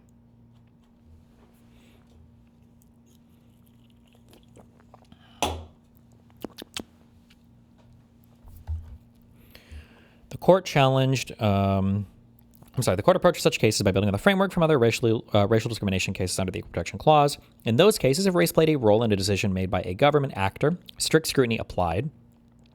Under this standard, the government needed to assert a compelling interest that justified its use of race, and if the analysis progressed beyond this point, the government had to show that its use of race was narrowly tailored to vindicate that interest. I believe the two key phrases here when you're looking at strict scrutiny cases is you're going to see compelling interest is going to pop up a lot, and narrowly tailored. If you ever see those phrases, you're usually looking at a strict scrutiny case. The court modified this framework for racial gerrymandering cases. Although any use of race in government decision-making generally triggers strict scrutiny, in gerrymandering cases, a challenger must show that race was the government's predominant consideration. And in cases where race predominated, states would sometimes assert that compliance with the Voting Rights Act provided a compelling interest justifying the use of race, yet we never decided whether compliance with the act could constitute a compelling interest. Instead, we repeatedly assumed, without deciding that the Voting Rights Act could constitute a compelling interest, because in all those cases, the act actually did not demand the state's race-predominant districting. Did not demand race-predominant districting. Thus, the states in those cases could not satisfy strict scrutiny, regardless of whether compliance with the Voting Rights Act could provide a compelling interest. Hold on.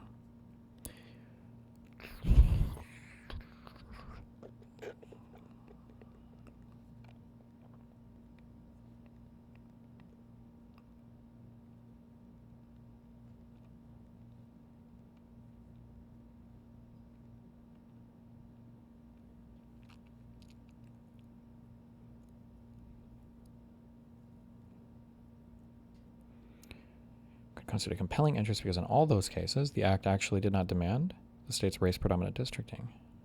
Thus, the states in those cases could not. Okay. Is this kind of saying what he said in like the first paragraph or whatever? How they just like assumed for 20 years? No. Okay.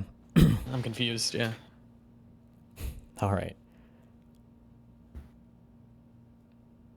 I think I'm seeing the path to get rid of that totality of circumstances. Okay, so if I make a law and the law says past 10 p.m., nobody, or past 10 p.m. there's a curfew or something, right?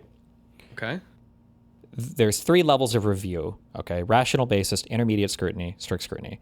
This would be a law that it impacts everybody equally. It's not cutting against like some fundamental right. Hold on, let me bring up, just so I'm 100% getting these correct.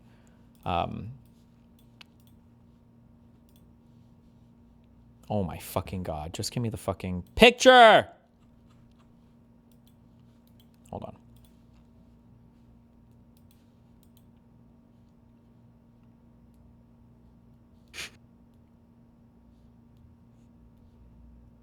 I can't read that. Hold on. Kill yourself. I'm holding.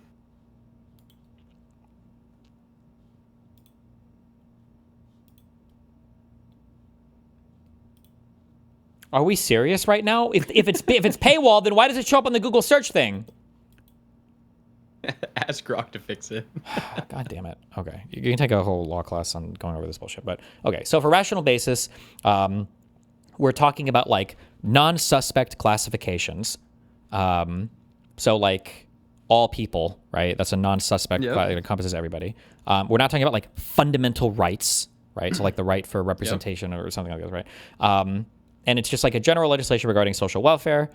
So like a curfew law, right? I don't know if right to movement, but like so rational basis basically just means if somebody challenges that law as constitutional, the court's going to look at that law, and the court's going to say, basically, can the state give me like any good reason why this should exist? And as long as the state can articulate some kind of like, yeah, we just think that like people kill each other past like curfew, it's not good. Basically, the court's going to like give it to you, right? Basically, every single law is expected to survive a rational basis review, unless the legislature is fucking retarded. You pass it. Somebody challenges it, like as long as it's not a crazy class, not it's pretty easy to pass. 100%. It would be expected. It doesn't matter about your fundamental rights. All right, correct. We're understanding. Yes, got it. So the second level of review is referred to as, sometimes people will call it intermediate scrutiny. I think I've heard heightened scrutiny, but intermediate scrutiny is the second level. So intermediate scrutiny is going to deal with quasi-suspect classifications. I think here they have genders and alienage.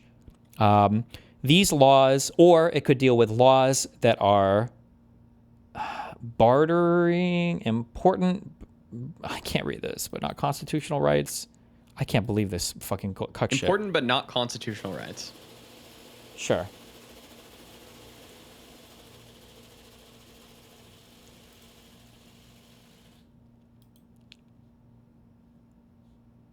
Illegitimacy or gender? I don't know what the fuck illegitimacy is. But okay, whatever. So like, let's say that I make a law where I have like, we have laws where we can defend, somebody should tell me if this is actually true or not, like female-only gyms. I believe these are things that I think you can challenge, like the existence of these things for whether or not you're legally allowed to have these in existence. I think that might trigger an intermediate scrutiny review because you have a quasi-suspect class gender involved. And then in an intermediate scrutiny review, this one is considered by default against the government. The government would have to make, it would have to prove that there is a substantial relationship between the class that's implicated and some important government interest here. So like I think the government could make the argument that we believe that having places where women can go to the gym and feel not harassed by men, that's a compelling state interest, and you obviously have to be able to defend the class of women there. So like this is why it's narrowly tailored to women, like and female gyms, like that's it, right? So you can have gyms narrowly tailored. It only applies to the gym. You couldn't make like a whole women's conference center or only women's or whatever. It just has to be a gym. There can't be like exclusive like business opportunities or crazy shit, right? It's a gym for women. There's a class that we've implicated. There's a reason why, and we have a compelling state interest to talk about it. This would be like an intermediate scrutiny thing, okay? Would intermediate scrutiny also be for like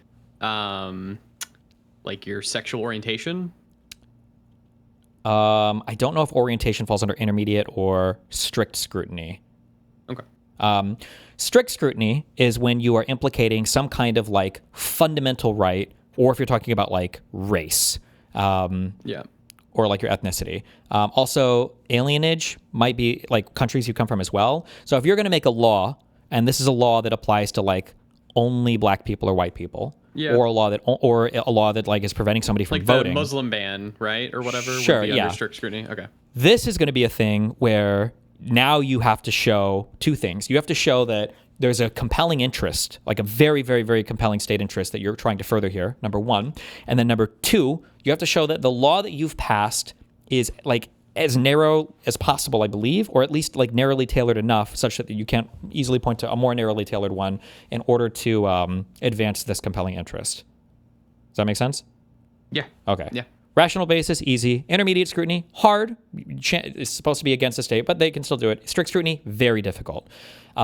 Sometimes in court cases, what the people are actually arguing on, they're not actually arguing whether or not they can pass some level of scrutiny. They're usually trying to argue for the scrutiny. So, for instance, when it came time to do the porn ban, not the porn ban, but whether or not laws that were mandating IDs for pornography consumers in states, whether or not these laws were constitutional, one of the terms that kept coming up a lot had to do with whether or not the material on pornography websites the majority of it was obscene.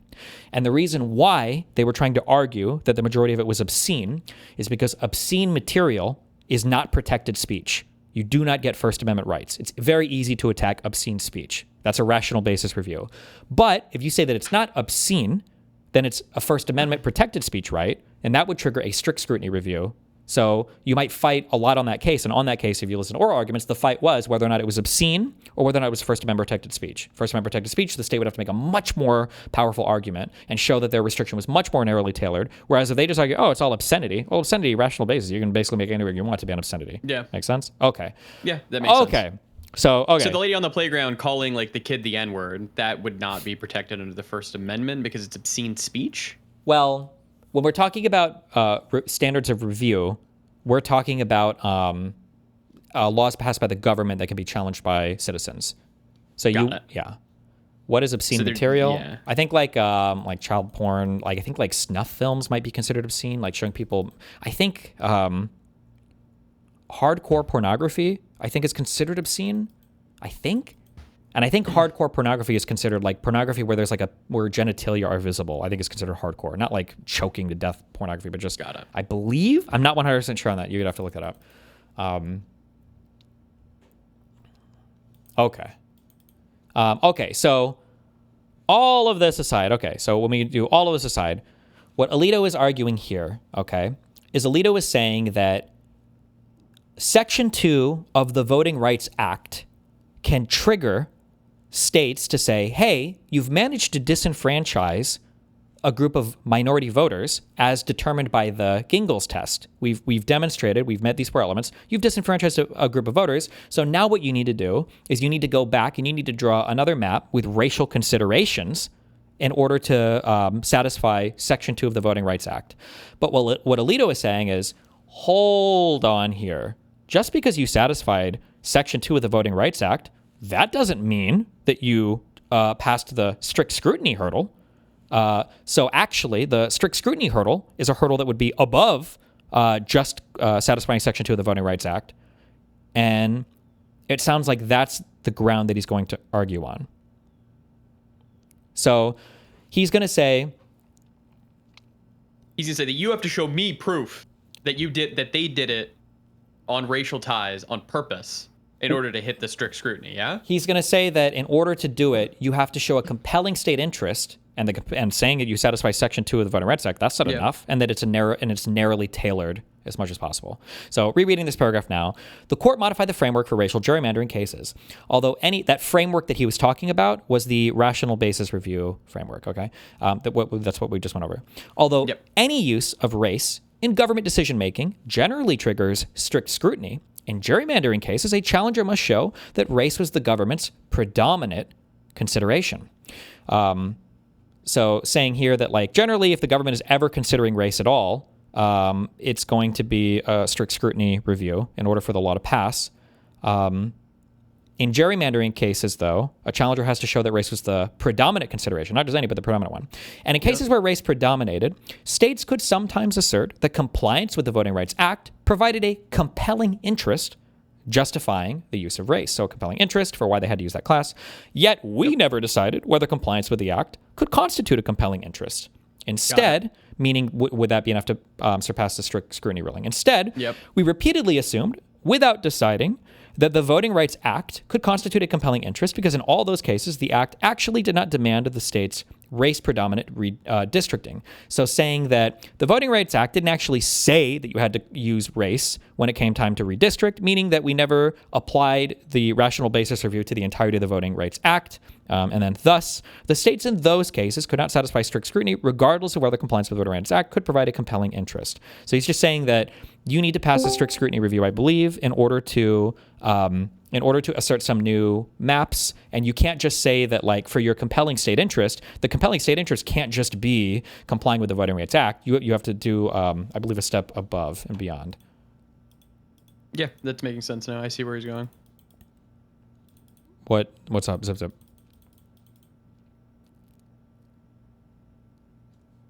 Hold on. Can you hear me? Yes. Just a quick thing. You said earlier that you're saying that Alito wants to get rid of the part totality of circumstances because then you can... Well, maybe. That was a prediction I made, but I have no idea if that's going to pan out or not because I'm still reading the decision. But that was it felt like he was going to try to get rid of that. So sure. So just real quick to kind of... And it's already been kind of explained. I think you read it a little incorrectly. What they're saying with the part of the totality of circumstances is the part that helps Alito in his argument in this case, because based on Section A. Well, here, wait, we'll get to that. He hasn't made that argument at all yet. When I get to that, I'll read it. I don't think we've gotten to that yet, though. I don't even know if he's used totality of circumstances yet. That might have been in the syllabus, but I'm reading through the opinion. I'm sure he'll get to that in the opinion, though. Okay. It was in syllabus. Yeah, but syllabus. I'm not interrogating the syllabus text because Alito will make the argument in long form in the actual opinion. So. Okay, I love you. I'm just going to hang out because you're triggering me. Good. Listen to this. In later cases, redistricting plans that states created to comply with the Voting Rights Act. We already have this. Where were we? The court modified the framework for racial gerrymandering cases. Okay, we just read this as a whole thing we went over. Instead, we repeatedly assumed, without deciding, that the Voting Rights Act could constitute a compelling interest because in all those cases, the act actually did not demand the state's race-predominant redistricting. Thus, the states in those cases could not satisfy strict scrutiny, regardless of whether compliance with the Voting Rights Act could provide a compelling interest. Regardless of whether the Voting Rights Act could not satisfy, regardless of whether race-predominant. Okay. The first case in which the court explicitly made this assumption was Miller v. Johnson, which concerned a majority black district. Let me just summarize real quick at the end of that. So, thus, the states in those cases could not satisfy strict scrutiny, regardless of whether compliance with the Voting Rights Act could provide a compelling interest. So they're saying here that, even if the Voting Rights Act did provide a compelling interest, that doesn't necessarily mean that...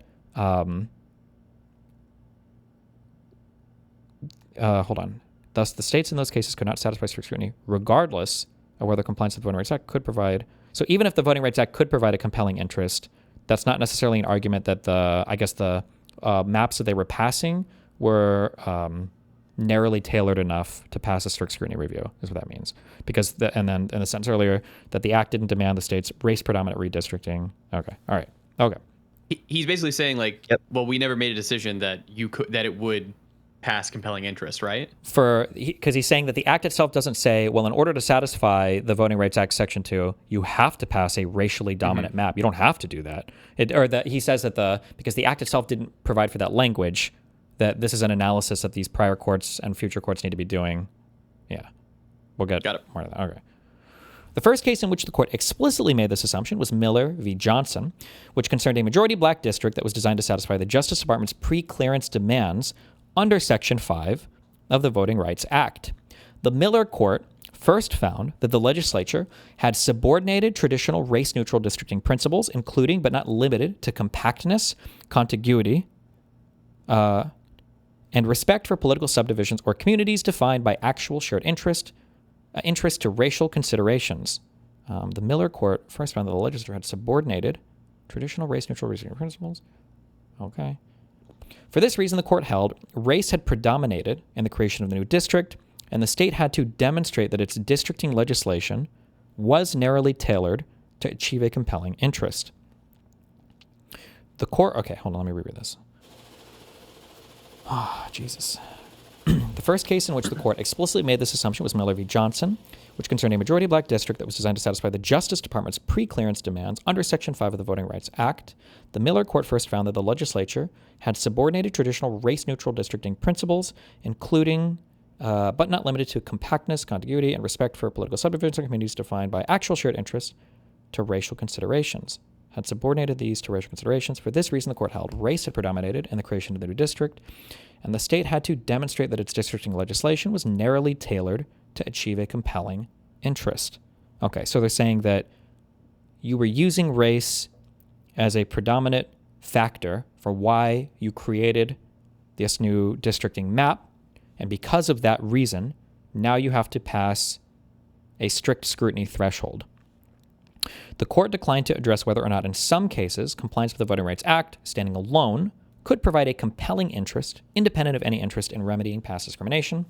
Instead, the court explained that the challenged district was not reasonably necessary under a constitutional reading and application of the Voting Rights Act, so the state's goal of complying with the act could not supply a compelling interest.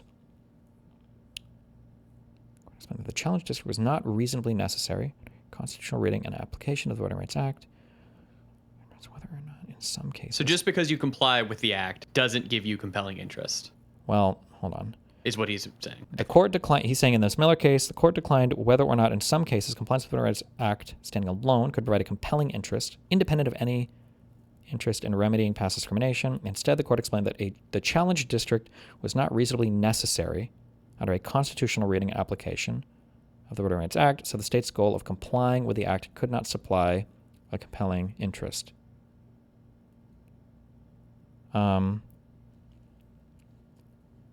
It seemed like the court said that it wasn't necessary. The challenge district wasn't necessary, and therefore it wasn't necessary even as reading the Voting Rights Act, and therefore It wasn't necessary to comply with the Voting Rights Act. Yes. So if you say that that's why you're doing it, it doesn't apply. Sure. Yes. Challenge district was not reasonably necessary under a constitutional reading and application of the Voting Rights Act, so the state's goal of complying with the act could not supply a compelling interest. Okay. So, like, if I were to say I need to create a new district, and I'm trying to get all of the Destiny voters in one district, and I'm trying to say that, like, well, look, isn't there, like, some racial discrimination or something? So we want to rebalance the district here, whatever. And then I put all the Destiny voters in one state or one district. But I can see that, like, any reasonable reading of the Voting Rights Act and the way that you've redrawn this district, it doesn't seem like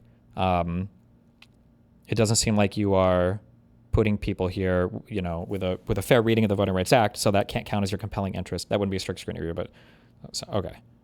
Say so compelling. Yes. Okay. Sorry. Okay. All right.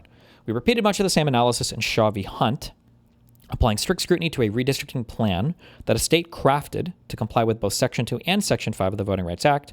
Once again, we did not reach the question expressly left open in Miller, whether the Voting Rights Act could itself provide a compelling interest to justify race-predominant districting. After assuming, arguendo, for the purpose of resolving this suit, that compliance with Section 2 could be a compelling interest, we held that the plan failed strict scrutiny because it was not reasonably required under a constitutional reading and application of the Voting Rights Act. Likewise, in Alabama, Legislative Black Caucus v. Alabama, we applied strict scrutiny to a race-predominant districting plan that the state had created for two purposes.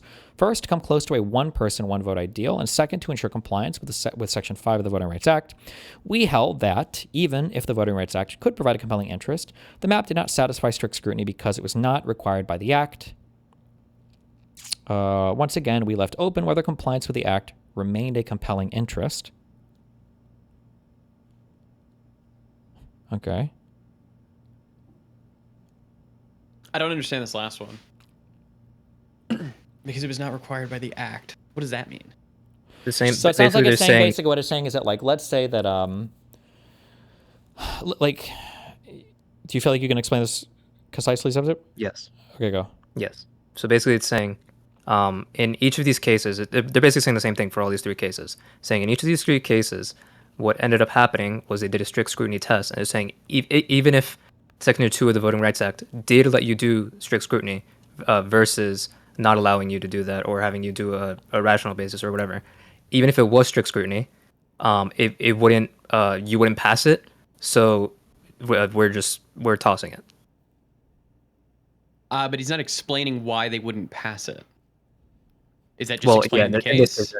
No, and because that's not the important part for the point that he's making in this point. Okay. It sounds like what he's saying The important part is that they left it open.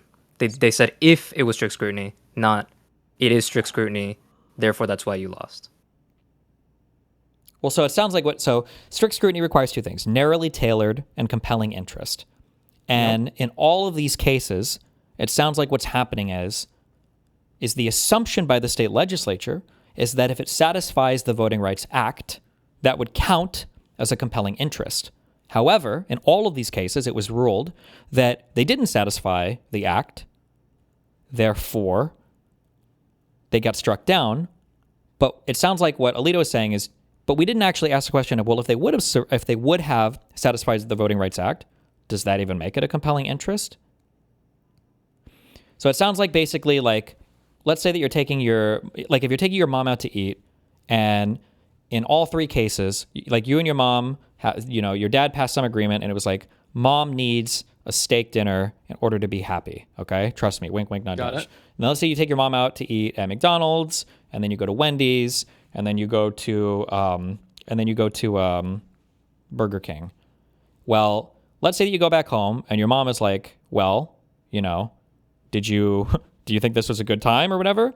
And then you go to your dad, and your dad is like, well, did you take her out to a steak dinner? And you look at all of the three places you took her, and they were all fast food places. And you're like, okay, well, actually, I didn't take mom out to a steak dinner for any of these. So it actually, like all of these sucked. It didn't work. All of the dinners were bad. Okay, they got struck down. Yeah. But what mom is saying in the background is, even if you did take me out to a steak dinner, I'm not even sure if that would have been good enough. But you didn't even take her out to a steak dinner, so we didn't even get to address that question. We didn't even get to touch that.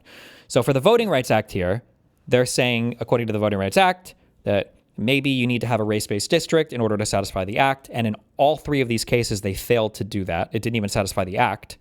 But the state legislatures were trying to satisfy the act because they thought that would count as a good dinner for mom. They thought that if they satisfied the act, then that would be a compelling interest, which would survive strict scrutiny. But what Alito is saying is, even if you took your mom out to get a steak, even if you did satisfy what was required by the Voting Rights Act, we don't know if that actually counts as a compelling interest as insofar as strict scrutiny is concerned. So that question is kind of open, basically, on whether or not the Voting Rights Act could require a race-based redistricting, or if there'd be another test you would have to apply, I think, yeah.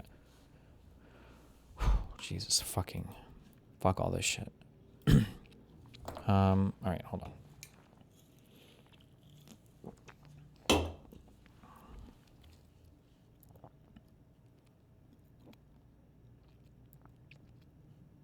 In Cooper, in Cooper, we continued our long-standing assumption that complying with the VRA is a compelling interest. Again, we did not need to resolve this question because a constitutional reading and application of the Act did not require the district at issue. I just had a fucking brain blast moment where I'm understanding maybe why dicta or why court justices will sometimes opine on shit. And I wonder if it has to do with stuff like this. Like if I would have read any... Yeah, so they can do this shit. Yeah, if I would have read past Supreme Court decisions and a Supreme Court justice were to start writing, well, actually, even if they satisfy this is what I think, blah, blah, blah. I think I would have said, why the fuck are you writing on this? I think a phrase I've used commonly in the past is, this is even a question before the court. You have no business writing on this. This is dicta. This isn't part of the whole, why are you writing on this? This doesn't make any sense. I don't know why you're addressing this now. And I'm seeing now here in Alito's opinion that because the court was silent on that issue, that wasn't directly before the court, the argument could be made that a activist judge in the future could say, well, they didn't actually write shit about what could have happened, and now I'm going to tell you what should happen because they didn't write on it. Maybe. I don't know if that's a good reason to write. That's maybe why they do a spiel. Sometimes maybe, but there's like back and forth. You can go so much on random shit. And because of this, Alito can quote mine from every single one of these cases, even if everything else in the case has nothing to do with it or might contradict it, he can get these quotes. Correct. So like imagine going back to mom and dad, imagine if mom would have ever said, like, if you take me out to a steak dinner, that'll be enough. I love steak. I would be happy to go out for steak. Yes, please, next time just a steak dinner. But if mom just says every single time you take her to a fast food place, this sucked, fuck you, this sucked, fuck you, this sucked, fuck you. And then eventually in the future you want to argue with mom, I could have taken you out to the Outback Steakhouse and you would have been happy. Mom can go, really? Go back and look at any of the times I complained about the fast food place you took me to and show me in there where I ever said a single time any steak dinner would be sufficient. And now you can't. Now you're fucked because every time mom shot down your dinner plans, all she said was, just not good enough. You didn't say shit. Yeah. So now in all of these past cases related to the Voting Rights Act, there was never a comment made on whether or not simply satisfying the Voting Rights Act is a compelling reason to have a racially gerrymandered thing, because the courts never addressed that question because they didn't even pass the threshold. The state gerrymandering maps didn't even pass the threshold of satisfying the Voting Rights Act. They've been silent on that question, which now gives Alito the ability to talk about it here. And Sotomayor and Kagan and everybody else, I'm guessing for the rest of this, when they go to write their response, they're not going to be able to quote anything from the past court on it because the past court didn't comment on it. Well, maybe they did, though. I guess we'll say their responses, but that would be maybe one reason why courts opine on things, maybe. But I'm sure there's a million, whatever. But okay. Again, we did not need to resolve this question because a constitutional reading and application of the act did not require the district at issue. And again, in Wisconsin legislature, we once more assumed that complying with the Voting Rights Act is a compelling interest. Well, it sounds like the court did write that there if it's a quote. But because the Wisconsin Supreme Court had not properly analyzed whether the act required the map at issue, we remanded for the court to undertake a full strict scrutiny analysis. This was the legal framework in place when the lawsuits involving Louisiana's congressional districts were filed and litigated in the lower courts. Alito gave us pictures. As noted earlier, the underlying litigation in this suit resulted from Louisiana's response to the population changes disclosed by the 2020 census.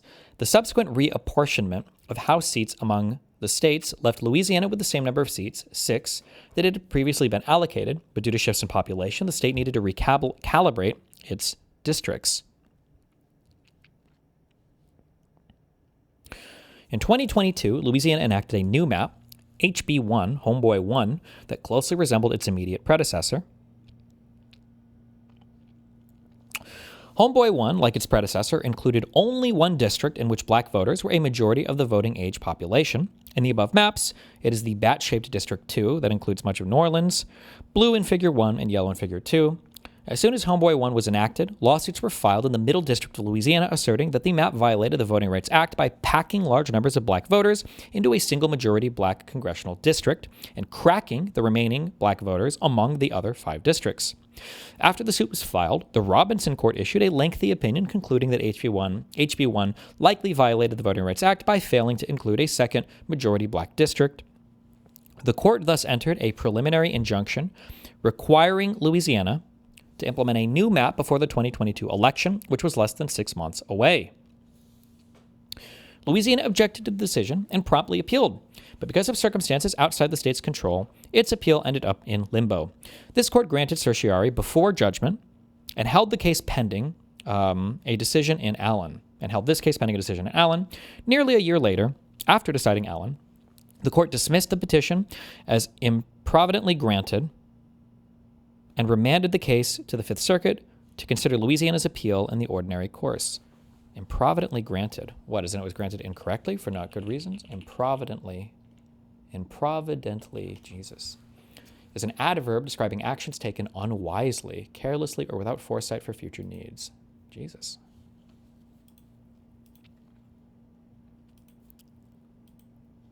Okay.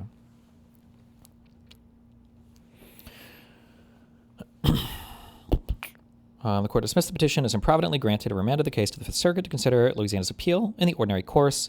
By that time, the 2022 election had passed, and the urgency that had justified the preliminary injunction was no longer present. In a tentatively worded opinion, the Fifth Circuit held that the Robinson District's court decision was valid when it was issued, but that the preliminary injunction was no longer needed. hold on 1 second.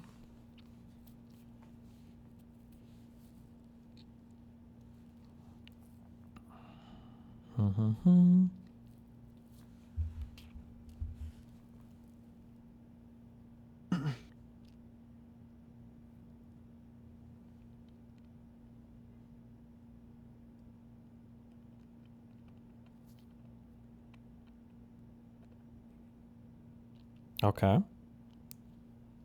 So that preliminary injunction was active through the 2022 election. So the challenge to that, what they claimed was a Voting Rights Act non-compliant map was not implemented through the 2022 election. It was enjoined by the district court. Okay. All right. Held that the Robinson Court was valid when it was issued, but the preliminary. Okay. In the absence of urgency, the Fifth Court remanded the case to the District Court with instructions to give Louisiana time to draw a new map. If Louisiana failed to do so, the Fifth Circuit suggested the District Court could proceed with a trial on the merits and, if needed, remedial proceedings. After the Fifth Circuit's remand, Louisiana did not have many options. In the Robinson decision, the District Court held the plaintiffs were likely to prevail. After the Fifth Circuit's remand, Louisiana did not have many options. In the Robinson decision, the district court held that the plaintiffs were likely to prevail on their claim that the Voting Rights Act demanded the creation of a second majority black district. So if Louisiana refused to adopt such a map, the district court would likely draw one and mandate its use. Wishing to avoid that outcome, Louisiana decided to draw its own map. After a deliberative process, Louisiana enacted the map at issue in this suit, SB 8.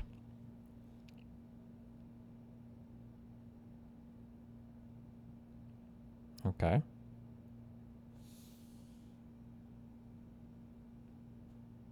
I don't know. It seems like we need individual or independent coalitions to come in and like do the maps. This seems really retarded. Well, maybe it's these are. Wait, real quick. In the Robinson decision, the district court held that the plaintiffs were likely to prevail. Likely to prevail on the success of a thing is an element for satisfying a preliminary injunction requirement. Why does this matter? They did prevail if they won. So why is this? Why are we talking likely to prevail? Are they saying likely to prevail like on appeal or something? Or I don't understand that. I don't know. Okay. Maybe that, I don't know. The issue with all of this is that you're in like you're trying to satisfy a law. I don't know if this is a hot take or not. This might be a really conservative take. I don't know where I'll be by the end of this. Is that I don't know if this law should have been passed like this or if we needed a constitutional amendment. Because we're relying on, it feels like a lot of what's the word I'm looking for? Not a penumbra of rights. When you're doing a there's a phrase, something statutory interpretation. What am I? There's a legalese phrase. What are you trying to say? Where you're like you're reading stuff that's like a natural consequence of an amendment, but it's not like written like express like we don't have a right to privacy, but there's a way to read, and there's a name for this, some kind of statutory construction or legal something. Is it construct? There's a right to privacy. Necessary implication. No, this is like a legal. It's a legal phrase.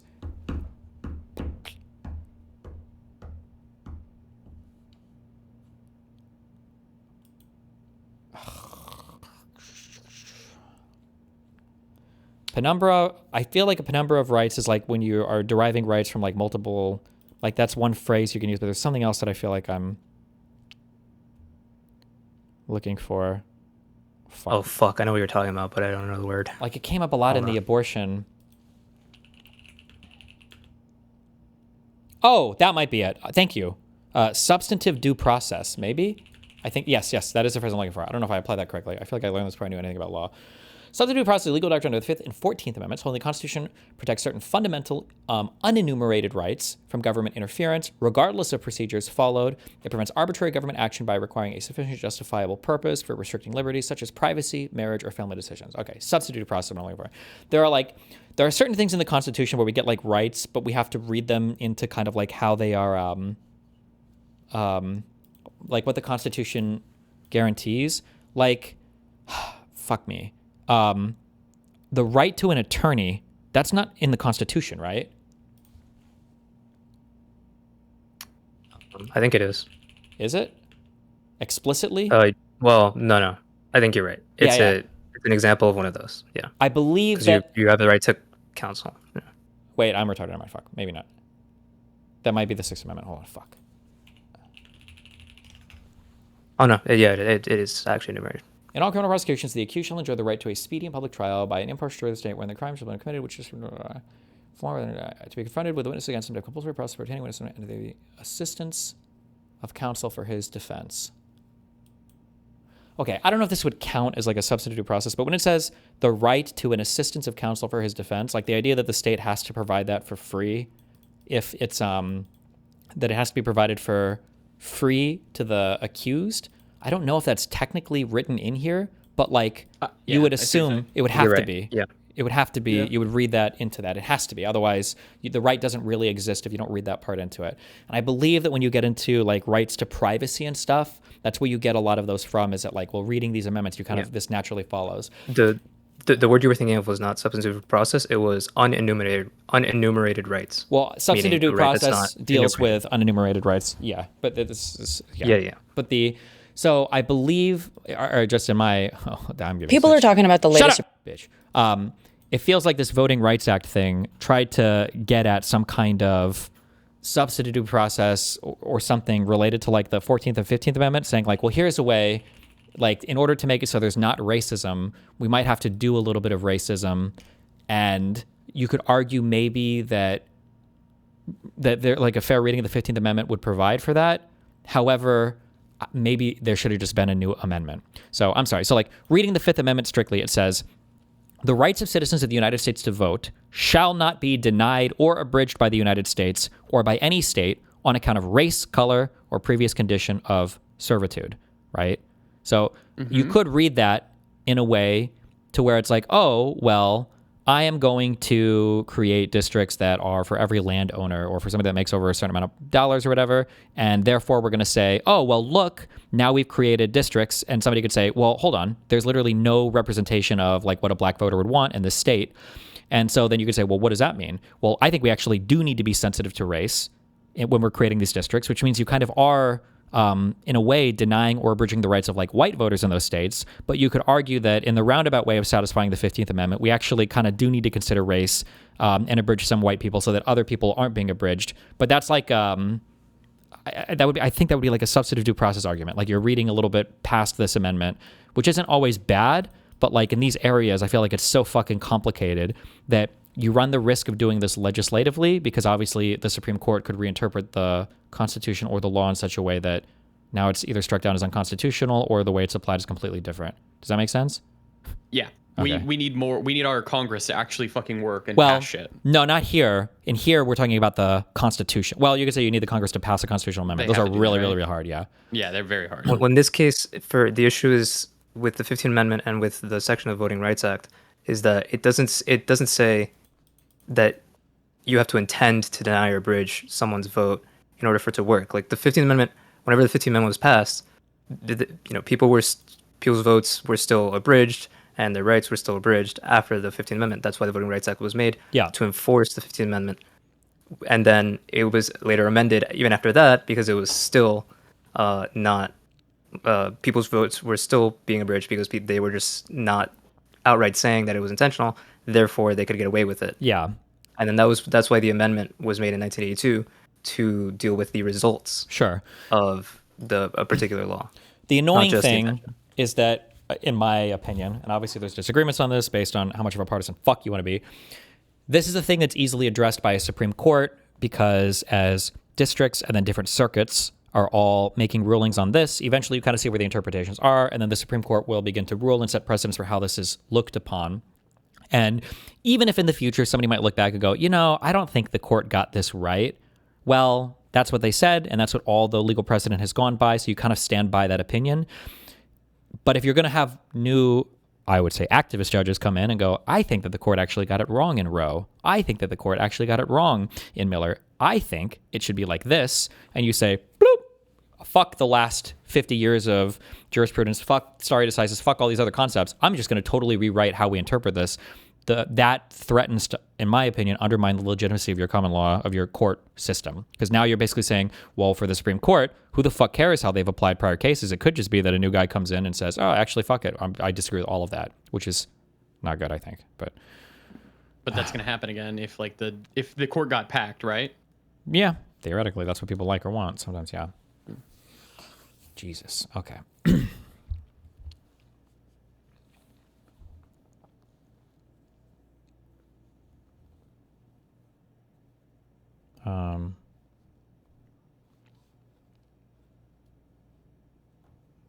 Okay, they enacted the map at issue in the suit, SB 8.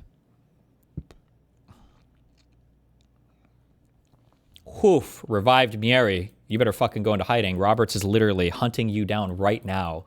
The fact that you would even imply that the Congress could usurp the role in a post-Chevron world where the court has explicitly made it clear that statutory interpretation is strictly in the purview of the Supreme Court and nobody else can touch that? How dare you say that Congress can inform us on any interpretation of constitutionality? Whew.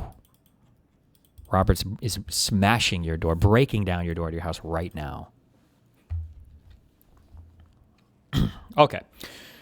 SB 8 retains the original majority-minority district from HB 1, above in yellow. It then adds an additional majority-minority district, District 6, above in green, to attain a majority black voting age population. District 6 connects black populations from Baton Rouge and Lafayette in the south-central region of the state with a black population of Shreveport in the far northwest of the state. SB 8 differed from the illustrative maps shown below, on which the district court relied in Robinson.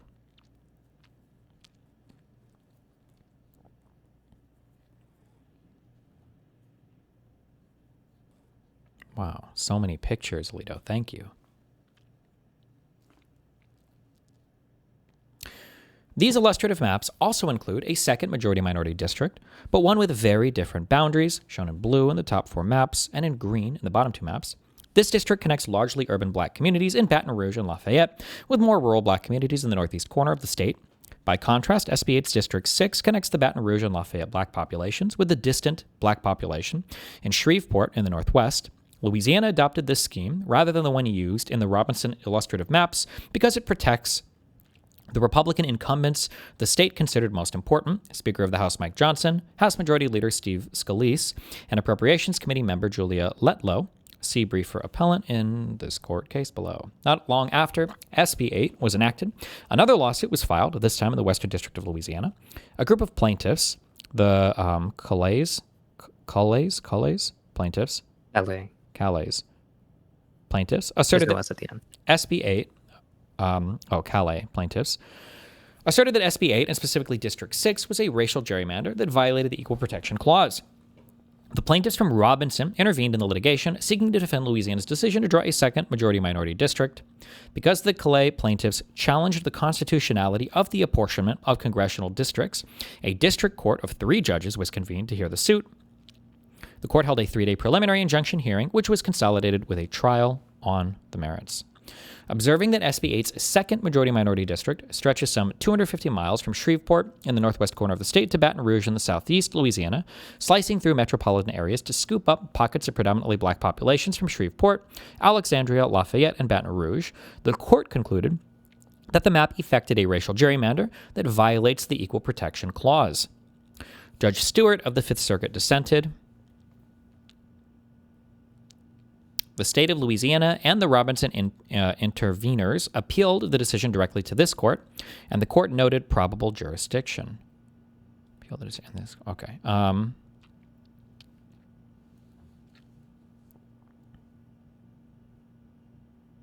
When it says that the court concluded that the map effected a racial gerrymander that violates the Equal Protection Clause, does that mean they did engage in the rational basis review? I imagine they must have. It's just saying that it was... Well, how would you determine, in order to determine if it violates equal protection, wouldn't you have to engage in that review? Not necessarily. That's what was happening in the previous cases, was that they weren't considering it strict scrutiny, but either way, it doesn't comport with the VRA.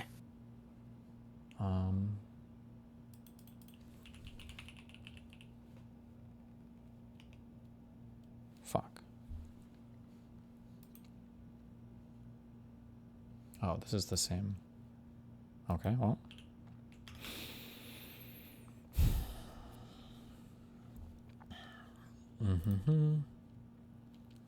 All right, hold on.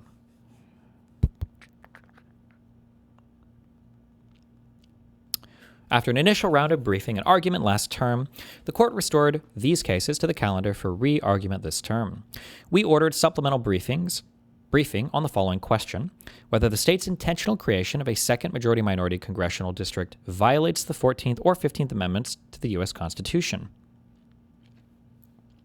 And because the state's intentional creation of a second majority-minority district had been prompted by an order suggesting that such a district is required by the Voting Rights Act, our question necessarily implicated the correctness of our long-standing assumption that compliance with the Voting Rights Act may justify what the Constitution generally condemns: the use of race as a basis for government action.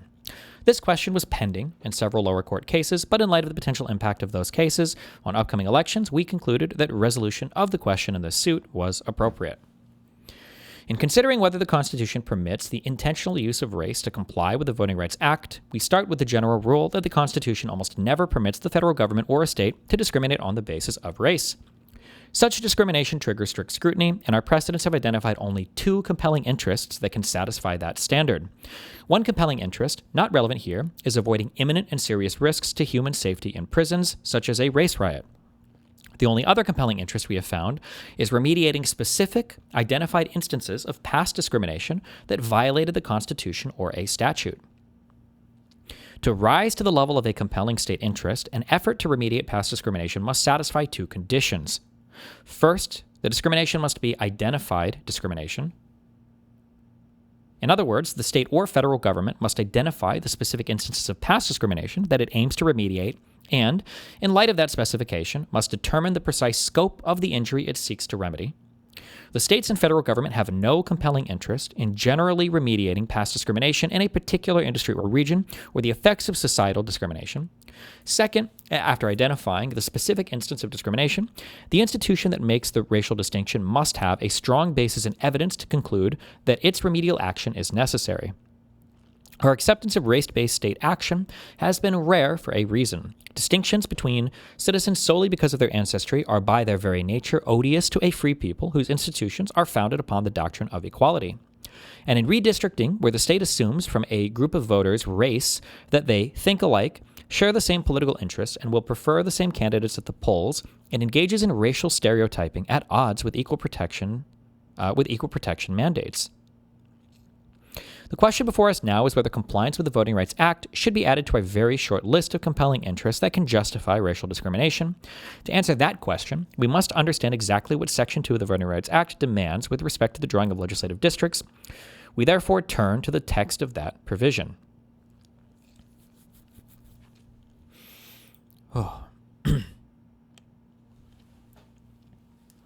As amended in 1982, Section 2 states, "No voting qualification or prerequisite to voting or standard practice or procedure shall be imposed or applied by any state or political subdivision in a manner which results in a denial or abridgment of the right of any citizen of the United States to vote on account of race or color, as provided in subsection B. A violation of subsection A is established if, based on totality of circumstances, it is shown that the political process is leading to nomination or election of the state." Okay, this is what we read earlier for the law.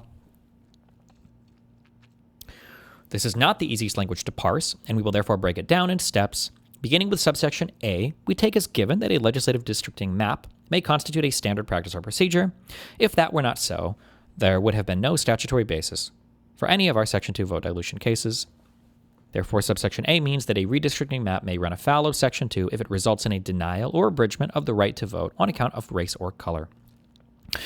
With that established, subsection B explains when such a denial or abridgment occurs, when the political processes leading to nomination or election are not equally open to participation by members of a racial group of voters, and that they have less opportunity than other members of the electorate to elect representatives of their choice, In this complicated verbal formulation, the key concept for present purposes is less opportunity than other members of the electorate to elect representatives of their choice.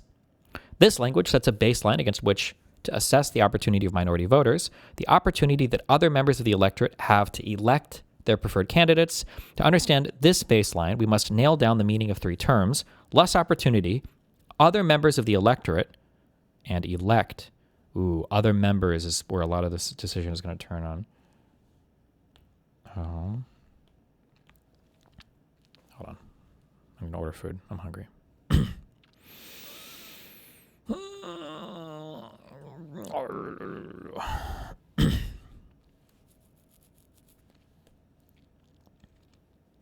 How far are you in your Lego build, man? I'm like halfway now. Wow. Not bad. Well, aren't you cool? What are you ordering? You know, I'm on a McDonald's kick right now, so. Okay. Some nuggets? My chicken nuggies, hell yeah. I hear that.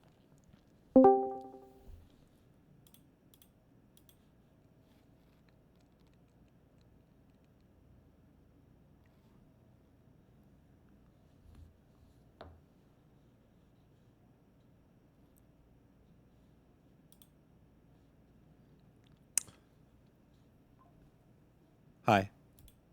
Hi, what's up? What's up? Nothing. Yo. Cool. What are you doing? Reading a Supreme Court ruling. Fuck me, bro. This morning starts with fucking Mr. Mutin just not. You know what it is? He just wants to fucking do Legos. That's it. Wow. He doesn't give a Is that fuck. true? All I this. wanted to do politics, and you were there fucking whinging for an Oh! No, it was he more called than you a that. It was whinger. 3 hours of Whinging. listening to Trump fucking ramble. It was an nonstop. hour of him rambling, which was awesome, by the way. It wasn't. It wasn't. Listen, we like different things. It's okay. No, you don't like that, and I don't like that. You were playing Legos. Politics is interesting. What do you mean I was playing Legos? You fucking retard. I wasn't touching the Legos. You were touching the Legos. No, I was taking notes. You were taking notes on Trump rambling. Yes. I can show you the book. I want to know what he was rambling about. Well, it's not always what he's rambling about, because I know the 50 times he says it. Hold on. He's gonna show us his notes. It's, hey, what if I use this piece right here? And what if I change the instructions so that actually... It was there was these poor kids that were surrounded by Trump, okay, and they couldn't do anything. They were. I'm ready. I'm ready. Just waiting. They were there for, I guess, the presidential fitness shit, and Trump was just fucking talking about nothing for an hour, and the kids were like, "The fuck? How do I leave? Can I go?" And Trump fell asleep halfway through. Trump said 4 miles, 1 shot, disabled the engine in the tanker. It seemed like a bit of a That leak was there, at so the I wrote end. it down. Okay, that's not true, first off. Second off was 42,000 protesters dead. Apparently he was talking about snipers there, where apparently there were like 200,000 women out there, and he was saying like snipers were shooting him in the fucking head. He also said Iran wants a deal, not what they say in public, but you know, in private they're saying that. He said 60% of the oil from Hormuz is China gets their 60% of the oil China gets from Hormuz, the Strait. Apparently Japan gets 90% of their oil from there. Don't know if that's true. Iran's inflation's at 150%. Apparently they're not paying their soldiers. Apparently this is being rumored in multiple sources. There's new trade routes maybe happening because they're learning habits. Maybe that. He talked about 47 years again, and he said that they knocked down 111 missiles at their ships in the Strait. What you're reading right now is the daily briefing that what's his face gives to you. Okay. Okay. All right. Just give me I know 10 minutes, and let me just get through section 1 of this, and then I'll be done. Okay.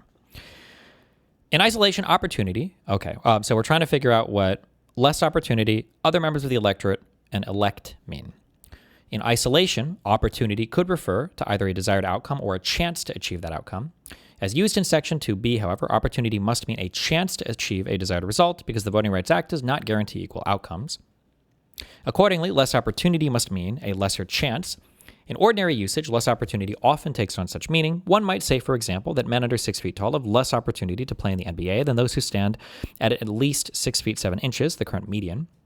The next term, other members of the electorate, specifies the comparator to be used in determining whether the group protected by subsection A has suffered or is threatened with suffering less opportunity to elect representatives of their choice.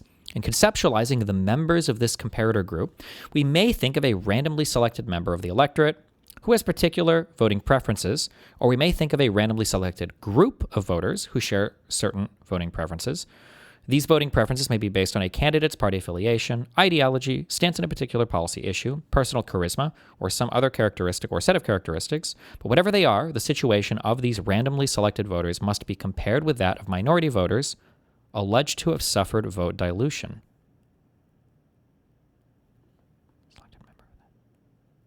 Is that true? Randomly selected? I would have assumed that you were comparing a group against another group of the same kind. That would have been my assumption. You would think so, right? Are not equally open to participation members of a class of citizens protected by subsection A, and that its members have less opportunity than other members of the electorate to participate in the political process.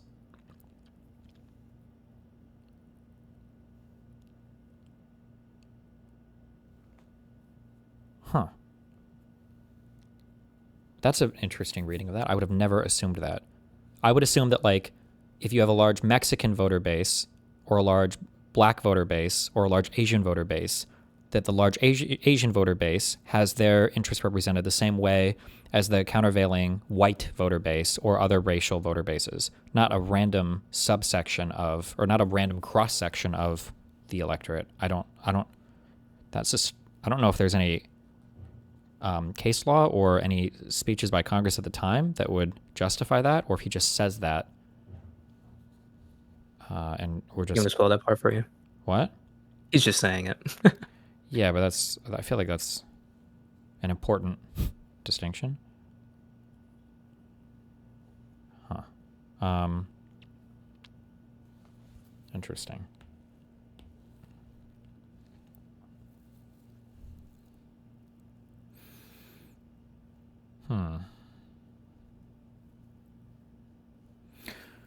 Okay. Wait. Okay. This brings us to the final term, to elect, as used in Section 2B. This term must refer to the achievement of electoral victory by casting a ballot. Putting all these terms together, the baseline is the chance enjoyed by non-minority voters to secure the election of their preferred candidates. What, then, is the chance that any given non-minority voter or group of non-minority voters has to secure the election of a preferred candidate? The answer to this question depends on the voting preferences of other voters in the district.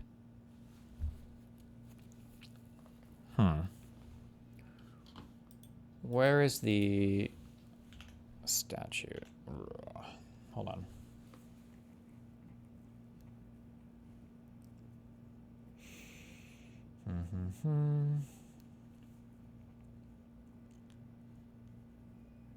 In that particular sentence, it's more accurate to the reading that you were saying, or the what I would say is the correct reading, because it's saying members of the non-minority is the baseline that you need to compare the minority's opportunity to.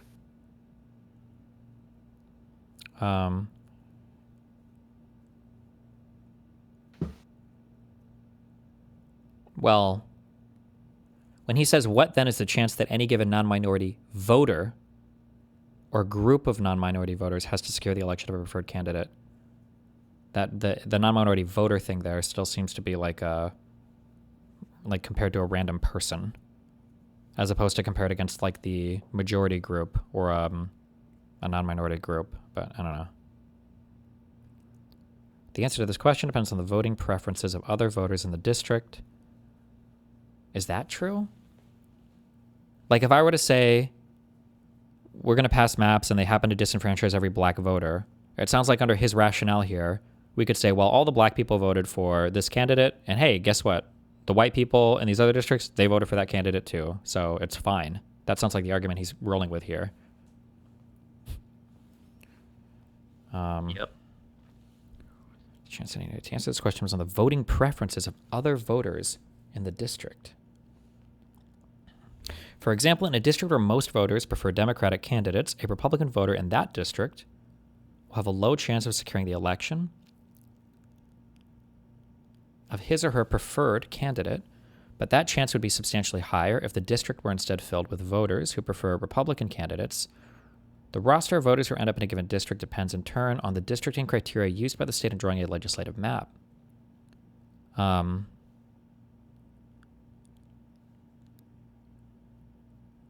don't think we care about that, though. We don't care who you prefer. We care about the class of people making the preference, right? Yep.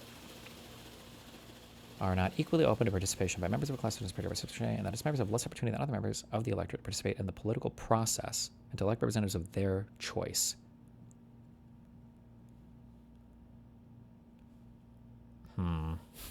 Okay, I don't... Okay. The roster of voters who end up in a given district depends in turn... Okay. If a districting map is produced by computer, as is generally the case today, we may think of all the parameters in the algorithm that the mapmaker uses. One necessary parameter would be the number of districts required by law, and another would have to be a range of inter-district population variations that is small enough to comply with the one person, one vote requirement.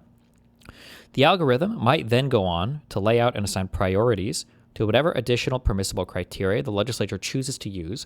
For example, the legislature might want to minimize changes in the prior map, avoid districts with contiguous territory, and avoid splitting counties or municipalities.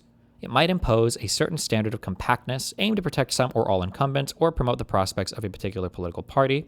When this algorithm is used, the map it produces may place a particular voter or group of voters in a district in which a majority generally agrees, generally disagrees, or only sometimes agrees with their voting preferences, but in any event, the opportunity of these members of the electorate to contribute their votes to a winning cause is whatever opportunity results from the application of the state's combination of permissible criteria. That is what our randomly selected individual voter and a group of voters can expect regarding their opportunity to elect a preferred candidate, and under Section 2, a minority voter is entitled to nothing less and nothing more. Huh, interesting. Saying, oh, you're mad that your district became majority white? You can still vote, can't you? Or at least in a proportion enough that like the broader electorate is representing. So basically, make a bunch of white friends and hope that they're voting in the way you want, and then you have no more case because there's at least another... Yep. Yeah, interesting. Okay. One thing that I hate sometimes about some of these Supreme Court decisions is like, so we're about to read 90 whatever pages, or I will over the next day or two. Sometimes there'll be like 2 pages. The immunity decision was like this, where they like, the most like divisive part of the ruling is kind of like just dealt with in a few pages. And then they go on to make all the analysis after that. And it's like, well, obviously, if we agree with how you define the statutory language here, I mean, everything else kind of logically follows. So I don't know what the fuck he's going to write about for the rest of this. Because, I mean, if we agree that the only thing that matters is the person you're voting for is ultimately voted for also by white people or in other districts, then sure, who cares? But, like, it sounds like for this, like, theoretically, I could challenge the districting in any state now if I get all the black voters in a state to vote one way that I know the white voters aren't going to vote with. Now I can claim, well, look, they all wanted to vote one way and the white people in the other places didn't, so now we need to redistrict. Which, I don't know, this sounds kind of silly. I don't know.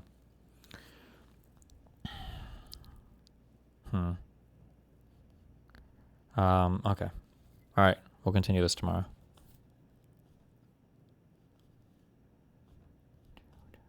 That's it? You didn't even get to the good part, man. Listen, a lot of bullshit here. Okay. It's a lot of bullshit. Jesus.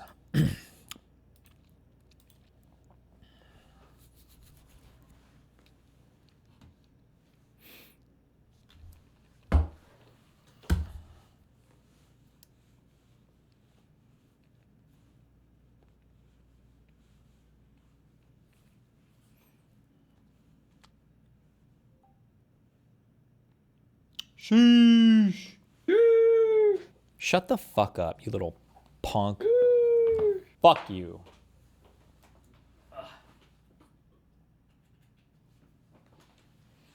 All right. We got to check up on our boy.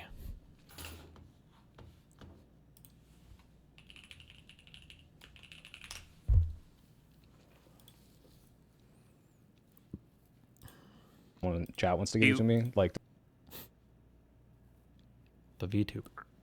Jewstalker. So can't say Penguin is my favorite, but it's not bad. All right. Hey, hold on. Let me. I'll set this up really quickly. Did that work? Yeah, we're good. Okay. Oh, well, not that one. Oh, this one. Yeah, you got a little secret amount. How much did you pay just for the 1 day avatar usage? Well, technically a guy or a couple of guys in my community who do that. So I've offered the money for like tokens and stuff because they do some AI generation stuff with it. But AI. How many bottles of water you Well, sorry, there's the base avatar and then there's like AI generated. It starts Think it that early. way. And even if she was, you basically just have to. Oh Jesus! Hold on. Oh, it's going good. How are you? Doing okay. I heard you had some criticisms of that Live and Learn episode. That amazing. You know, every episode's the best episode ever. All right, and throughout all of the snarkening of it all, I think we got to learn something. Right? Did you feel educated? What do you feel like you learned? No, I mean, I do think it was very chaotic. I would have preferred maybe half as much of the arguing and chaos that we had, because as much as I think that I don't like that article and Taylor deserves to be confronted on the way she reports it, it's been a really long time since we did that, and you know, there's other things we could have brought up, like the privacy laws that she covers that we didn't. So, yeah. Sure. Honestly, I would have been very sorry. 1 second. I would have been very excited for that conversation to happen. It just felt like you guys were trying to imply bias, and you spent, I think, 30 to 40 minutes arguing about what interests are. Yeah, I think that could have been clarified better, but do you know what we were trying to get at there? Yeah, you're trying to say that if she uses interest, is it in a Wait, hold on. I gotta address type of because way? I apparently you've got a lot of baggage and I've got a bunch of fucking dipshits in my chat right now. Guys, if anyone's saying Jewstalker, get the fuck out. You're banned. I don't know why people are saying it. I don't know if I want to know. Stop, please. Just let us have a conversation. Don't be fucking stupid. You guys know I hate drama slop. God, Go away. bro. All right, sorry, go ahead. Yeah, just have a conversation. Fuck, what were we even talking about? 1 second. I lost it. I lost the thread. Wait, is that actually what you're? What is Jizztickle short for? It's a disambiguation. It's I'll explain it to you in DMs, but there's no reason I can't. I'm not going to go into it. All right. Okay. Anyway, so, go ahead. It's nothing. It's like literally not a word. That's the thing. It's not like words, but it'll make sense if I explain it. Okay, so we were talking about. Oh, you were trying to ask me if I know what you're getting at. Yeah, You were like saying what that the if why is centrist she a calling slur to her, Olivia if she Juliana thinks a centrist? centrist is a slur? Yeah, if she thinks centrist is a slur, then that's indicative of bias. Now, would you think there's no bias in the article if she said progressive? No, but I think it's part of the indicative nature of it. I mean, like, for example, I think this is not as good of an example as just the title and the subheading, which is why focusing on it is not nearly as relevant. That's essentially my criticism, is that there are actual indicators of bias that you could go to if you want to talk about bias. Now, I don't even know, like, we can have the bias conversation after. I do have some questions I want to ask you before we even go into this. Yeah, sure. I just kind of jumped into it, so go ahead, wherever you want to. Yeah, no worries. But like, there are indicators of bias. There are a lot of indicators of bias, and I just really thought it was strange to argue one that even if the word progressive was there, I think you still feel like the article's equally biased. Like, I don't think it changes anything. And so even if you it's an example, it's not the best one, right? So like, yeah, her well, even using if you totally win that argument, you don't actually. The argument's not done. The fact that she fought us on it is kind of why it worked. I agree. What? This is the dumbest point ever. What? Like I stabbed a guy, I shot a guy, and then I exploded a guy's body. And it's like, okay, well, we're gonna argue. Like, did you actually stab the guy? And then like someone's like, well, hold on, does it matter? Like even if you stab the guy, or fuck, that was a horrible analogy. I don't need an analogy here. That's just a stupid point. This is the difference between necessary and sufficient. Like, actually, this isn't even necessary or sufficient. Just because there are 10 justifications for why an article is biased doesn't mean that one justification has to satisfy the claim of bias, right? If there are 10 things why an article justified, or why you can say this article is biased because of these 10 reasons, and then you knock down one of them, you go, well, just because you knocked that down, that didn't even change your conclusion. Like, it's still biased. Well, yeah, you go through the reasons one at a time. That's such a stupid point. I don't understand unless I'm misunderstanding this, like, what the fuck is the point of this saying? Like, yeah, of course, just knocking down one thing wouldn't change your opinion. That's generally opinions like around bias are going to be substantiated by tons of different factors, right? That it's not the best one, but when you look at it and say, Taylor, you were able to call this person a progressive in other contexts, but it's clear that you don't like Democrats. You like to use centrist as a derogatory term for Democrats. Wait, do you think it worked? Well, what do you mean by worked? I mean, I think it is very clear the way that she got defensive about this. It showed that, like, yeah, you did have a slant here. Yeah, this clearly shows that, one, you were, as soon as we call this out, you either say, well, isn't this accurate? And then you move to, well, actually, I didn't write that. And just all these, like, dodgy, like, contradictory answers, I think, make it look like, yeah, this is very clearly displaying your bias. What was the contradiction? That she, like, if you are defending it by saying, I didn't write that, you are pointing out that there might be a valid criticism of the way that this is being portrayed, right? Like, it's like, oh, if this is completely accurate, who cares if you wrote it? Well, who cares if you didn't write it? That's something like, oh, that wasn't me, right? This is a defense of, well, hey, if they did something bad, that's not my fault, right? Well, what was her defense? Jesus Christ! Okay, I didn't write that. The 15 people worked on this, and that wasn't my line, characterization of herself, right? Well, it's not. I mean, again, Taylor Rance has called her a progressive. Well, so like, as you think recently she's as lying? I do think she's lying. Yeah, I think she was being defensive. Okay.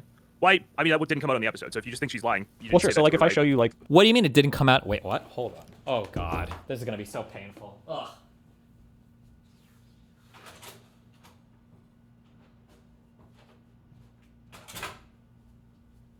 It's annoying because like the analysis is all going to be they hate me, so anything the opposite of me they're going to agree with, and Taylor's like on the opposite of me, so now Jewstalker, who was literally a massive fucking Fuentes fan, is now like roped into defending every single thing that's like anti-Ethan Klein, anti-Destiny, so then pro-Hassan, pro-Taylor Lorenz, and it's like, it is so cringe watching him like stumble like a blind child through political analysis to try to justify his political opinions. It's all like weird debate, pervert debate tactics, personal attacks. It's like just it's so, ugh. All right. A recent thing. Hold on, I don't have this on my screen. Do you have my stream open, or can I link this to you? You could present or whatever you like. You Yeah, can let's present if do you want, that. Let me present it. Okay, and then hold on. I need to make sure my stream can see it. Can I turn this on? Yes, I can. Cool. Okay. Can you see this? Yeah, I can see it. So this is from a podcast from a couple years before she wrote the article, 2023, and she's clearly able to describe in like explicit detail, like very explicitly, that this is a progressive person. She acknowledges this. So she says, "I've been dealing with Twitch streamers and content creators, and I would really go out and use social media." So even if you prove this, like her broad argument seemed to be that it wasn't really relevant to the article. The phrase she used to describe Olivia Juliana, like it's not materially changing the article in any way. Well, they're not trying to change the facts in the article. Just the first part is just representing that there's some bias of the writer. It doesn't change the accusations in the article, not but to even care about it, right? The point is that the reason she has changed the descriptor that she's using for this person is the same reason we have an issue with the entire article, which is the bias that it's going after people, not for just transparency, as she framed it at the beginning of our conversation, but because she's trying to attack these people as these like democratic shills who get all their talking points and extrapolate and play into all of the abuse that came out after this from people running away with the story, right? Sure. So at best, let's say all of that is true. At best, that's like 0.1% of whatever bias you're trying to point to there. Okay. So you're Okay. What? I guess we just make up numbers and sure. basically calling your guest like a liar who you don't trust already right off the bat and spending all this time hammering down on it. Now, she said it doesn't... Imagine claiming that I think there's proof of bias in your article is the equivalent to calling your guest a liar. Remember, their analysis from their perspective, this is a team sports game. And Taylor Lorenz is on their team. So you can't be challenging her like that. You can't have a critical conversation. You just have to be slurping up every single thing they say. That's his standard of analysis here. Doesn't really matter. This went through a bunch of vetting, right? Like, there's a whole bunch of stuff going into this. And I feel like probably when you say she has a bias, you mean there's a bias in a way that makes the article inaccurate or makes the article a poor piece of journalism, right? Because obviously she has a bias. Like, everybody's got a bias, right? Yeah.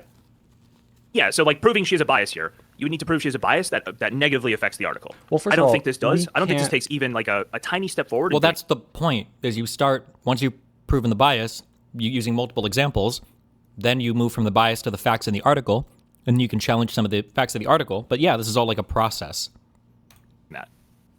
Not even a tiny step? Because I agree, this is not the best example, but why is this not... I really think this is like inconsequential in every possible way. What if she had said Zionist? I don't know if I would care about Zionists. Like, not about care about it. Like, I'm not trying to like gotcha here. I'm just saying like, if, I'm pretty sure Olivia Juliana like supports like some sort of Zionist policy to some degree, right? I don't know. Like, don't like fact check me on this, but like, let's just say she supported like a very explicitly Zionist candidate, right? And if you were to say this is a Zionist, Zionist creator Olivia Juliana, right?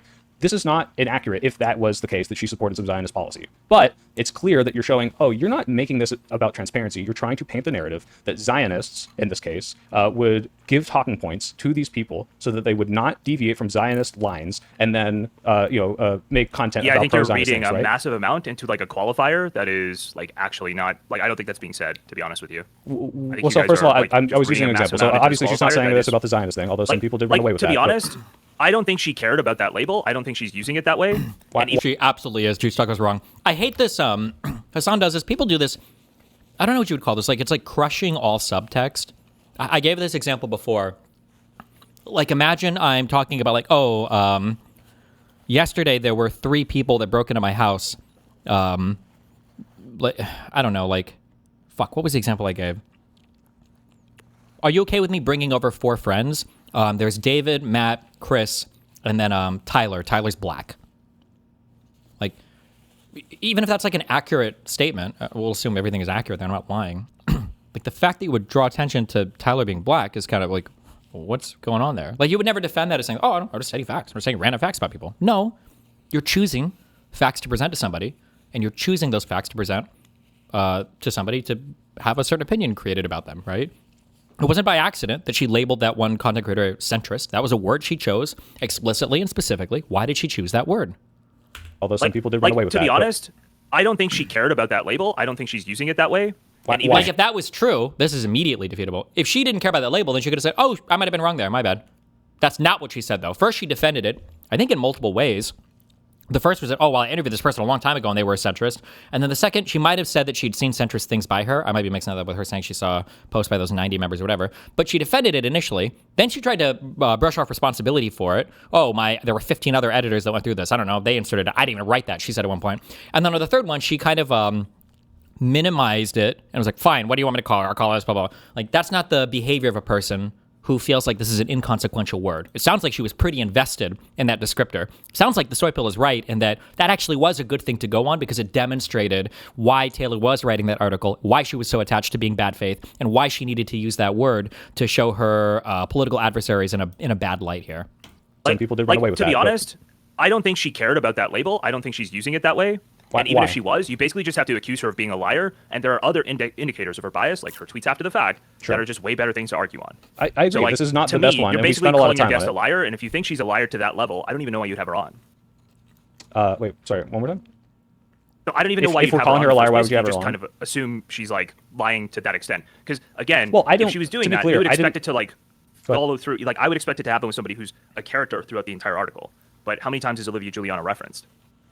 I'm not sure this is relevant. So what I'm saying is this was one of many things that you could point to that shows that this is not some objective analysis of transparency, that the reasons we have an issue with it is this was meant to make Democrats look like this evil controlling group. And this is one of the things that is not the best, and I agree, that points to this, and that she will take a label like progressive that she would otherwise use to describe this person and switch it to something that she uses as a pejorative to paint these people as these like centrist, do-nothing, feckless people, right? So that's just a small part. Why is Jewstalker sweeping for Taylor? Is this a Destiny Burn rat? Bro, you don't understand how much he has switched political alignments 100%. There are so many random examples I have. Are way more radical than the way that the media is presenting this like liberal style resistance right now. I see Deborah's and Barbara's like line moms on Facebook being like, Hakeem Jeffers, you need to go out and die. You need to go out and put your body on the line. What the fuck are you doing? And it's like literally like a 50-year-old lady on Facebook with her government name. And we kind of saw a bit of that with the North Carolina it wasn't Thomas Massey, Tom Tillis, where there were people like, I'm a 77-year-old veteran and this is my name. My name is Hank Peckerson. I live on 1874 Bellevue Drive, and I'm gonna kill you with my AR-15. Like that's the type of messages they were leaving in this dude's office, and he's resigning. Like he's literally this is his last term. So I think that people are a lot Dan more leave. radical You now. started waiting. This is a time. It's an unprecedented time to really get others on board, to explain to them. It really, like, to me, it just depends on, do you think descriptive, like, do you think describing reality as you see it is calling for action? Wow, and he's about to miss 'Cause, you bring up all the again, examples I don't of see Jay him Tuck defending as... Hassan. Wait, hold on. We're listening to something. Hold on. Action. Because, again, I don't see him as like, explicitly making any prescription here or doing any call. He is, like, describing reality, yeah? That's kind of explicit? What is kind of explicit? Wait, does anybody know who's going to call this explicit or call the violence or anything? Do you know what the Brandenburg test is? You know what the Brandenburg standard is? Like, this was Hassan saying that, like, oh, you know, they used violence against these politicians. They resigned. It worked, guys. Like, you know, it worked, right? And just was like, whoa, I don't know. Is that really him calling for violence? Is he really saying that it's a good thing? Like, there are so many random things. It's actually... I can't remember which debates he's lost off the top of my head. The one that always comes to mind is the Fresh and Fit one, the foreign policy one. That was rough. Well, yeah. Well, like an example would be like imagine you and He's I were watching arguing Trainwrecks once, here, I right? think. And I was like, you know, here are the statistics. I'm sure he loses other debates. I just don't remember. Oh, Taylor Lorenz. Sure, he did lose the Taylor Lorenz debates. No, you're right. You're right. I didn't really think of that as a debate, but it kind of was, and he kind of got mogged. It's just like crazy how whenever they go over political content, it's always in this like super loaded, like everything that we're doing and everything related to me is like bad and evil and wrong, and everybody on my team is bad and evil and wrong. And then everything on Hassan and Taylor Lorenz is like the best. It's all right. It's just like, it's crazy how insanely Like, and the political analysis is so bad. Even his own community complains about it sometimes because it's so shallow. But I do think it moves it in a small part. I don't think it completely proves a point. Now, if you're asking, okay, if we think she's Can lying I about just give this, you an example? Like, let's say you were trying to prove somebody was anti-Zionist, they didn't like Israel. Sure. And you could show that when they used the Israeli flag in their article, they actually made the shade of blue like 5 shades of blue off. Okay. Right? Because they wanted to disrespect Israel. Do you think, given an entire article, an entire body of work, do you think focusing on that, even though it is off, you could prove it's off, and it's like they've used the right flag in other articles, do you think it's important to focus on that? Do you think that's... You would bring it up. Yeah, it'd be one point of evidence. Yeah, of course. You can't... Generally, there's not going to be like a dispositive thing where it's like, if I can just show this one thing, I've won my whole argument. Usually bias is a subtle thing, like almost definitionally so. Bias is usually a thing that manifests in a subtle way, and you have to point to a lot of examples to show, look, you have a particular bias here. You would go through small... Yeah. It's like a good use of your time. Spending more than 10 minutes on it, maybe not, but if there was some established precedent where people did this in such a way, like this was some meme of how to disrespect Israel, and it's like, hey, and you're doing it in your article, and then your defense of that is, oh, well, I didn't put that emoji in. It's like, okay, well, someone did, and someone is playing off of this trope of making centrists look bad, so either you or someone who helped you write this article is trying to frame it in such a way to paint Democrats as evil centrists. That's the point. So, no, it's not the most important part of the framing to say that this is why she has all this bias, but it's relevant. It absolutely is. And honestly, like, yeah, getting stuck on it for a really long time is annoying, but I don't think it's something you can just ignore. I think this is like, so this is going to go to another thing with, I think the only people you could convince with this argument are people who will already buy into the framing that like the article is completely disingenuous, and like it's people who agree with you politically, essentially. That might be true, especially because the people who, you know, felt satisfied by that conversation were probably people who already thought it was biased. So that might be true. I don't know. I haven't had a lot of independent or undecided people reach out to me and say, oh, well, now I see, you know, you exposed her, you really got her, right? Like most of those people probably already have that. Sure. That was all to say that, like, I think we could have a way better conversation, so we could just, like, drop that part and talk about other stuff. What do you want to talk about? I think it's, well, I'll ask you the questions first, basically a couple things about live and learn and how you saw the conversation. And I just, like, to me, I feel like beating my head into the brick wall on that one feels kind of pointless. I honestly don't know why Hutch focused so heavily on the centrist label. I don't think he was going to focus super heavily on it. Taylor Lorenz decided to fight to the death on it. She staked her flag into the ground, and that's what she wanted to fight on forever. So, of course, it's going to be a thing that they end up fighting on for a long time. What do you mean? Because it was Taylor's choice. We'll get into it later, I guess, when we talk about the criticisms that would be good, or what I think would be good criticisms, I guess. But I want to ask you these questions first. So I just kind of want to bury it because it seems like we're running into the same problem where we might spend our entire talk talking about why we were concerned about centrists. Yeah, you know what I mean? and at any point, if you want to like pause and try to reframe, like feel free. Like, you know, I know it's what it's like to get lost in the weeds. So somebody in my chat says Josiah uses centrist pejoratively all the time. Is he a secret tanky? No, but if he wrote an article and he tried to pretend like that's not how he was writing it, I'm like... Just using centrist pejoratively does not make you a tanky. Nobody even used that argument. I use centrist pejoratively. Almost everybody, except for like conservatives who want to be described as not conservative, almost everybody uses centrist pejoratively. That's but could he use centrist in a... Could he... I sometimes use centrist pejoratively, yeah. Hold on, but do you think that if Josiah told you he didn't use it pejoratively, he was using it descriptively because it didn't matter, and he didn't even really check into the person, he just like threw it on there because it was irrelevant to the rest of the article, would you believe him on that? This is kind of a weird question because I know him a lot more personally and would believe him. But if it was at the same level of connection I had with Taylor, I would say no, not necessarily. Like I don't think that's true. Like especially if it's the same. If you just attached Josiah's name to this article, I wouldn't somehow come away from that and say like, oh, actually no, now it makes total sense. I would have the same criticism for it. Oh, I think you shouldn't have granted that. That's not true. You wouldn't have the same criticism for it if Josiah didn't have the reputation for, because remember, bias is subtle. If Josiah didn't have the reputation for attacking center-left Dems and calling them centrists as a way to make them further right or appear further right than they actually were, you wouldn't think the same motivation behind that attack. But yeah, I disagree on that, but it's fine. Okay, I got to ask these questions first. Okay, First of all, Live and Learn, the Live and Learn podcast. What are you guys going for with that? Are you going for like, what's the goal? Are you trying to have like very professional conversations, very politically motivated conversations? Oh my God. Or are you just trying to have fun with people who do politics? Is it like a fun, we're messing around with the guests kind of thing? To be honest, I mean, obviously, I'm still trying it's to a mix, explore but that. Yeah, we're on I mean, the spectrum. so like it's funny because I guess I'm the host now and I'm the second least senior member after Guy. But basically the way I saw it was you have some people on, you talk some, you know, slopulism, you talk some news, and you try to come together and have a good time. And sometimes you have a guest on, and it's either a super amicable conversation, and sometimes it's confrontational. I think if I were to look at this recent episode with Taylor, I would have said, I don't mind being super aggressive with a guest, especially if I heavily disagree with them, but I'd probably want it to be like half an hour of total, and then the other half to be like, what do they do and what their work is? And I think the biggest thing missing was like, Because usually I do the thing where I'm like, I'll pick the news topics of the week and like let's talk about those, and then let's talk about like what the guest thinks about those things. But because her specialty is this like tech stuff and privacy stuff, I probably should have left out, I don't know, the Supreme Court stuff, and maybe even any news of that week if there wasn't like a bunch of crazy stuff other than like the shooting attempt, and just said, all right, let's spend another half hour talking about like what your views on like privacy and that sort of thing is. That would be like my biggest criticism of that recent thing. But yeah, like I try to have it divvied up well, but I'm still figuring this out. I've never hosted a podcast, so. Yeah, so it's like a mix. Okay, all right. Did you have a plan going to this podcast, like specifically for Taylor? Like you obviously are aware of some of her journalism. Were you planning specifically, like what was your, like? Just trying to figure out, like, did you guys ambush her? You said, I guess I would like to do that in retrospect. Did you have any plan for that going in? Or was it just like, okay, we'll see how this goes? Basically, yeah, like let's talk about the news for most of it. And then the other bit of it is I know Hutch and some people want to talk about the core stuff. That was a big thing we talked about on Live and Learn. But now we get to ask you questions about it instead of, just speculating on what we think about the article. Yeah. Okay. Cool. And then what is your opinion of Taylor Lorenz professionally?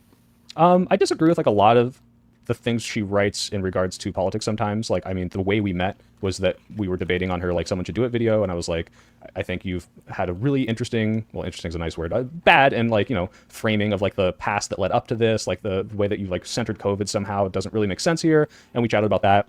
And then past that, she had some issues with that debate and like the way it's framed, and she was worried about it. And like we talked, and then I was like, oh, like this person, like we can talk more, and like she's friendly, and like we can at least get along.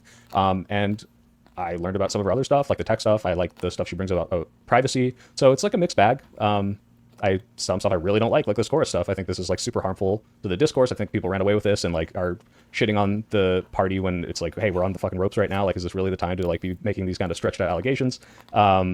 And then other times it's like, oh yeah, like we do need to be talking about the fact that we're going to start needing ID verification for Discord. Like that's fucking insane. And most people aren't talking. What is this, an interrogation? So what this is going to be is they had on Live and Learn either an adversarial convo or a hostile convo. It was very, very, very brutal. And because Taylor Lorenz is on Jizztickle's team, Jizztickle wanted that conversation to either be a same team convo or a friendly conversation convo. Probably a same team convo. He didn't want hardly any pushback against her. It just needed to be a PR campaign for Taylor to come and basically have everybody slobber knob and talk about how great and amazing and awesome she is. But he'll make an argument for why it needed to be one of those two types of conversations and not one of the bottom two types. Now, my issue with that would be Taylor Lorenz is not on the same team. And when Taylor Lorenz is engaging with other people who are not on her team, like most people do, she's having an adversarial engagement or a hostile engagement, like when she's writing hit pieces on Chorus. Talking about this, you're bringing light to this, so yeah, I'd say mixed bag.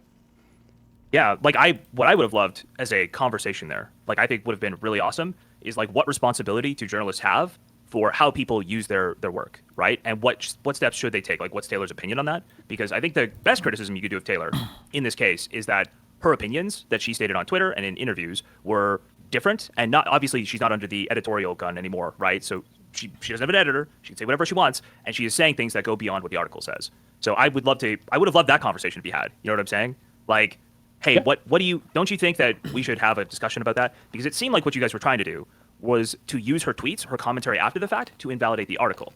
But the article, in my opinion, was basically unimpeachable, and her tweets after the fact might color it differently. Unimpeachable. Because I was so brutal against the article, he has to take the position that the article was flawless. Right? But those are her tweets after the fact, and she is things. possibly doing some harm to her journalism, but that is a whole different conversation than just, oh, well, I actually don't like this article. I don't think it's accurate. Hold on, let me get in, because you said a bunch of things. One, I agree. That would be an interesting conversation, and we barely scratched the surface of like, hey, like all these people kind of ran away with claims that aren't made in the article. Is this irresponsible? And we really had to press her to say that. I don't think she wanted to say that, but I think it is, especially because people that she's more friendly with did some of that.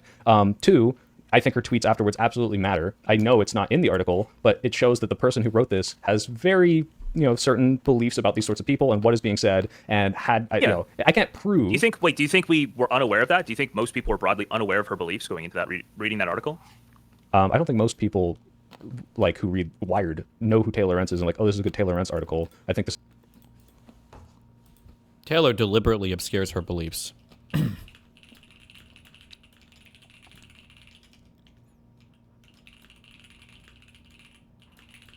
I don't even know if I could accurately state her political disposition. I'm not sure. This is a very bubbly, like people like you and me who are online and like follow a journalist instead of I follow what Wired published today.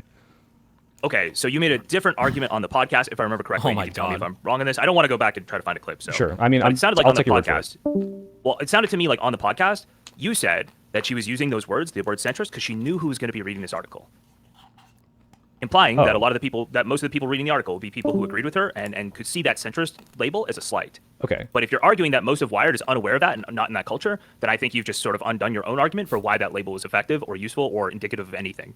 I think she's catering to a certain audience in that writing. I think that, again, that's also framing it from the bubble that we're in. If I had to guess, most people who read this are not going to care at all about that. But even if you did want to cater to that audience and have that view going in, which I think she does, if you're trying to make it look like these people are these nefarious puppets of the DNC, and you're writing to this audience who doesn't really understand that, then yeah, the centrist label there isn't signaling to the audience that she is like more amicable to. That's painting centrist as bad, and then having the people who otherwise wouldn't be in this bubble now start to think, oh, centrist is bad. Centrists are these progressive or formerly progressive people who are now like puppeted by the DNC, right? Do you think somebody reading that would actually retroactively read the centrist? They would think, they'd read that article and then they go, oh, when she called Olivia Giuliana centrist, she meant centrists are bad. No, I think they read it and say, yes, 100%. When in an article where she's casting Hassan Piker as the good guy, of course, centrist is going to be read as bad. Look at these people who are taking money from this organization to just repeat these talking points, they're little shills, and then knowing that they were described as centrist, will now take that word centrist and think centrist bad. That's what I think. Well, I mean, centrist definitely isn't even. They think DNC bad or Democrats bad or DNC bad, Democrats the centrist bad, thing's like Democrats totally irrelevant feckless, to that, Democrats right? are centrist. I don't think it's the irrelevant. centrist thing is not harped on repeatedly. The DNC thing's harped on repeatedly. Sure. I think Again, it's this a is good not the argument there. strongest point. I'm totally in agreement there, but I don't think it's irrelevant. Okay. All right. I heard that and then I wanted to go back to it really quickly. Okay. So Give me a second. I just have to open my chat as well because Ryan is a mod of mine. He's doing a good job. I'm seeing some more bullshit about people. In No here, worries. and people need to be. Yeah, I know bothered. it's tough to mod stuff. Yeah, I know. I usually don't. It just doesn't get this bad. Do you do a lot of drama slops there? Do I? Yeah, I do. That's a decent amount of my content is drama stuff. But I actually been doing a ton of politics recently. Very much enjoying it. I suggest making the full switch. It's much more enlightening. You can just worry about the world falling apart instead of all the definition of his politics is whatever is literally the opposite of me or anybody he perceives to be on my team. Yeah. Some shit people do. Yeah, maybe. I've been doing it a lot. It's gone quite well. Enjoyed it a lot. Okay, so we touched on a couple of these things. I always like kind of write down my thoughts and then I end up like shotgunning. You ever do that? Like you're having a conversation with somebody, you wrote some stuff down, you just shotgun, and now it's like, oh, my whole document is like anything I had written down, totally gone at this point. I didn't make a document, so you're already more prepared than me. Well, because I asked to have the conversation, I was like, oh, I should have some questions ready just in case. Like, obviously, we don't want to just sit here and stare at the camera, or in my case, stare into nothing. Okay. So, you can't see me. Should I video call you and then I can share the screen so people know like your little avatar? Yeah, I want the little camera penguin. on. If you want, I could turn my camera on as well. Let's do that. I can turn my camera on for my avatar. You're not just a penguin. That's a good one. No, I am just a penguin. Oh, okay. Well, that's fine. People like the penguin's cute. Although I saw some of these other avatars with like the puppets and all that, and some pretty good ones. So can't say penguin is my favorite, but it's not bad. All right, Okay, hold on. Let me. I'll set this up really quickly. Did that work? Yeah, we're good. Okay. Oh, well, not that one. This one. Oh, I you hope got a little our sync last, of like- How much did you pay just for the 1 day avatar usage? Well, technically a guy or a couple of guys in my community who do that. So Got it. I've offered the money for like tokens and stuff because they do some AI generation stuff with it. But You know how many bottles yeah. of water you killed Well, with sorry, that fucking there's the penguin? base avatar, and then there's like AI generated outfits on top of it. But yeah, it's Am I allowed to show these yeah. AK-47s on stream? Yeah. Okay. They're literally patterns on clothes. Come on, man. Okay. You're joking. Listen, I'm like 50% Pisco, so if you joke, I've got a good chance of just totally missing it. All right? That's called autism. You don't have to say Pisco as a substitute. Yeah, but Pisco is my favorite example, so. Okay. All right. No, yeah. Let's go. Get your shotgun questions out. I have not a hard-ish out at 5:20. So. Okay. All right. 5:20. All right. What time zone? What the fuck? What? So in Hawaii? 5:20 or what? Ask those questions. All right. Let's see. One thing, basically, I would. He's in California. He's still talking now, right? And wouldn't it be 5:40 in California, or did he just mean? Maybe it's not a hard out. I guess hardish. I wanted you guys to talk about was essentially if you don't believe Taylor's word, I do feel like having her there to have that conversation. It's why I like beating your head against the wall with that whole line of questioning I felt like was not very substantial. Is if you have her there, then you can ask her questions about the article. And I do think, like, if you How has Jewstalker survived this long as a streamer? I mean, he's struggling. He's barely there. But I mean, the reason why he cast his lot in against me and with Hassan and everything is he's trying to be part of that, like, weird, I think, like, remember, if you're willing to join a political coalition, there's a whole audience waiting for you there. This is why he favorably covers Hassan. Like, Hassan was even retweeting him a couple times on stream and going over his stuff. So, it doesn't say live. Oh, shit, he stopped. Oh, I thought this was still going. Fuck. Rip. if you go to her Glenn Greenwald interview or the comment on Hassan, if you're just asking, like, if you frame it in a non-adversarial way, which I understand is hard because you guys are friends with the chorus people and you feel like the article is to be quite, clear, I don't know about everyone else. I can't speak. Nice. I like how he throws in that subtly there, that they're friends with the course people, therefore they're biased and incapable of asking fair questions. Good one. For them, I don't know if I know anyone in chorus. Was Adam Mockler in chorus? I know Adam. I think possibly, but regardless, connections or you know, second order connections, one of the two. It's going to be pretty out there for me. My concern is like, yeah, are you biased because of second order connections you have? I don't want to say anything mean about John because I'm friends with David and Clarissa, and I think David and Clarissa might be friends with John. I'm not actually sure, but like, yeah, so I'm not going to be mean by proxy of a what? I didn't like this, and I wanted Destiny. They are still talking right now. Oh well, fuck you. Oh, this just doesn't say live, or it's not read because I'm in the past right now. Fuck you. To talk about it. Now, to be fair, I wasn't the one really majorly confronting, but Hutch was the one who did the manifesto or whatever. So, but I agreed with most of his criticism. But I agree. I mean, like if you look at what Guy said at the end, her answer on Hassan, or the way he says like, how do you think, you know, what should I disclose? One, the conversation just flows better when you're not yelling at each other. But two, I think you can still expose that bias and like what she's saying, and it's very telling without making her like, you know, have to like be on the defensive and yelling at her. So yeah, I agree. Those are probably better ways to go about it. Sure. I think the bias to me really, it's like, I know the bias going into the article. Sorry, I didn't drink enough water before I started the stream. I knew the bias going into the article. I didn't feel like the bias in the article seeped in a way that actually made the article bad. So that was a little. Well, you said the article was weird for me impeachable, that so you go even further than that, right? Well, I think unimpeachable on truth grounds. Excuse me. Unimpeachable on truth grounds. I would say the subtitle, right? There's the title and then the subtitle. Right. The subtitle. They had to toe the party line, or like, you know, yeah, all you they have can to do is be argue secret. there. But to me, those will be clickbait to get people to click in and go to read the article. And it's ambiguous, and the ambiguity is totally resolved by reading the article. So it makes it very clear what they're paid for, what they mean by all of these things, right? No, it's not. So if I were to describe to you chorus in the way that like Brian Tyler Cohen does in his video defending this, and like when he, I'm sure you saw like his response to Taylor, and it's like, hey, this is a program, we want to help out influencers, find out how they're going to build their LLCs and all this other stuff, give them tips on how to grow, and we pay some of them to do this. That might be, I would say, an understatement in some ways, because obviously there's more to that. It's like they're getting more. They're getting more than just that. It's just like the simplified on paper version. But I think that's a much more fair way than the entire of this article, which paints it as some sort of like information propaganda like funneling system. Which if you look through and it's like, well, you say it's unimpeachable, none of this is true, and it's like, well, go ahead. I'm just saying that like I was watching streams when Brian Tyler Cohen was going around and talking about his like driving like impetus to create chorus. You remember what that was, right? Were you around for that?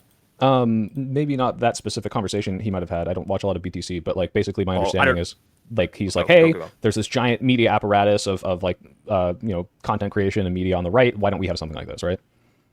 Have you ever like logged into Twitter and you get this sense that Republicans had a Monday morning meeting and they coordinated their talking points and they came out and they were all on the same page? I want to do that for Democrats. I believe is something close to verbatim the pitch he was giving, right? Okay. So when people say, does that not sound like it's an organization built to push the party line? Push the party line, I think, is carrying a lot of weight in that. For example, anyone can come together with a group of amicable and friendly people who have similar opinions and say, like, how do we tackle this, right? Like, I don't think it's nefarious that Republicans are like, hey guys, let's like find out like what are we saying about this? There's I was just talking about this recently. I don't think it's nefarious either. Like, I would say the nefarious part of this to me is the lack of disclosure. That's the nefarious part, or what seems a little more nefarious. But the way you just framed it is like pushing the party line. Well, what's pushing the party line? Like if he does this, for example, well, no, let me go back to what I was saying. There's this thing called like the DNC War Room that I'm now part of, which is like they have like a group chat, and I don't know if it's every day because I don't check it as much because the notifications won't stop pinging me. But like they'll put out literally, and I think they'll call them this. They'll say, here are today's talking points.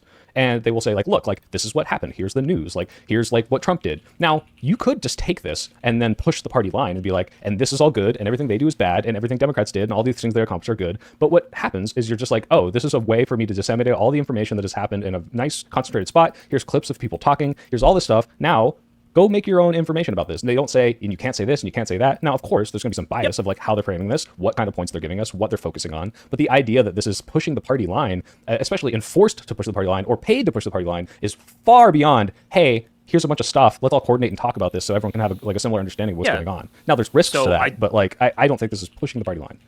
Again, I do think it's hyperbolic. I do think pushing the party line, if I say you got paid to push the party line, I mean I'm paying you to push some specific points that I'm giving you, right? Right. And so that's what this article implies, right? But I think that hyperbole in the title, to me, is resolved by the article, the material of the article itself, right? That ambiguity is resolved in the article, and you learn what they're being paid for and what the restrictions are.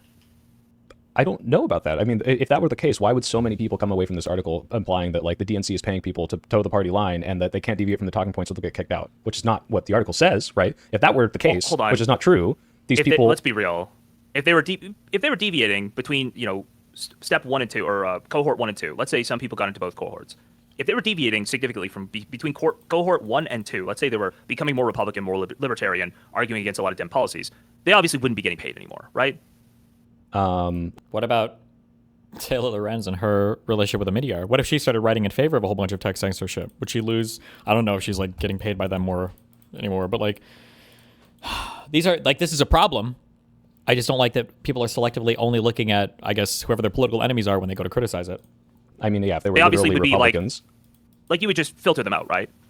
Sure, but again, pushing the party line is very different from you have the exact opposite goals of the party, which are, I think, a big stretch apart. And so if you're like, hey, I have this thing, it's created by Democrats, and we're pushing, the tent, like what's in the tent forward, and this person's like, I'm a neo-Nazi. And it's like, whoa, he's not pushing the party line. Like, I mean, that's kind of a leap, you're right? getting like, a lot more hyperbolic than I am, right? Well, I was using that to illustrate the point, I said, just deviating isn't enough. And it's clear to me that there's a wide stretch of ideas here. Now, some people ran away and said, hey, if anyone was like criticizing Israel, you can't, be part of this program anymore. I have yet to see that substantiated. I don't but think if it was, I said think that would be... No, people were saying it. Taylor doesn't say it in the article, but people coming across from this, away from this article were But saying Taylor it, right? didn't even say that in her response after the fact. That's other... Just go left, you can call him. I DM'd Swipe earlier that if he wanted to share, we could. I don't know what he's doing, though.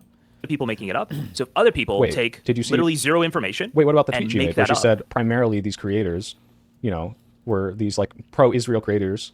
Is this not the implication that they weren't allowed to deviate based on? Did she just say pro-Israel? Let me read what it says. I'll bring it up again.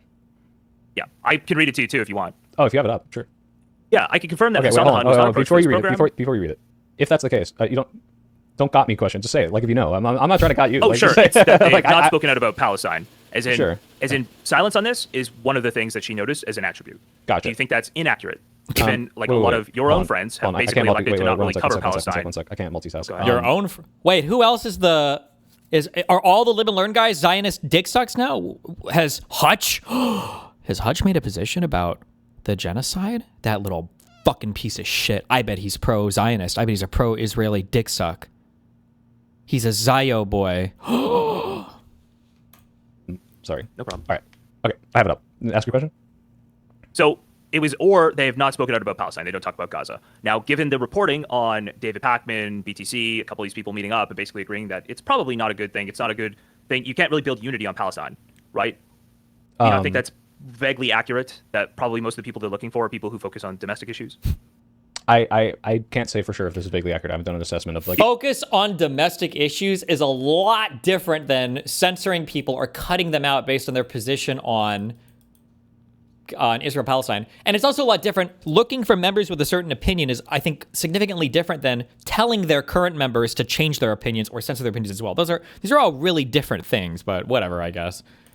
All the creators. Like, what I'm saying is, was it given inaccurate for people to walk away? Made that value judgment. Do you think that would not be something like, hey, we want to focus on domestic issues? We'll have a couple, but probably we're just going to want people who are pretty close to our beliefs. That's not nefarious, and to me that seems pretty like close. Logically, again, there's a lot of true. But there's a lot of adjectives here that I think are like being construed in different ways, right? Pretty close to our beliefs. What does that mean? If the implication of the people walking away from this, and especially here who says not spoken out about Palestine and are pro-Israel, it's like the implication being if you spoke out about Palestine or even slightly not pro-Israel, that you would be kicked out of this program, and that's how some people read it and ran away with it, right? That's not implied by that tweet at all. The 90 influencers involved appear to be primarily centrist pro-DNCs who have not spoken out about Palestine and pro-Israel, and the implication being that combining this with it's a if you don't toe the right? party, well, you just said if they're, they have to be pretty closely aligned, right? This to me reads that way, like, oh yeah, and if they're not closely aligned on these things, they're going to get kicked out. Whereas the reason I used the hyperbolic neo-Nazi example is like, yeah, like if you're really outside, where's the implication of kicked out? Kicked out or not given the money or what, like not being part of the party, not invited to the program, not included, right? Sure. Yeah, like a higher chance of not being picked. Do you feel like that's inaccurate? Do you? I'm not asking you for proof. I'm saying gut feeling. Do you think that's inaccurate? Well, it's not substantiated in the article, that's for sure. And if you're asking I me, didn't ask. I literally asked. Alright. I don't need proof. I'm asking for your gut feeling. my gut feeling on like, do I think that people who are like super, genocide Joey people probably weren't included? Yeah, maybe. Like in the same way this don't article. super it. Well, no. I'm just saying. The reason I'm saying it I'm that just way is saying- because, well, listen, because like when she I'm says guessing like they're looking for people who line, right? to a significant degree, but not like, oh, they have to be so pretty close that like if they deviate even slightly. And the reason I say that is the way the article portrays it, right? When they say, in the same example, who's not invited into the White House correspondence or the White House press briefings, and it's like people who were lightly critical. The implication being one, the DNC. This is also like heavily implied throughout the article. Now, obviously, Jizztickle and Taylor have somehow found a way to hand wave the subtitle of this. All these influencers have to do is keep it secret and agree to restrictions on their content. That's a lot different. That's a much stronger statement than saying they just found people who already agreed with them. That's implying they're changing their content to maintain their relationship with Chorus. Among other issues, it mandated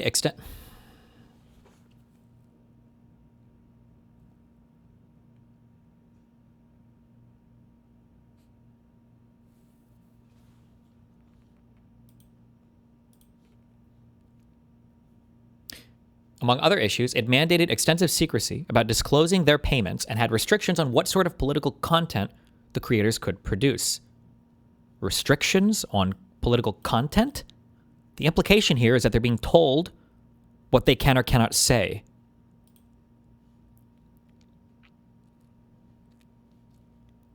You're aligning them with the Democrats. Here we say President Joe Biden's White House snubbed several prominent content creators because they likely criticized the administration. I'm just controlling content here.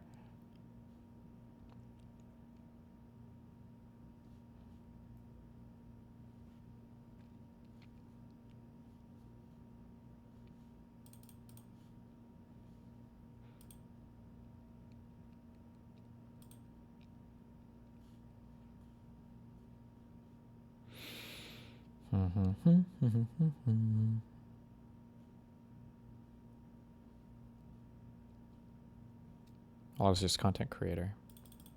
But I would say that like the article definitely makes it sound like, I mean, it says restrictions on content. So whatever this argument is like, well, maybe they're just choosing people that already align with them. That's not what the article said. DNC can't handle any criticism, basically. Light criticism is enough to get them kicked out, which, to be fair, in 2024, they definitely were pretty dodgy with some criticisms. They didn't go on things that were going to be like even a little looking bad. But the implication being there that like even just a slight deviation in the same way with Chorus is going to get you out of this tent and you're not in. And some of the people referenced in the article about like who's getting kicked out are people that were way more than lightly critically You keep criticizing saying kicked out, and I just want any substantiation on the verb kicked out. I'm going to stop using that. That might be incorrect. What I'm saying is not included, like right, like not included in these programs or not included and invited to these White House things, right? These people were not like, oh, like I don't like Joe Biden's this policy. It's like, pretty hard-hitting like criticisms, or if not like more heavy criticisms. And I think it's completely reasonable, by the way, if you're like so far beyond criticizing of your I agree own. with you. Okay. I actually think it's totally reasonable to make a Right. group like this. Okay. Okay. So right there, she says they haven't spoken about Israel, and Sure. she thinks her personal bias is that's bad. But she left that out of the article. She just said descriptively what it was. Why, if the DNC didn't want to really talk about Israel in 2024, why is it even weird for her to like point that out? I don't know if it's not autism. I'm sorry. It's definitely not autism because it's the selection is like intentional here. It's like saying it's like when the Caroline Leavitt every day, I don't know if she still does this, when she would come out for the White House press briefing and she would just read off like 5 illegal immigrants that had been arrested for crimes. And it's like, she didn't say whether or not it's all illegals, or they didn't say normatively if like people are good or bad. She's just like reading crimes. She's not even giving her opinion on like illegal immigrants in general or whatever she does. But it's like, it would be such a nonsense statement. Like the editorial selections you make are just as important or sometimes even more important than the facts that you're including. And to pretend like we can't analyze that or question that is just such an obvious, like it demands a low IQ reading for this. That's just descriptively the case. Because now you're taking her article, which is already implying things that might not necessarily be true, that you say, well, but does it vibe that it might be true? Which it did, clearly. That's why all these people came out with these Wait, criticisms that were hold on. unsubstantiated, right? And now she is adding that fuel to that fire by saying, here is the specific type of policy I'm talking about. Oh man, sorry, I came up with this. Literally, this isn't written down, so this is me on the fly. So I'm not gonna have this crystallized. But to me, I think the idea that it's nefarious or bad to pay people to push your party messaging is just not true. What's nefarious there is having the restrictions, like the restrictions that prevent you from disclosing it.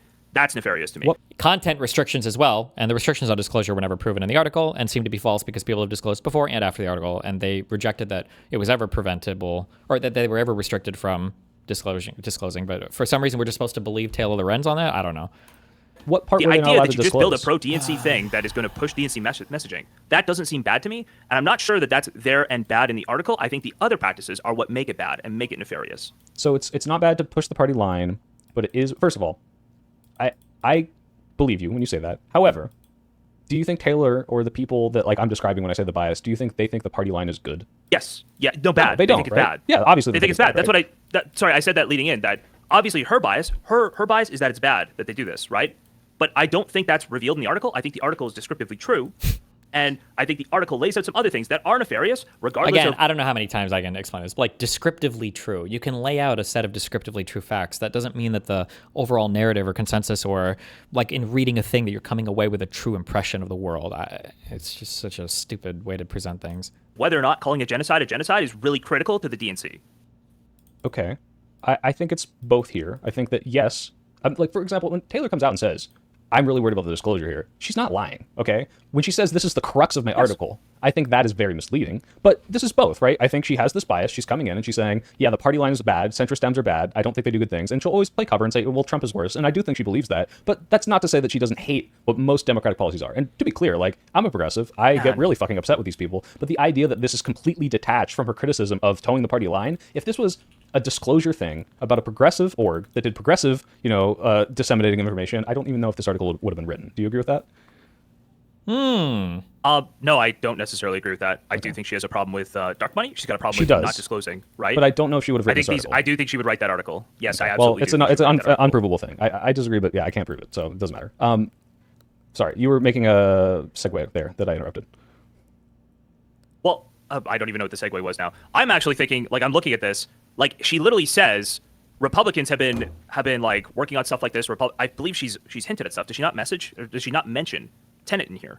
She talks about Republicans doing it as well. Sure. How Republicans have a lot of a flood of money in there. Do you think that's honest to bias? God, do not get the impression from the article that she is saying it's just evil to do this, to give this money to Democrats.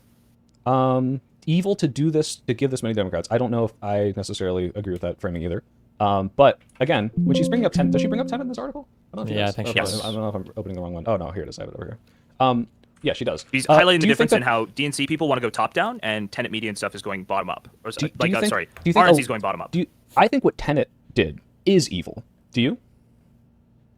Why is it evil? I would say had a foreign government. Oh my God, I feel like you don't let people do this question with a question shit, especially not when you know they're bad faith actors. It's so oh my God, it's so cringe. When I feel people doing this, Vosh used to do this in arguments. I used to do this a long time ago, where if you don't have a point or if you've lost on a point, you just try to endlessly needle the opponent's argument. I think OJ murdered that white girl. Is it Anna Nicole Simpson? I don't even fucking. And you're like, oh, you think he murdered him or her? Yeah. How do you think he did it? I think he stabbed her. Oh, you think he stabbed her? Stabbed or slit or cut? And it's well, I don't know. Do you think that she murdered her? Well, do you think that he stabbed her or cut her? And it's I don't know, I guess cut. Well, really, because it's like this endlessly, you're trying to needle the argument into some really obscure territory where you can try to beat them up on some hyperpedantic point that's not really relevant to the central argument. It's just oh God, it's so fucking annoying when you feel somebody doing this. Ugh. Why is it evil? I would say you had a foreign government sneaking money government into a Canadian-owned organization to pay people to have specific types of content, right? Wait, that's not true. Right? No, it's not? No. Oh, that's right. Excuse me.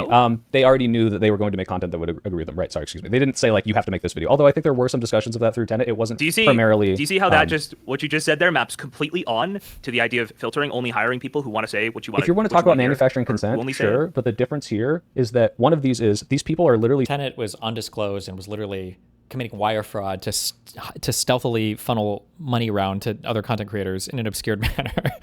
And they were doing some content direction, but spouting fucking Russian propaganda. And we also have to have discussions about like, yeah, let's align on like what the Russian propaganda framing of this like Ukrainian parade attack is. Like, that's not technically paying them to have that, but that's a big difference from here's a place where we can disseminate Democrat talking points and you can go against the Democratic Party. And we're not going to cut your funding there. Or maybe they will not invite people who are like super uber critical of the Democratic Party, but like there's clearly a big enough spectrum of people here that it's not just like the same for Russian shills from a different government, right? Hold on. But do you think if I found one of those tenant media creators who said something negative about Russia or one of the Russia's interests, and they didn't get cut off from that program, do you think that would prove that they weren't being pushed or they weren't being told to push Russian propaganda? No, but it would definitely hurt the criticism for sure. For example, would it hurt it that much? Be honest. Would it hurt it that much? It depends on how much it was, right? Like if you go back and it's like, oh, every other video Tim Pool is like Putin's evil, right? I would say like, actually yes. 2 out of 90 people break it. on Palestine. Like basically, it would be one creator made like 1 or 2 videos breaking away on Russia. It would not affect the criticism 1%. I think it would. Be serious. No, I seriously think it would. No, listen. If the criticism of the tenant media thing is these people are getting money from a foreign government to push the country line, right? This is the same accusation as in the article, right? And if you're looking at this and saying, well, hold on, like a good chunk of these people are not even pushing the party line, like or the country line or whatever. Why doesn't he feel comfortable showing his actual face on cam? Because once these guys are done with like this weirdo, obsessive, like online long-term harassment campaigns, they want to be able to just walk away from all of it and not have it follow them or affect any part of their life. They want to be able to engage in infinite levels of like injury, harm, abuse, stalking, whatever on other people, and they don't want it to be tied to their real life stuff at all. They want to be able to walk away completely clean when they're done with it. What the fuck are you talking about? Like that would undermine it, and then you would have to substantiate this with more intention. I didn't say right? a good number. It's so I'm doing the Israel thing. If it's like 5 out of 90, what you said, right? 2 out of 90. 2, yeah. So 2 people came out and they were like pro-Palestine and they talked about the genocide, right?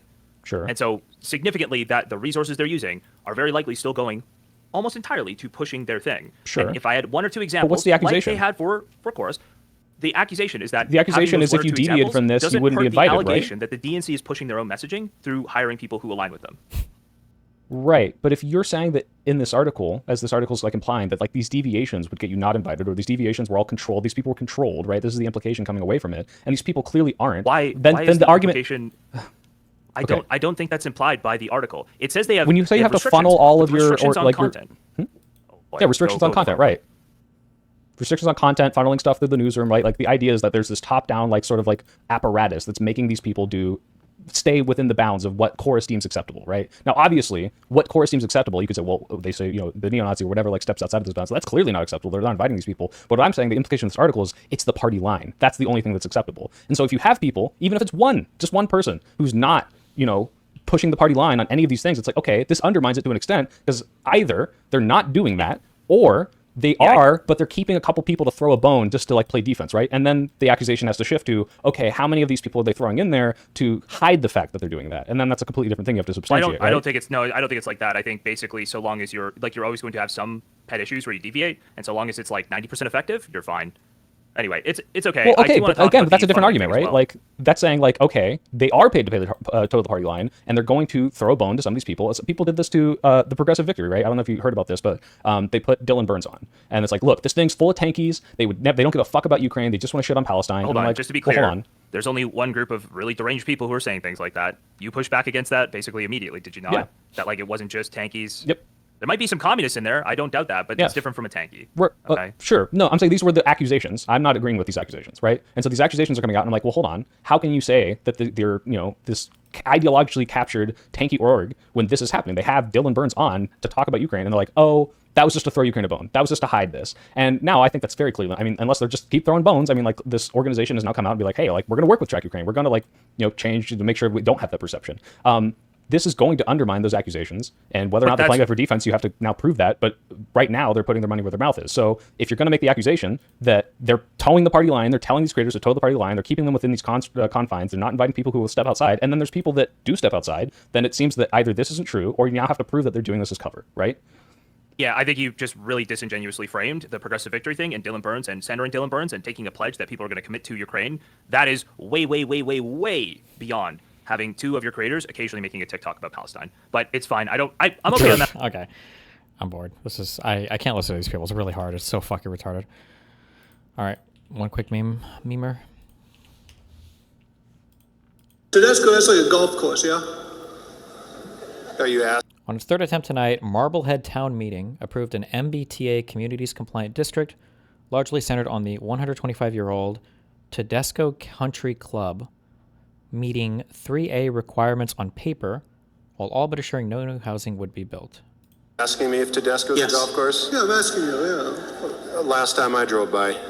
Okay, you don't have to get cute. So they're not going to build any houses there because it's a golf course. You can't have houses in a golf course. And Bowden Road, they already got like townhouses and all that nonsense, yeah? Yes. So like, this is a way to comply with 3A without doing any of the 3A stuff? Yes, it is. We tried the other way and it was rejected. So like, when we're preserving like the character of Marblehead, it's like, it's a bad, we're selfish. We're doing a bad thing. Like, we're not doing any housing. Is that a question?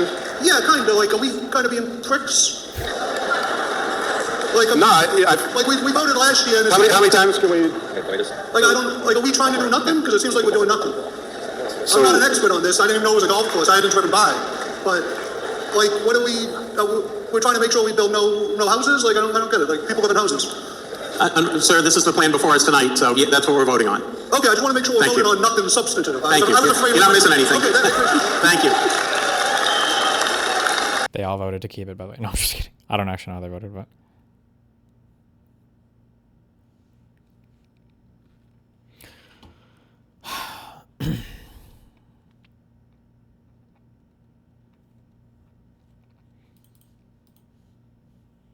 Medea-san and Michael Knowles. We'll watch this tomorrow. All right. Be careful. I love you. Good night. Stay safe. Slurp for hamster hog. Be careful.